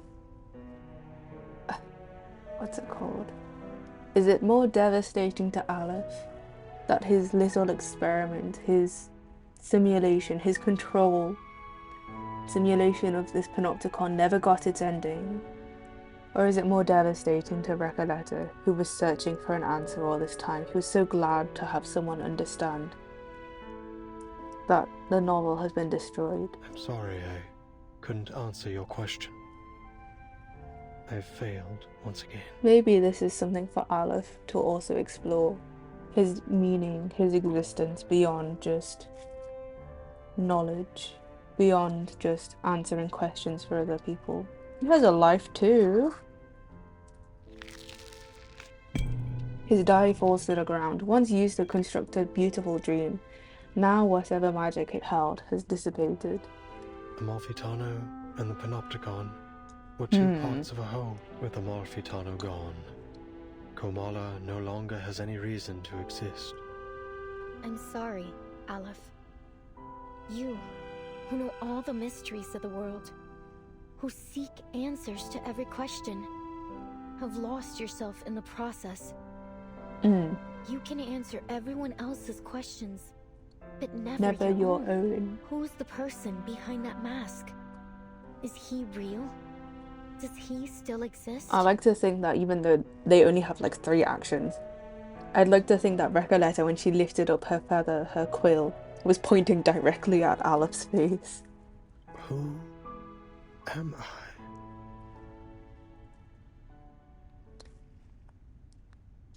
The weighty ending to the story leaves the prisoner still trapped in a blurred illusion, exhausted. But heads up. Pay attention, everyone, to this next sentence. Go drink some water. Sit up straight. Reminder to stay hydrated, even if you've been sat down for hours.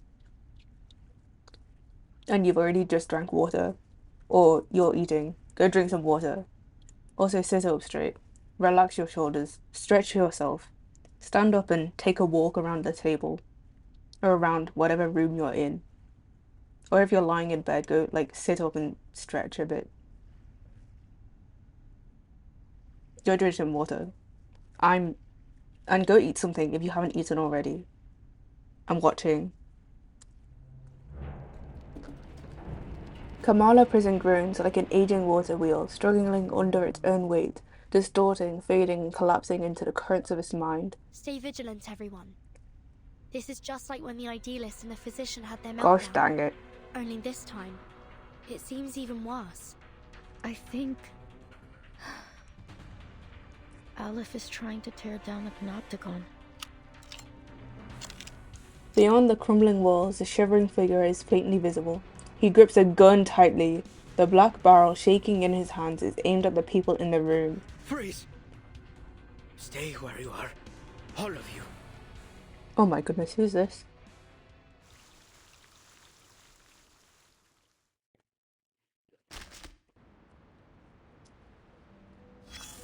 Wait, you've just shown us all the prisoners around her and the jailer. Oh wait, no, those are the townspeople. Okay, then never mind. Okay then. Take a deep breath, soldier. The smoke's cleared now.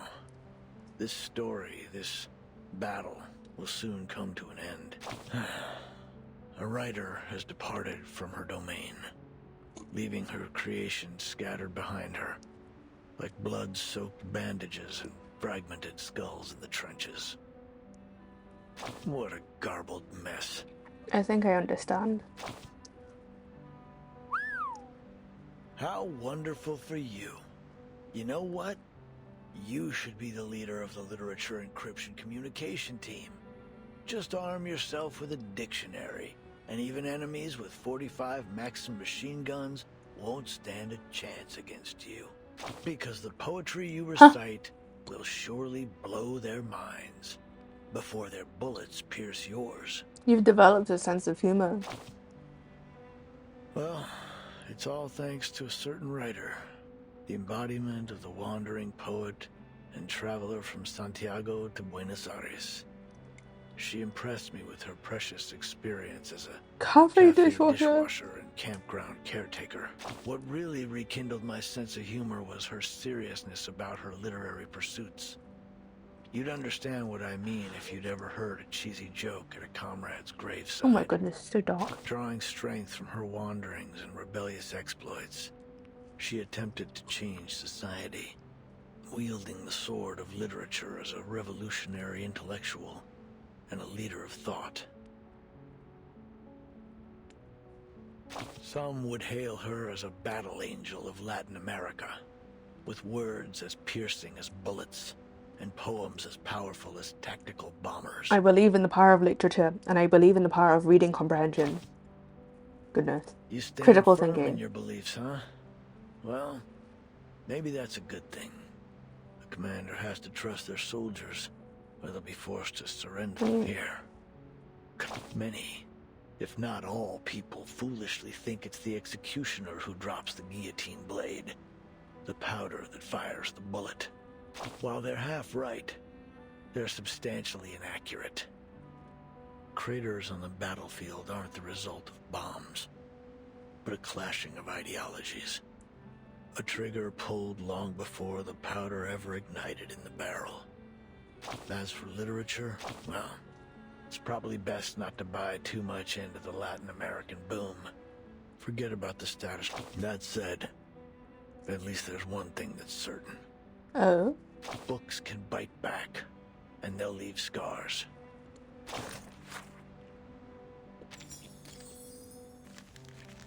The pen is mightier than the sword, etc., etc.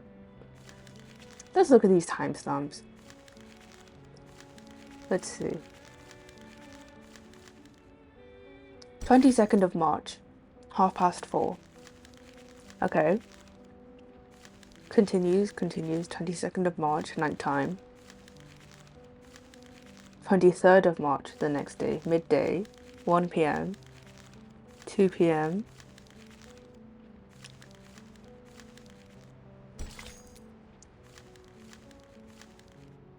so it's still the next day. Oh my goodness. In praise of folly, ghosts of the past. Or is this just completely separate then? Okay then. A tiny boat adrift upon a sea of ideals, convinced it has hoisted its sail. Oh. Are we going to fight Aleph again? A prisoner steps out from behind the wall, a weapon held in a shaking hand. I was just setting up my exhibit when everything started shaking. Then I realized it wasn't just my imagination. What on earth? So I followed the cracks in the wall. I didn't mean to eavesdrop, but something's happening to the panopticon, isn't it? His panicked hands shift the gun toward Aleph, who has collapsed on his side. Are you the physician? Or is it Aleph? Whoever you are, please restore the panopticon to the way it was. I'm begging you. You can do that. The mind that once created infinity now watches as it folds back into nothing before him. Why? Oh, the die. If you won't help me, then I'll do it myself. 1 second. Let me go wash my hands. A fly just flew into my hand. And it died. Ah!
I'm back. I went to the bathroom on the way. It's been a few hours. I need to get rid of the text. Because I'm back. Right. Garcia. The prisoner in desperation lunges forward. Calm down, Garcia.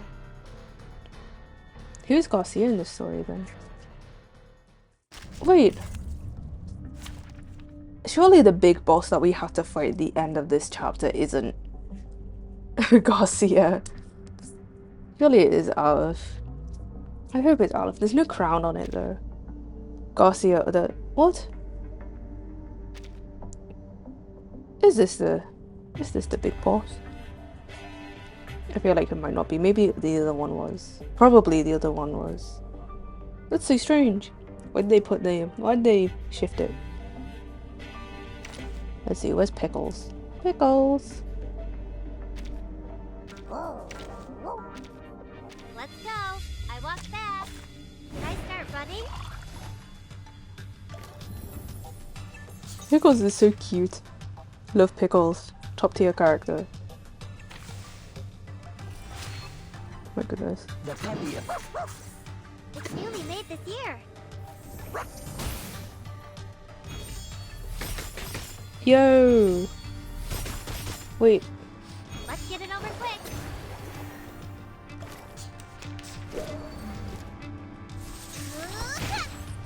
Oh. Okay then. Warning, warning. The puppy is fleeing the scene at its maximus.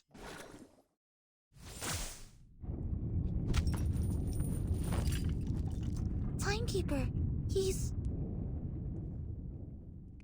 Garcia, weakened by his long confinement, is easily knocked to the ground, unable to withstand even the lightest touch of arcane skill. Why is this happening to me? Oh no. I was so close. So close to completing the exhibition. Was he? Can't you see, Garcia? There's no one controlling this place now. You're free. It isn't the dye that's trapped you. Nor is it the walls of this prison. It's the rules, and that overpowering gaze from the central tower. But now that's all gone. You can go outside. You can set up your exhibit anywhere you want. No need to stay stuck in this. Panopticon, in this prison, in this place.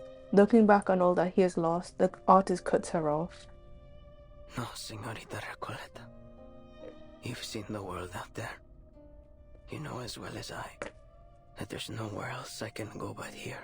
This is the only place in the world where I can hold my exhibit. And you've ruined it. You've ruined everything. No. I feel like it would have come to this anyway. This room's about to collapse. We've got to leave. Mr. Garcia, do you need a hand? I can take care of myself, thank you. I'll go a different way. I have to go back and finish setting up my exhibit. He drags himself forward with trudging steps, retracing his path to leave. Burton, what about Aleph? We can't just leave him here. I mean, what are you going to do though? Of course not. We still have questions he needs to answer. Sinetto, help me get him up. Let's get out of here. Let's go. Yes, Timekeeper.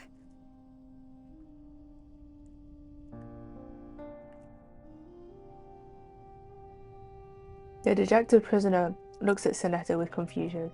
Your words are always at odds with your thoughts. You carry an ocean of questions, yet never reveal even a single drop of them. Why have you never shared your doubts? Why do you stay silent in the face of everything and everyone around you? Lamau! Sinetto, why are you like this? I believe in my duty. It's so funny. It's like when Recoleta asked Sinetto about her name, and Sinetto just went, "Oh, sorry, I don't know my parents. The only place I know is I was raised in the SPDM, the School of Primary Defense of Mankind. Sorry, Recoleta." The prisoner shifts his gaze to the other Foundation investigator. As for you, paracausality researcher, you're different from any other seeker of answers. Even on a desperate, near-hopeless journey, your heart holds little doubt. Perhaps not every question needs an answer, Mr. Aleph. Oh, true. Is that so?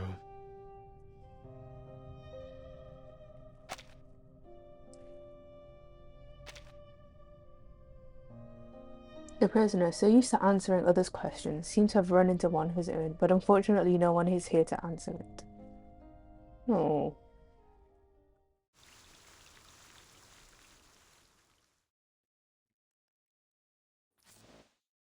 Oh.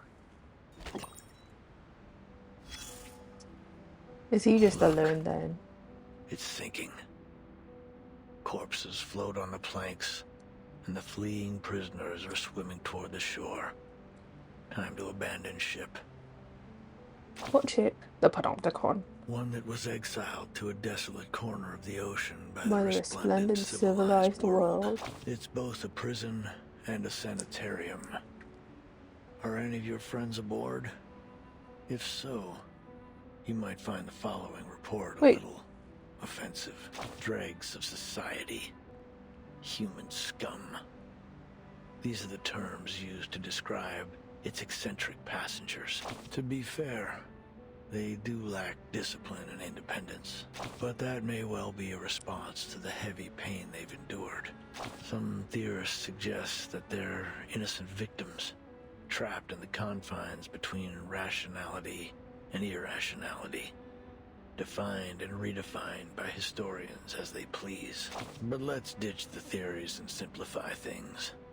The moment the shackle called madness was fastened around their necks, whether they were truly mentally ill or not, their lives were forever scarred. Further scarred by the fact that they're prisoners. And now, the mad passengers are storming the shore. I suppose it is. You can see the joy in their faces, even in the footprints they leave behind as they hop across the beach. Yes, freedom is favorable indeed. The freedom to squander our lives, to trample on the dignity of others, the freedom to embrace absurdity and meaninglessness. Let's dig deeper. Scavenge through the messy battlefield for dog tags. Were these people born mad? After watching the inhabitants of this earth tear each other apart in one war after another, I thought there was going to be an I've opportunity concluded to answer. this. Only knowledge drives people to madness. Ignorance does not. True. I thought they were going to. He was going to give me an opportunity to reply. Are people truly born? Are people truly born mad? What's it called? There's a similar question in Star Rail. Something about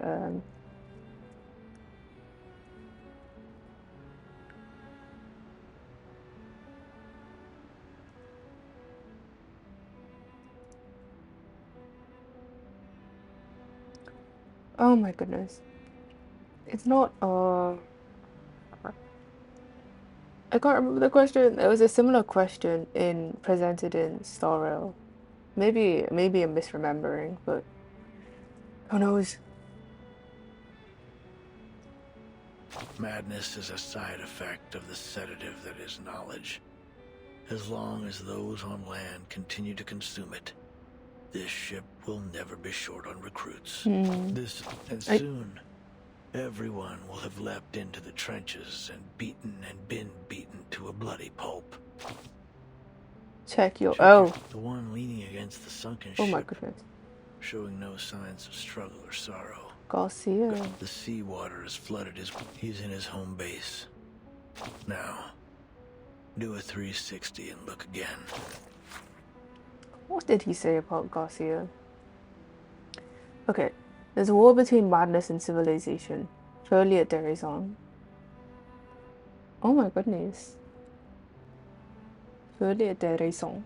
Deraison. I don't know.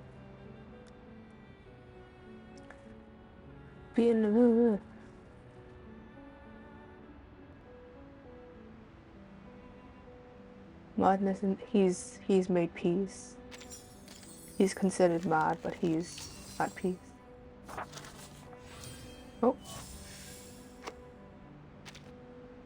Aspects of madness. Dreams the first and last dance partner of madness. Coming towards the end. Interesting. Oh my Dear goodness. Erd, Plot twists. Yes. why are you so interested in the panopticon of Kamala? Dear Mr. Aleph, whether as a doctor or a writer, I simply cannot turn a blind eye to the friction around me. Especially the discord and injustice I have witnessed here in Kamal. So, I would ask of you a question. Is there any way to resolve the endless conflicts in this place? And we bring in Recoletta's novel.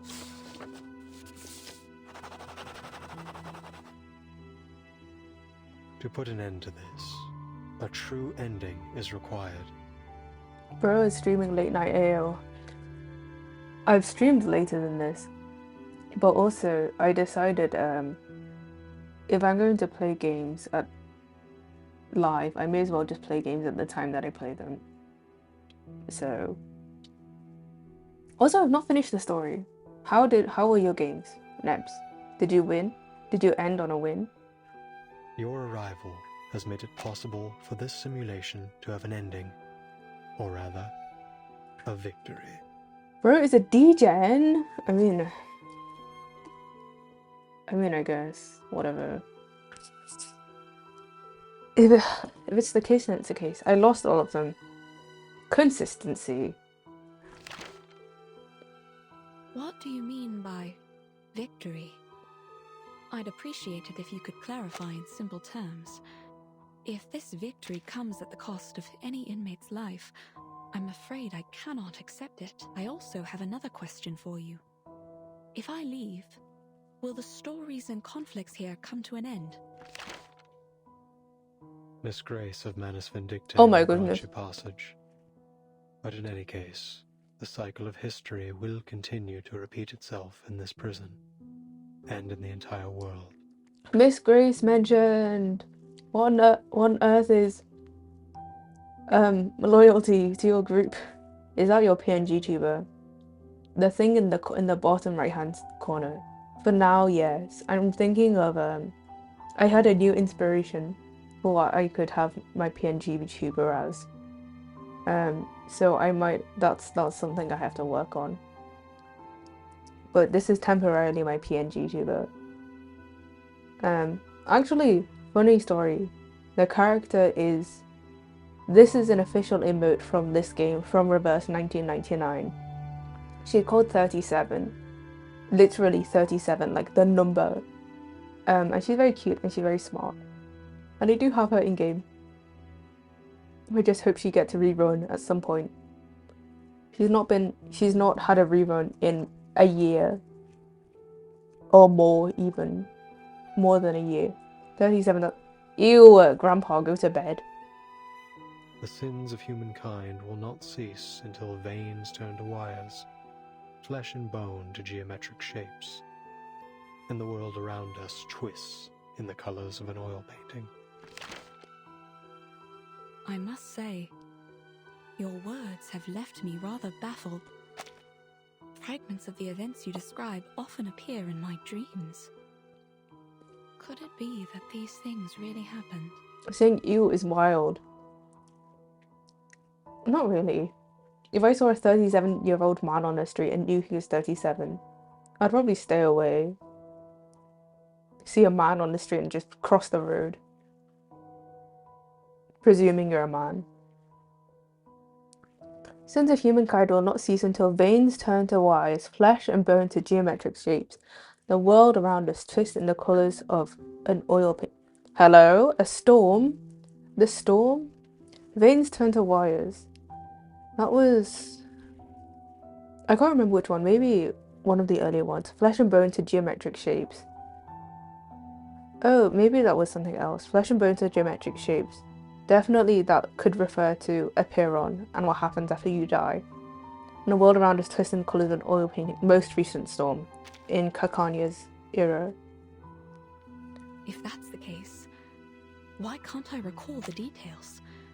Why am I left with only disconnected pieces? Oh my goodness, Erd. The madness in Kamala. These bizarre dreams. I must put an end to them. Probably. They probably would cross the road. I mean, I don't think I know what you look like, so... Fair enough. What have I forgotten? Has someone or something altered my memory? I can't shake the feeling that something crucial to me has been lost in the river of time. Some kind of duty, perhaps. Oh my goodness, Dora. Ah! What should I do? How can I recapture what I have lost? Hold my head in my hands. Doris! Ah! I won't answer a question oh my that goodness. already has an answer. You know what I look like, what? One given to you by the I don't person know. who escorted you here and made you a promise. You don't look 37. You're so close to the place where the truth lies. Think carefully. Why are you here? Has someone altered my memory? River of time. Doris. Doris. You're close to the place where the truth lies. So Aleph isn't Manus Vindicate, but he is somewhat affiliated with them because he was hired. The implication... There's so...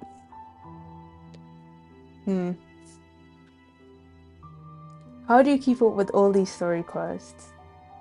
I don't. I'm actually very behind in Star Rail. The only reason I know what things happen is because I scroll so much Twitter, and I don't filter out spoilers, that I just read the spoilers. I literally don't care. Like, I read leaks as well, so if you really... No. I'm not gonna lie. It's so weird seeing you, like, admit this openly. Like, if this was on a May stream, it would, like, be so weird seeing you say these words. Or, like, type these words into chat. So obviously, you know. Obviously, I didn't think you were 37. I think it would be weird if I knew you were 37, given how old I am, and continue to talk to you. But then again, like, there's no bad intention, so it's kind of... But also, funny story, I don't actually know how old May is. I've guessed, and every time I guess, she says something which makes me think that she's not the age, which I think. Something that isn't clear.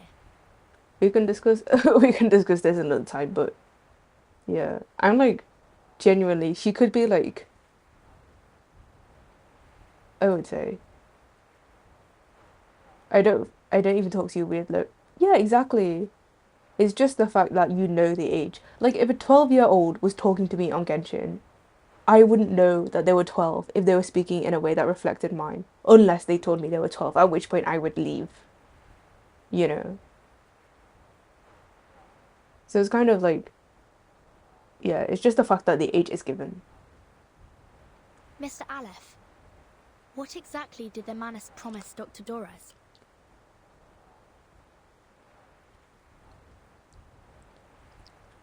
If I say, yeah, obviously. I feel like, this is so weird to say, like, live. But I feel like in any situation, if you say, oh, I'm XYZ person's significant other, and the person is quite, like, known, then it's kind of, I don't want to say people will crash out, but it's kind of like, it will become, like, a whole thing in itself. Which would be, I don't know, I feel like that would be weird for both of you. So yeah. But also you two are not subtle, so it's kind of, you know, whatever. I remember when May told me and she was like, oh, there was like a bigger expectation. There was like an expectation that I'd have a bigger reaction. Like, I don't want to be mean, but I also kind of don't care. Like, I'm happy that it's working out and that you found someone. Which means that also, like, the jokes about, like, oh, I don't have a girlfriend will be false. But at the same time, it's also kind of not my business, because you two are separate people with your own lives, and I have my own life. So it's kind of feeling like Lupe's goddess song for yeah. Yeah.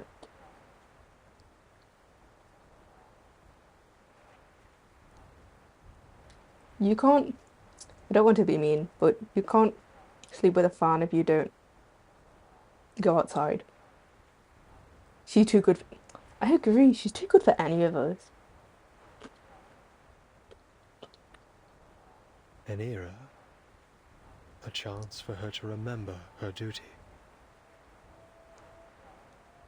An era? You helped her leave the Panopticon in the end. Where did she go? Momentarily roused from his dream, the prisoner looks blankly for a moment before his gaze drifts back towards the distant illusion. Southward, there, on the no man's continent, Manus Vindictae is preparing To recreate the parable of the past and the future. She's so beautiful, not just talking about looks. Oh my goodness. That's so funny. Also, it cracks me up every time someone, in the rare occasions that people would mention a face reveal. Because I remember when people used to say that her profile picture was literally her face. And she also has a personal account where she posted her cosplay.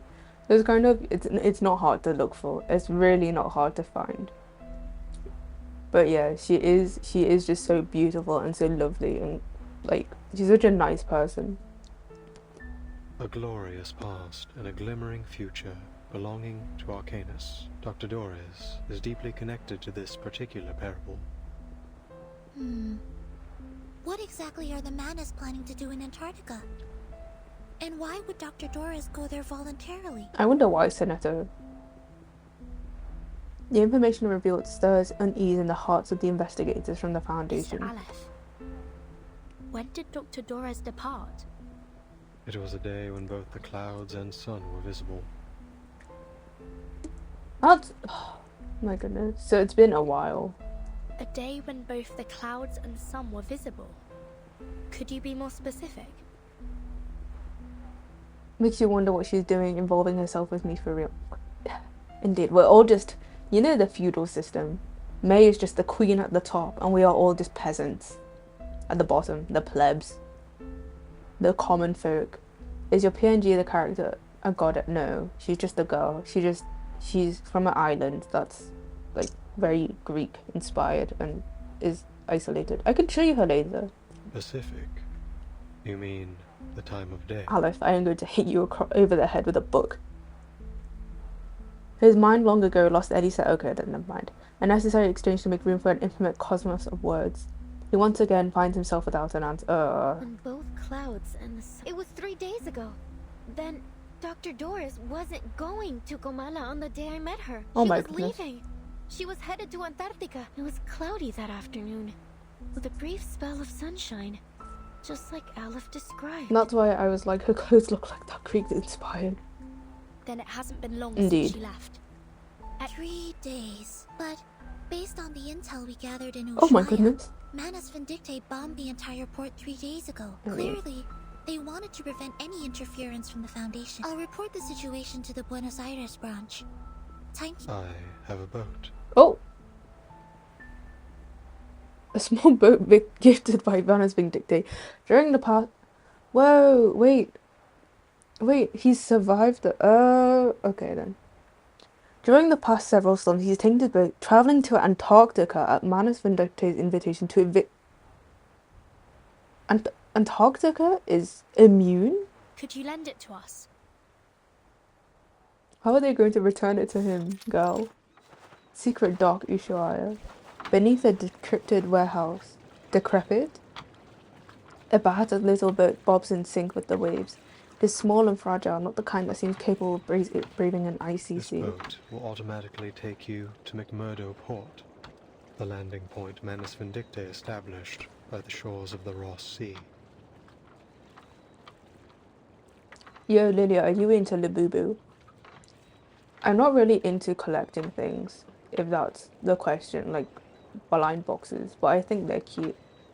I don't think the plushies are cute. I think the original art of the Labubus are cute. So So I guess they're cute, but they're not like a thing that I'm particularly into. So to answer your question, kind of, but not really. Senator eyes the boat with skepticism, rightfully distrusting this advisor of Mana's Vindictive. One of my friends is obsessed with them. Yeah. Technology. Its arcane energy source is highly unstable. My friend told me my friend asked me about Libiru, and I was like, oh no, I'm not particularly into them. She showed me that she had like a shelf of them. It was either her or her friend had like a shelf of like 4 or 5. And she was telling me how she wanted to have like one of the colours. I don't know. I feel like they're a bit ugly. Don't shoot me. I'm just saying. I think they're a little bit ugly. A shelf of them is crazy. Yeah, they're so expensive as well. Timekeeper, I suggest we wait for support in Ushuaia. I don't usually agree with Soneto, but I have to admit, I don't have much confidence that a boat this small can actually make it to Antarctica. I'm sure. What? I think that I'll have to. Oh my goodness, being my first controversy. Firstly, my first ever hater, posting my first ever controversy. No, I think if you're a normal person, you can accept that other people have different opinions. I think they're not ugly in the sense of like a person in real life being ugly, like how you describe someone being ugly, but as in I just don't find them cute. Yes, you half hater, flip a coin to decide on the day. Mr. Aleph, do you know anything about Manus Vindictae's ritual? The ritual could begin at any moment. I believe that's why they left Kamala. Upon departure, one of their members, a woman named Grace, told her they would seal off the sea. Are we too late? If you wish to find Doris, you... Well, I guess they have to. Mr. Aleph, members of the Foundation branch will arrive soon to evaluate your condition. I hope you'll answer their questions with the same patience you showed us. A bit of both. Gotta have balance, yeah. Balancing the hating and being friends, but also united in the support for May. Okay. Soneto, let's go. Yes, Timekeeper.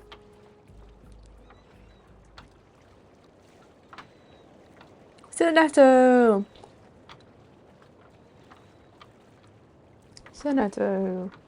As always, Soneto keeps any mission irrelevant queries to herself. I wish you would be more open about these things. You know, I do understand that she is very committed to her job and her role in the Foundation, to the Timekeeper. But I don't know.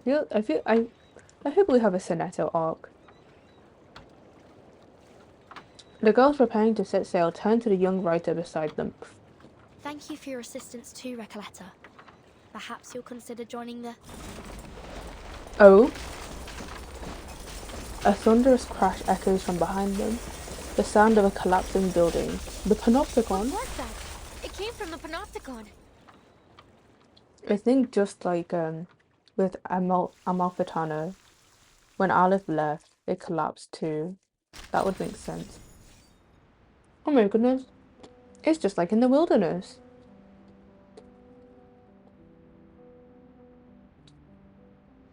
Yeah. Look, the hexagons are just like in the wilderness when you put them all together. And in the place of my ashes. As day breaks, the story ends where the ashes rest. In the end, the night is not eternal. Nah, hating on her too. True. Gotta keep the balance. Can't be too open about things. It was on fire. It's so pretty though. Blazing flames reflect in their eyes, just like the name of this island might suggest. A winter night stands sentinel over a great conflagration as every brick of Kamala prison crumbles and falls. With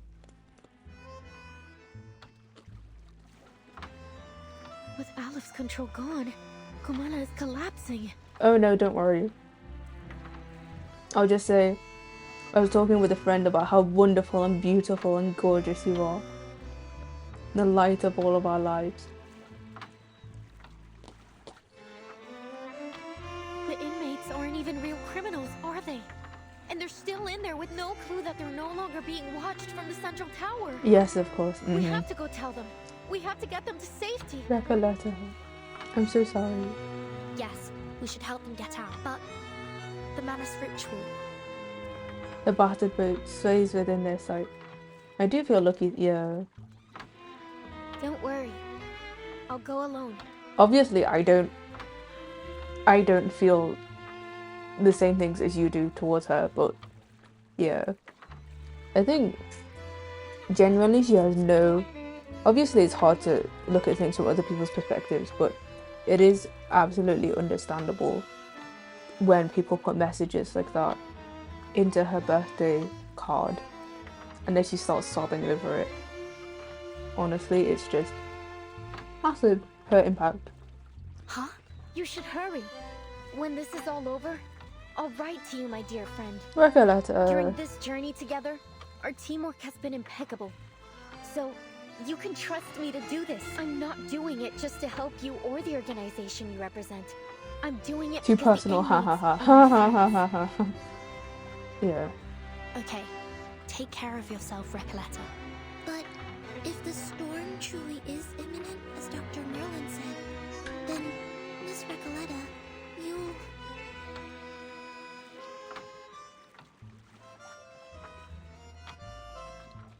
Sonata. I don't quite understand what this storm is all about. But don't worry. A brand new adventure is the best thing that can happen to a writer. It was so funny in the stream seeing her react to your message. Like sobbing, crying, throwing up. And you were there in chat like, ew, who wrote that message? Ew, ew, what are these flowers? Ew.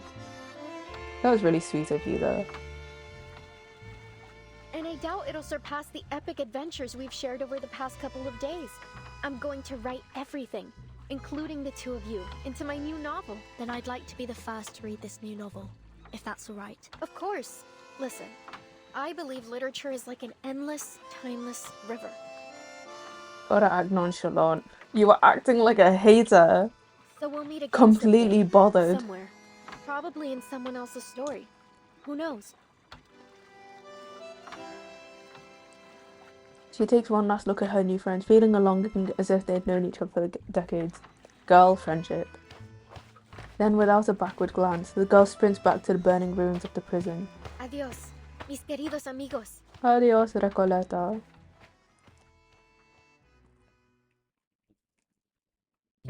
The thing is, I made it short though on purpose.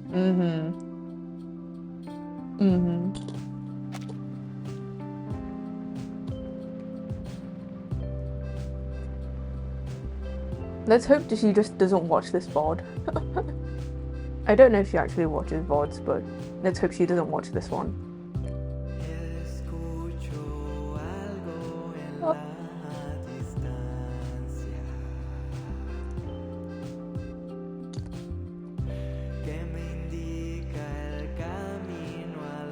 Recoleta. Onto a land of existence.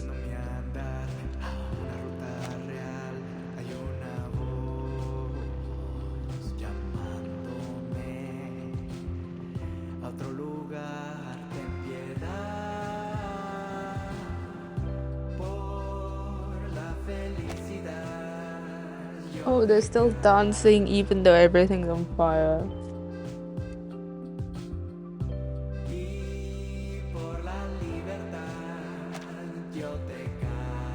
Por la libertad.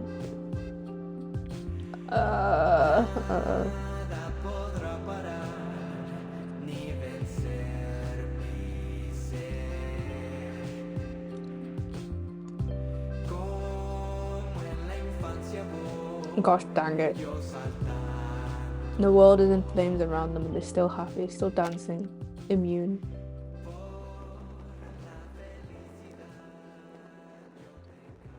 The last time I told her I was talking about her and I didn't tell her what I said, so she said went to see the Vartan Charles' stream. Oh my goodness. She's not in the Discord server, so I don't know if she knows about the VOD channel.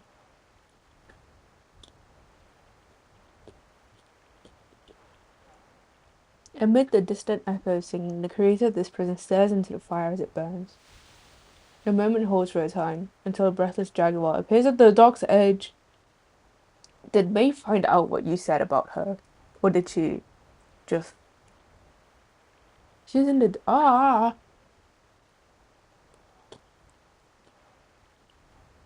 Let me go and check. It's really funny, actually. May only followed me back on my Twitter account, which I've linked. Like the other day. Oh, she did join. Oops. Yeah, she did. I just told her anyways because she was she could have watched. She could have put it on as a podcast. Put it on in the background. Oops, my bad. Less than 10 people. I don't know everyone in there. Oh, shame on me. The moment holds for a time until a breathless jaguar appears at the dock's edge, staring at the human before her with uncertainty. Dr. Merlin, you're Dr. Merlin, right? I finally found you. What on earth happened in the central tower? Right after I left, the whole panopticon started collapsing. The tower's in ruin. I've been looking for you everywhere. Please, sir, come with me. It isn't safe. That won't be necessary. The snow is still falling. Yet everything in the labyrinth has already gone up in flames. Fortune, fate, karma. They're nothing but a ridiculous joke.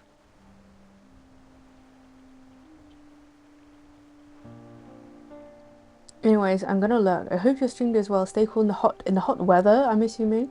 Take care. Thank you for lurking, Nips. And thank you for joining. I hope you have a lovely rest of the night, I guess. You better stay cool, stay safe as well. Stay hydrated. Take care. Bye-bye. Sleep well when you do. It's over, Jaguar.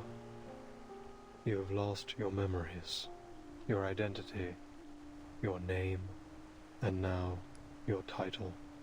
You are no longer a jailer trapped in the Panopticon. I don't get it, Dr. Merlin. What are you talking about?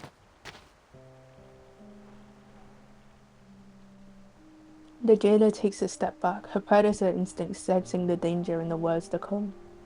The damage may not be physical, but it threatens to shatter what little faith she has left to hold on to, and the life she has always known. I'm going back to Kamala. Order must be maintained. The prisoners mustn't be allowed to escape. Please take care, Dr. Merlin. No, her voice. Her voice shaking. No. Poor jailer.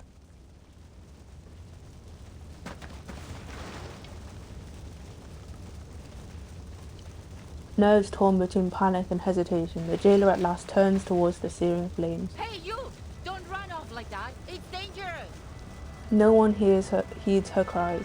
One prisoner after another flees in terror, escaping the crumbling labyrinth. Deserts! It soars! We dream on death's straw pillow. The jailer drifts through the raging scene, unable to steer a sensible course. At last, she pins down a frail and powerless prisoner beneath her weight. Stop! Get off me! Let me... Are you blind?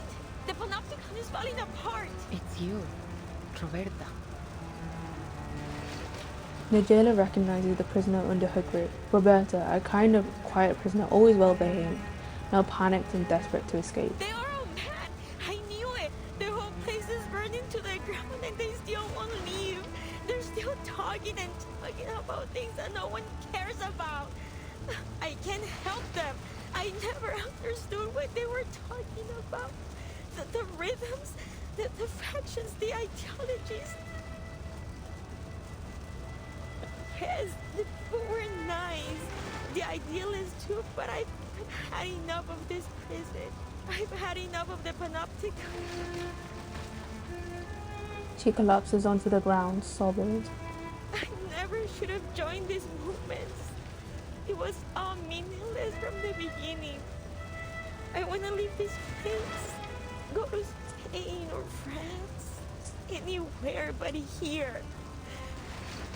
I want to go back to Magdalena. The jaguar releases her grip. Without a backwards glance, Roberta leaves. Aww.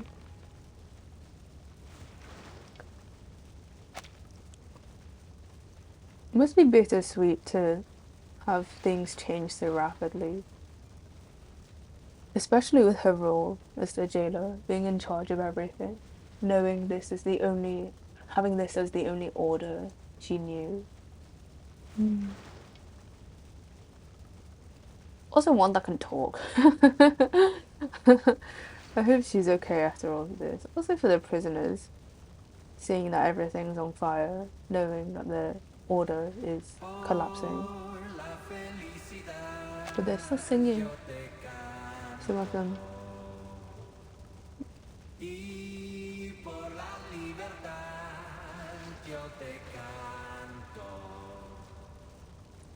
Nada podrá parar ni vencer mi ser.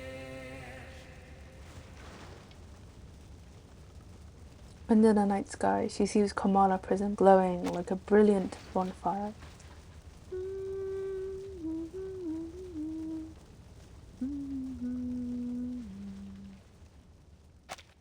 Ah.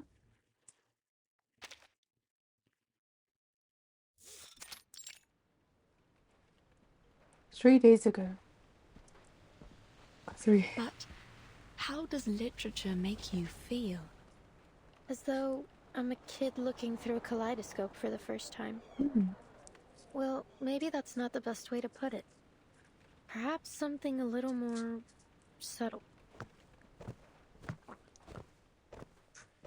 The young writer drowns in the vortex of words as the blind woman walks away. She walks silently toward Kamala prison, arriving at the dock hidden between cliffs and reefs. There, the prison who answers all questions awaits her arrival. A ship sailing to an unfamiliar land. Her shirt is so nice. A parable of the past and future. An era that once existed and is yet to come.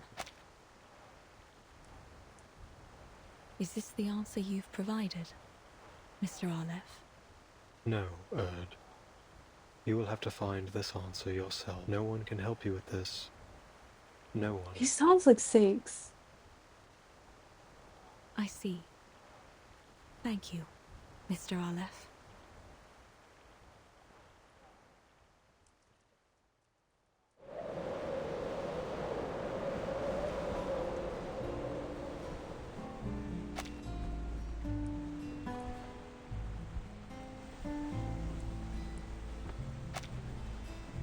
So the Platonic year whirls out new right and wrong.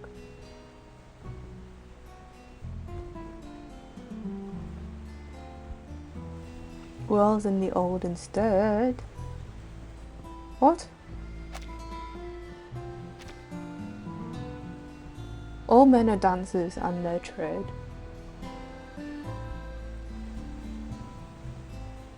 Oh. Goes to the barbarous clangor of a gong. W.B. Yeats, 1919.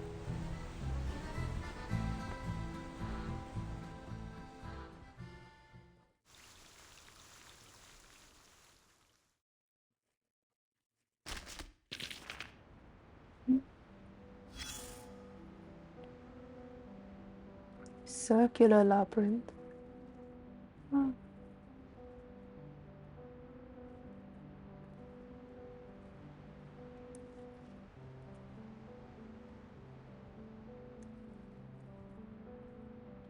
In the place of my ashes. Wait, I didn't see this before. There is a passage here, it's also unknown. I return once more to Kamala prison. It's no longer an escapable labyrinth.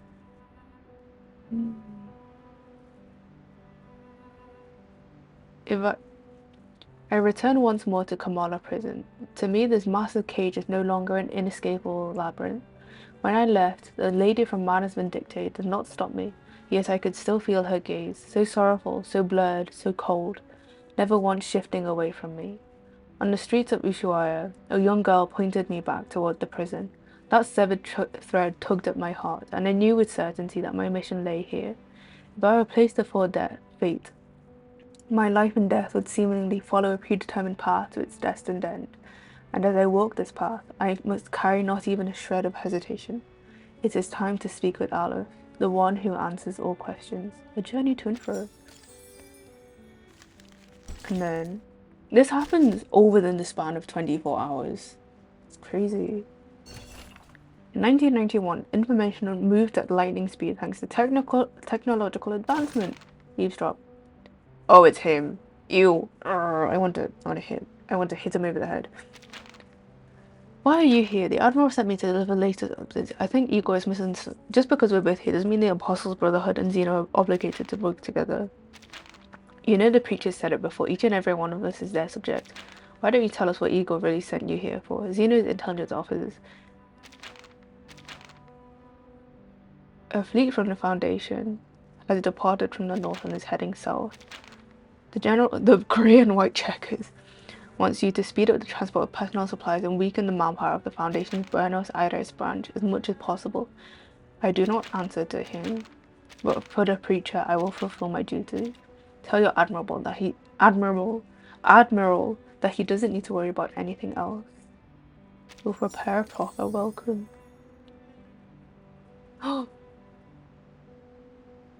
Oh my goodness, not the board. Not the table with everything inside. Oh my goodness. It really is just a game, just a story, and they're all players. All characters.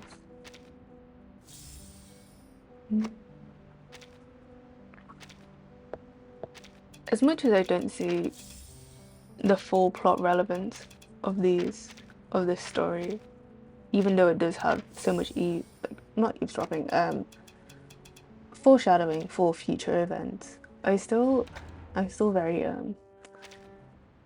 I feel like it could have been more relevant. I don't know.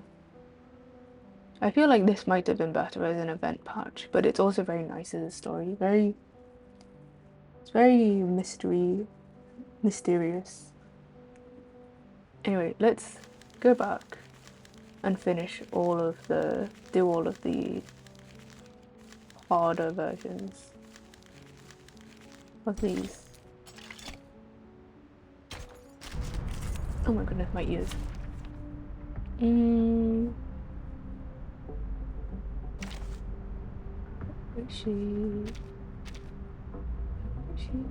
Nala. Your every desire is my command. I'm here to help. Which of these darlings shall we attend to first? Story so good, story so mysterious that I had to take notes. Can't believe that. Honestly.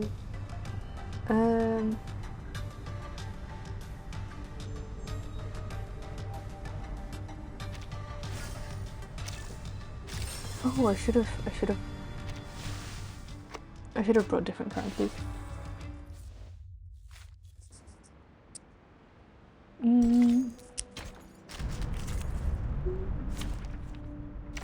Oh, it's 37. Now, I belong to this set. 37 and Anjanala combination is so good in phototaxis in study because of the fact that she can consistently trigger the party-wide follow-up attack, which also means that all the enemies will be stunned or unable to take action at least.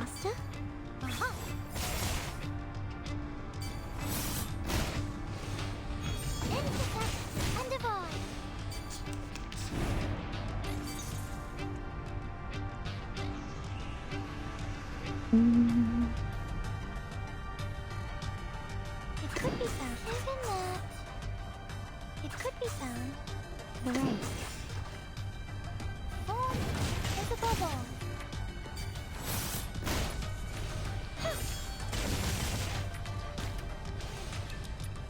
Oh, okay, then all my cards are gone.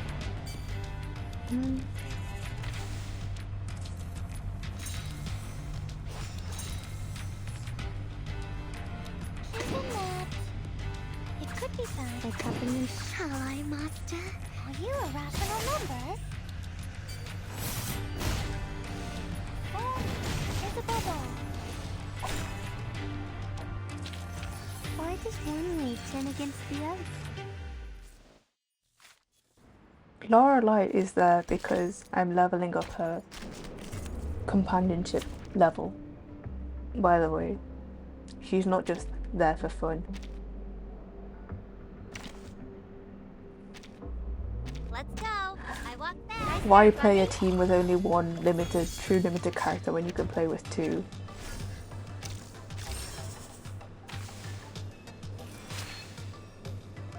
Right. Heroes are perfectly understood. To the left. Excuse, another jar? Listen. Please, allow me.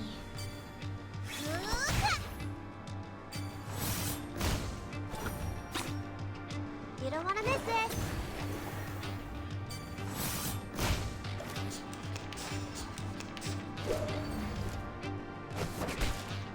Got you. Why does one lead turn against the other?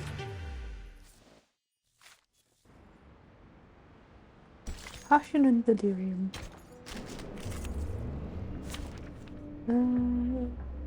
Yeah, whatever. Embrace rather than resist.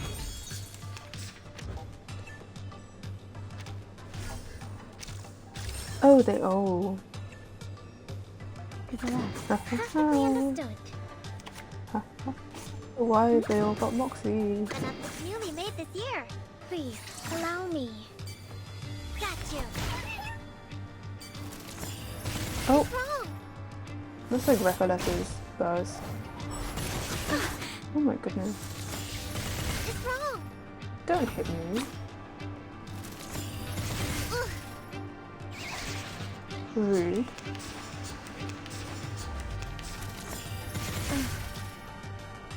Oh, Mercurial. Okie dokie.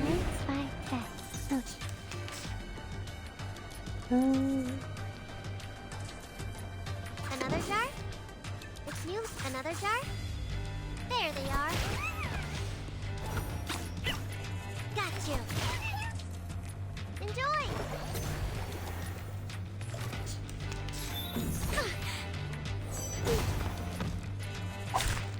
Rest in peace, Lorelei.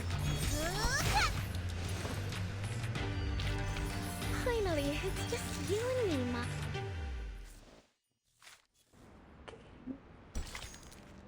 Oh, running out. I'm surprised actually that my Krasma candy hasn't run out before now.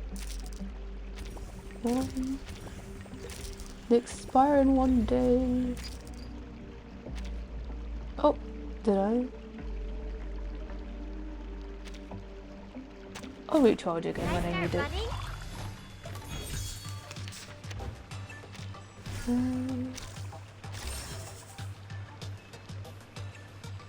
It's newly made this year. Oh, wrong one. Another jar. It's newly made this year.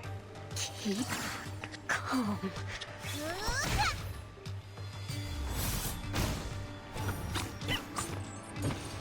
Enjoy.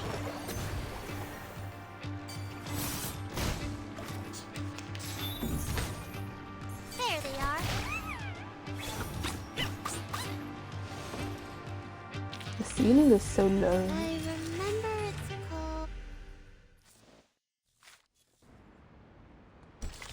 No.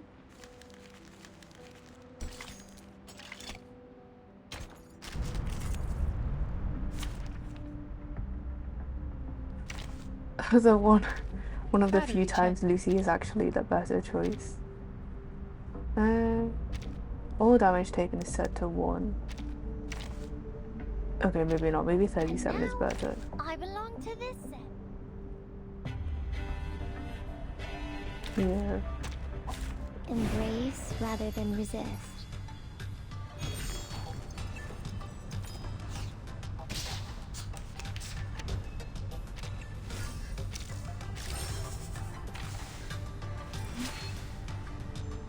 Given that it could be perfectly understood.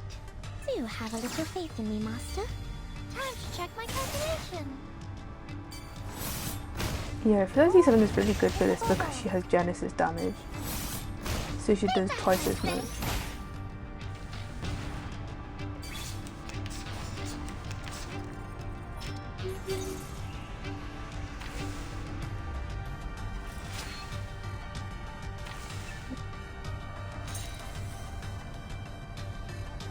Given that it could be perfectly understood.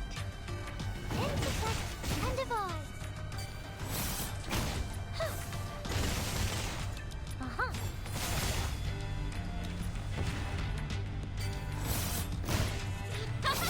Flee, mortals! Victory? Okay.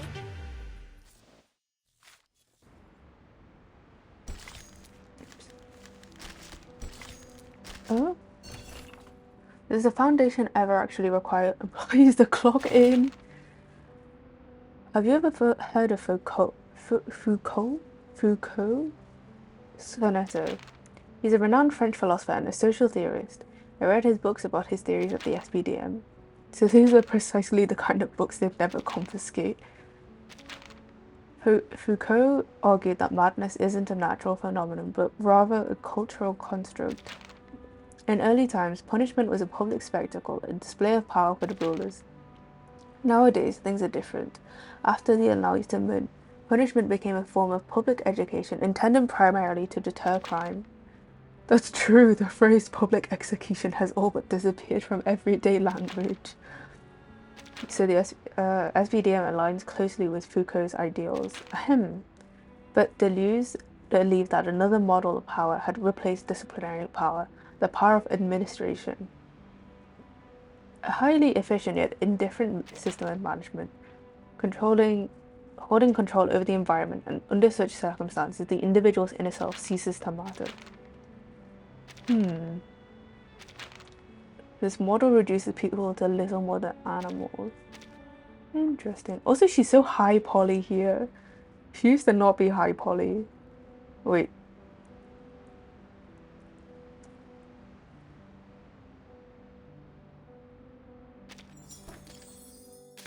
Let me just...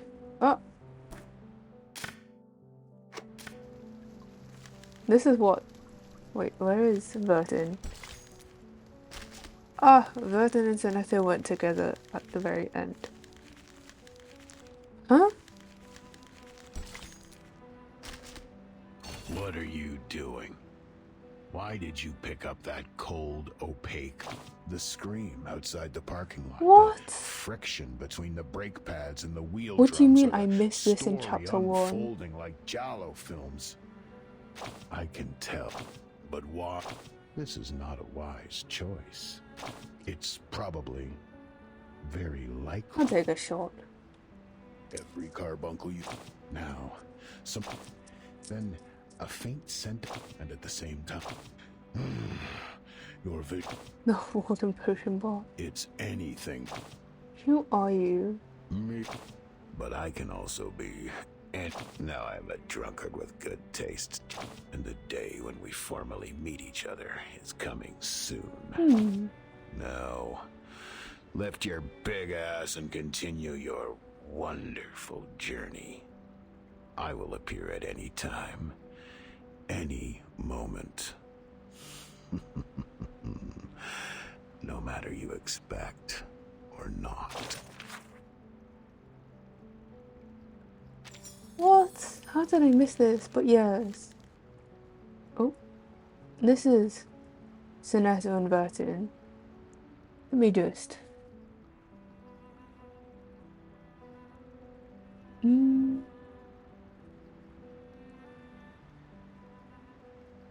I took a screenshot just now of... Oh. Wrong place. What? So many screenshots.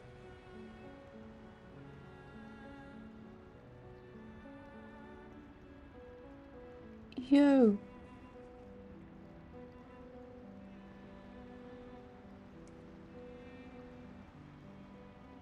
front.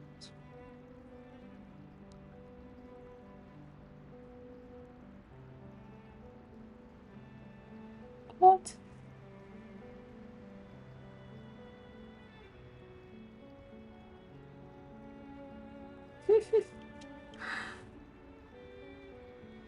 I don't know where it's gone. I don't know where my image is gone. But apparently it's vanished.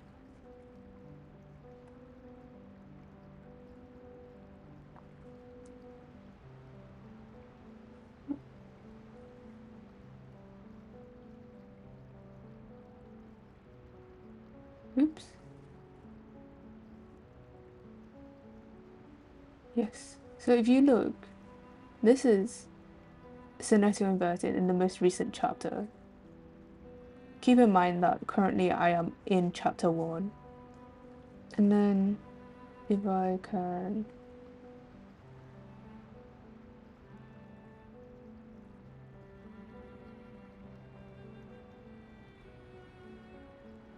Oops.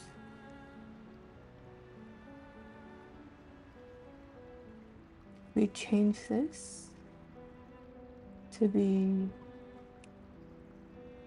my other screenshot. Okay. Oops. Oh, no.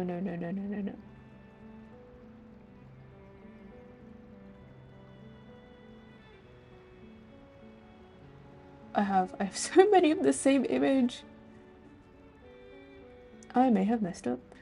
I maybe have messed up. Come back. High poly version. Okay. Get rid of you. Open this one up. If you see, this is right now in chapter 1, and this is most recently in chapter 9, I think it was just now. Look at the difference in quality between these two. Man. So that thing got her coat. Honestly, so nostalgic. Generally just so nostalgic. And it's also really nice to see how the thingy mobobs have changed. I wish they sold these as actual like chess pieces, or at least figurines, as official merch. I think that would be nice. It'd be I think these are, I know that they currently have perfumes being sold. There's one of Vertin, there's one of Regulus, there's Druvis the Third, there's A Knight, and there's Alan Lee. But there's no Sonetta. But oh my goodness, look at this. Look at the difference between these two. Crazy. Yeah. Also, that's so strange. Is there anything else that I've missed? Time genuinely has flown so fast. From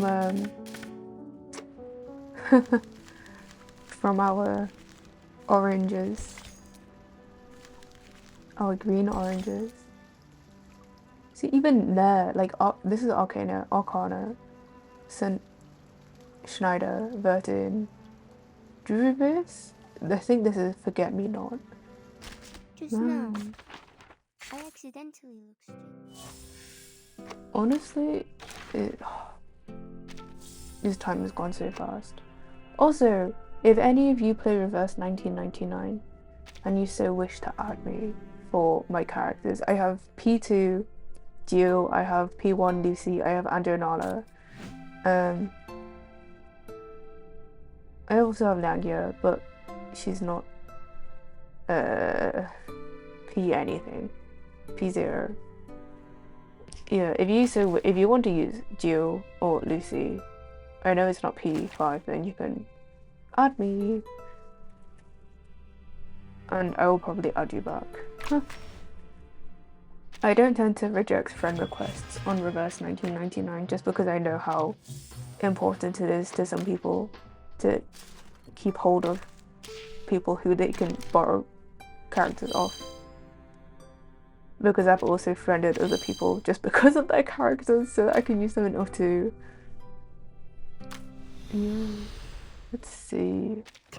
What was this? Oh. I haven't finished these levels. Start from this one.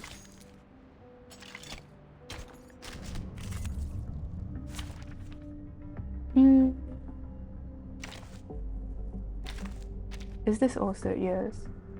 Takes no damage on the first. Oh, that's fine.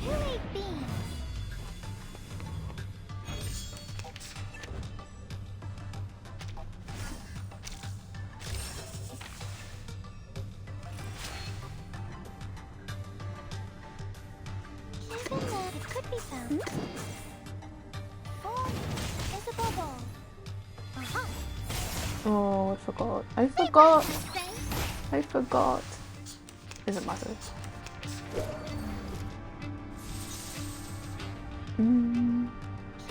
could be something that.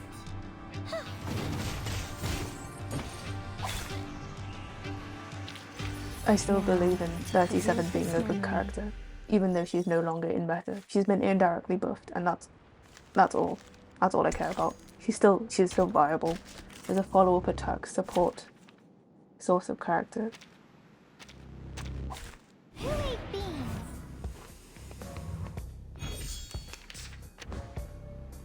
Mental damage minus 30.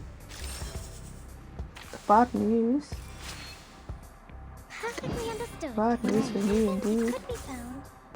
Please allow me. Listen. I'm pretty sure all of these characters are mental damage.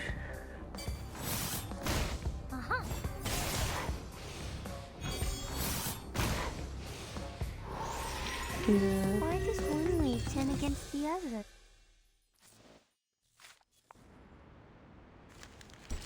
This is the big boss. Yeah, even that one didn't have the eye. Oh, so this is the last one before. I'll do the Aleph boss last. Prison of Power, Princess of Power. Ghost Dream Marina's new album, Princess of Power, released on the 6th of June. It's her first album in a hot while, if I remember correctly. So go listen to that. Go listen to Princess of Power, the album by Marina. I would put it on, but I don't have Spotify without ads. So I don't think that would be wise. It could be something that. Do have a little faith in me, Master. There's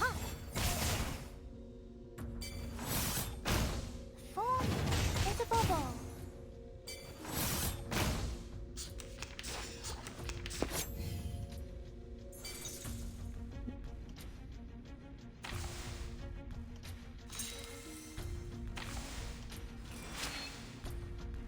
Correct. It could be found. Given that. This'll help. Oh, there's a bubble. Finally, it's just you and me, Oh. Wait. No. Oh, I can't. The layers of this being hexagonal circle like, and then with the line down the middle with the two stars looks like yin yang. A serpent brings an apple, but I already possess the wisdom. Wow. Dear Mr. Aleph, the National Foucault Studies Association extends a formal invitation for you to join our organization. Our mission is to guide society and the world toward a more structured and enlightened future. We believe your exceptional abilities will be instrumental in achieving this vision. We eagerly await your response. Sincerely, Jose Tartuffe, Kamala Prison, Ushuaia. Oh, so he's... Oh my goodness, he got invited. Okay. Okay, maybe it's not exactly yin-yang, but whatever. Racist arcane skills demand thorough preparation. Every list is a crystallization of countless insights. Regarding the rule ritual, a large number of...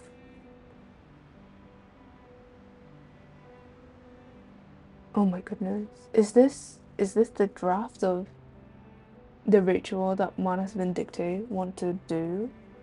The massive incantation. A large number of arcanists.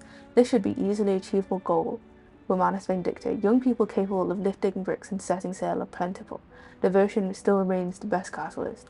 Raw lion's tail, sacred scarab rings, Nuku Teao shell, which we know from Freebreeze patch they were collecting. When combined with the Fountain of Immortality, it seems likely that Manus Vindicte aims to achieve something extraordinary. Given the shell's properties, it can withstand an immense amount of energy, ensuring the ritual's success.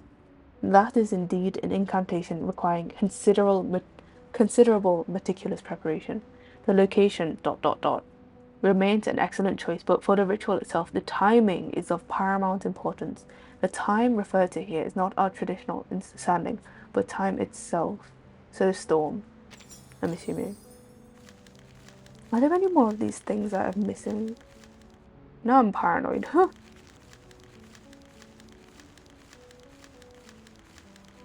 Dun dun dun dun dun dun. I've just passed that. Okay. So even though there's a lot going on, this chapter was relatively short. Room of Desire. Ah, yes. Resistances.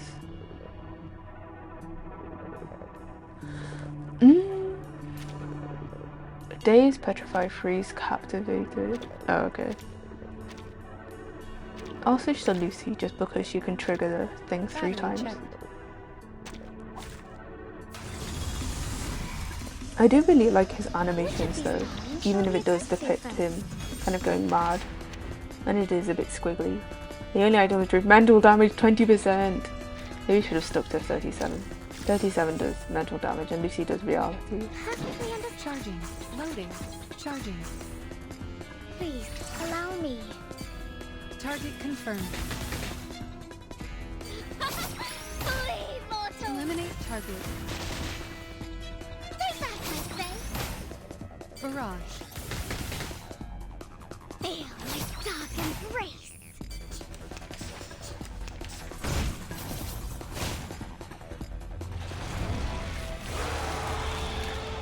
Oh my goodness. Glitching.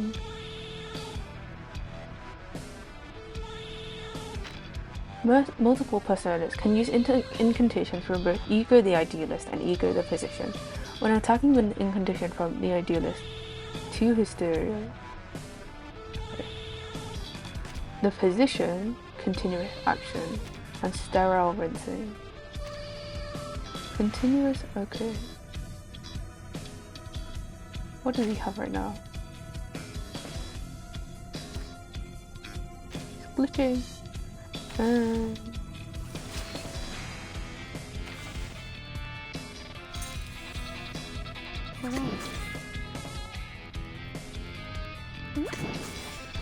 Loading, charging.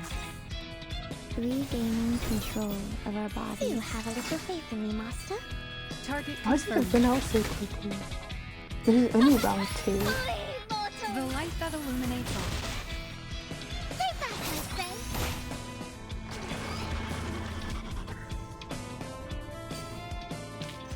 Why does one way turn against the other? Not sure, Lorelai. Not sure. Circular labyrinth tree. Am I done? I am. Okay. I'm assuming unless I go and redo those chapters that I wouldn't be able to get any more of these, so I'll just... Yeah.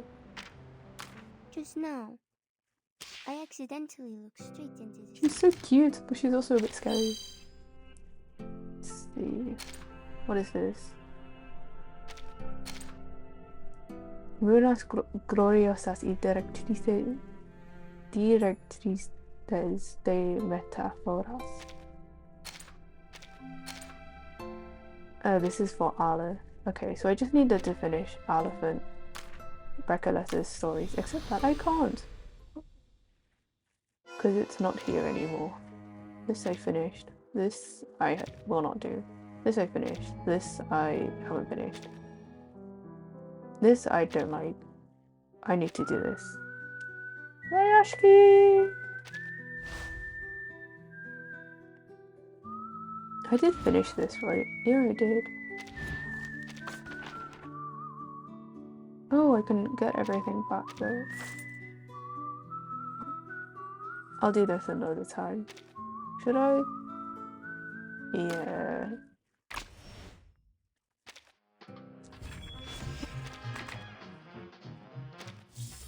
I wish they'd continue to give us actual precious things. Obviously these are still good, but I wish they'd give us like more, I don't know, unilogs and things beyond 50.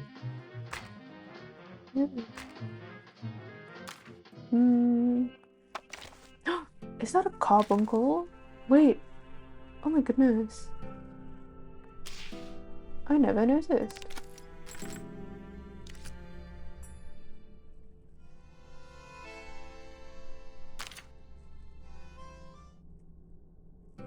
Okay. Oh, there it is. Is there any character I wanted to level up? No. It's good to summon. Oh, I have 10 now. So, from completing everything, you can get about 9 unilogs. Because I started with less than enough. Yes, I started with about 90. Oh, nice. I'm tempted to pull for Voyager and then pull for Aleph if I get her. When I was But younger. no, I think that'll be okay. But yeah, When I was younger. I think I often that'll be bathed it in the for river, today, right? for today's stream. One day, many Thank you people for jumped off the riverbank. They died thank you for without everyone a for red. joining, and I thank couldn't you that clean myself, no matter you all how hard stayed I and tried. we watched the From that Folie day on, deraison chapter together. Mum Thank you and for your Papa support and for forbade me to lurking. swim there again. I hope you have a lovely rest of your weekend, or as much of it as you can enjoy, and that going into new week you're able to be rested. If you so wish, I have a Discord if you want to join that for more stream updates and for more information about things that I post on other platforms. My socials are linked below in my profile if you so wish to check them out. I did post something on Instagram recently, and I do post quite often on Twitter, so feel free to join and talk to me and interact. And again, my reverse 1999 UID is in chat if you so wish to add me. You don't have to, it's just there if you want. But yeah, thank you all for your support again, and I hope you all have a lovely rest of your week. Yes. So I'll be saying bye bye here. I'm going to sleep soon because it's currently 2 a.m, 2:30 a.m. in the UK. So thank you all again. Love you all. Bye bye.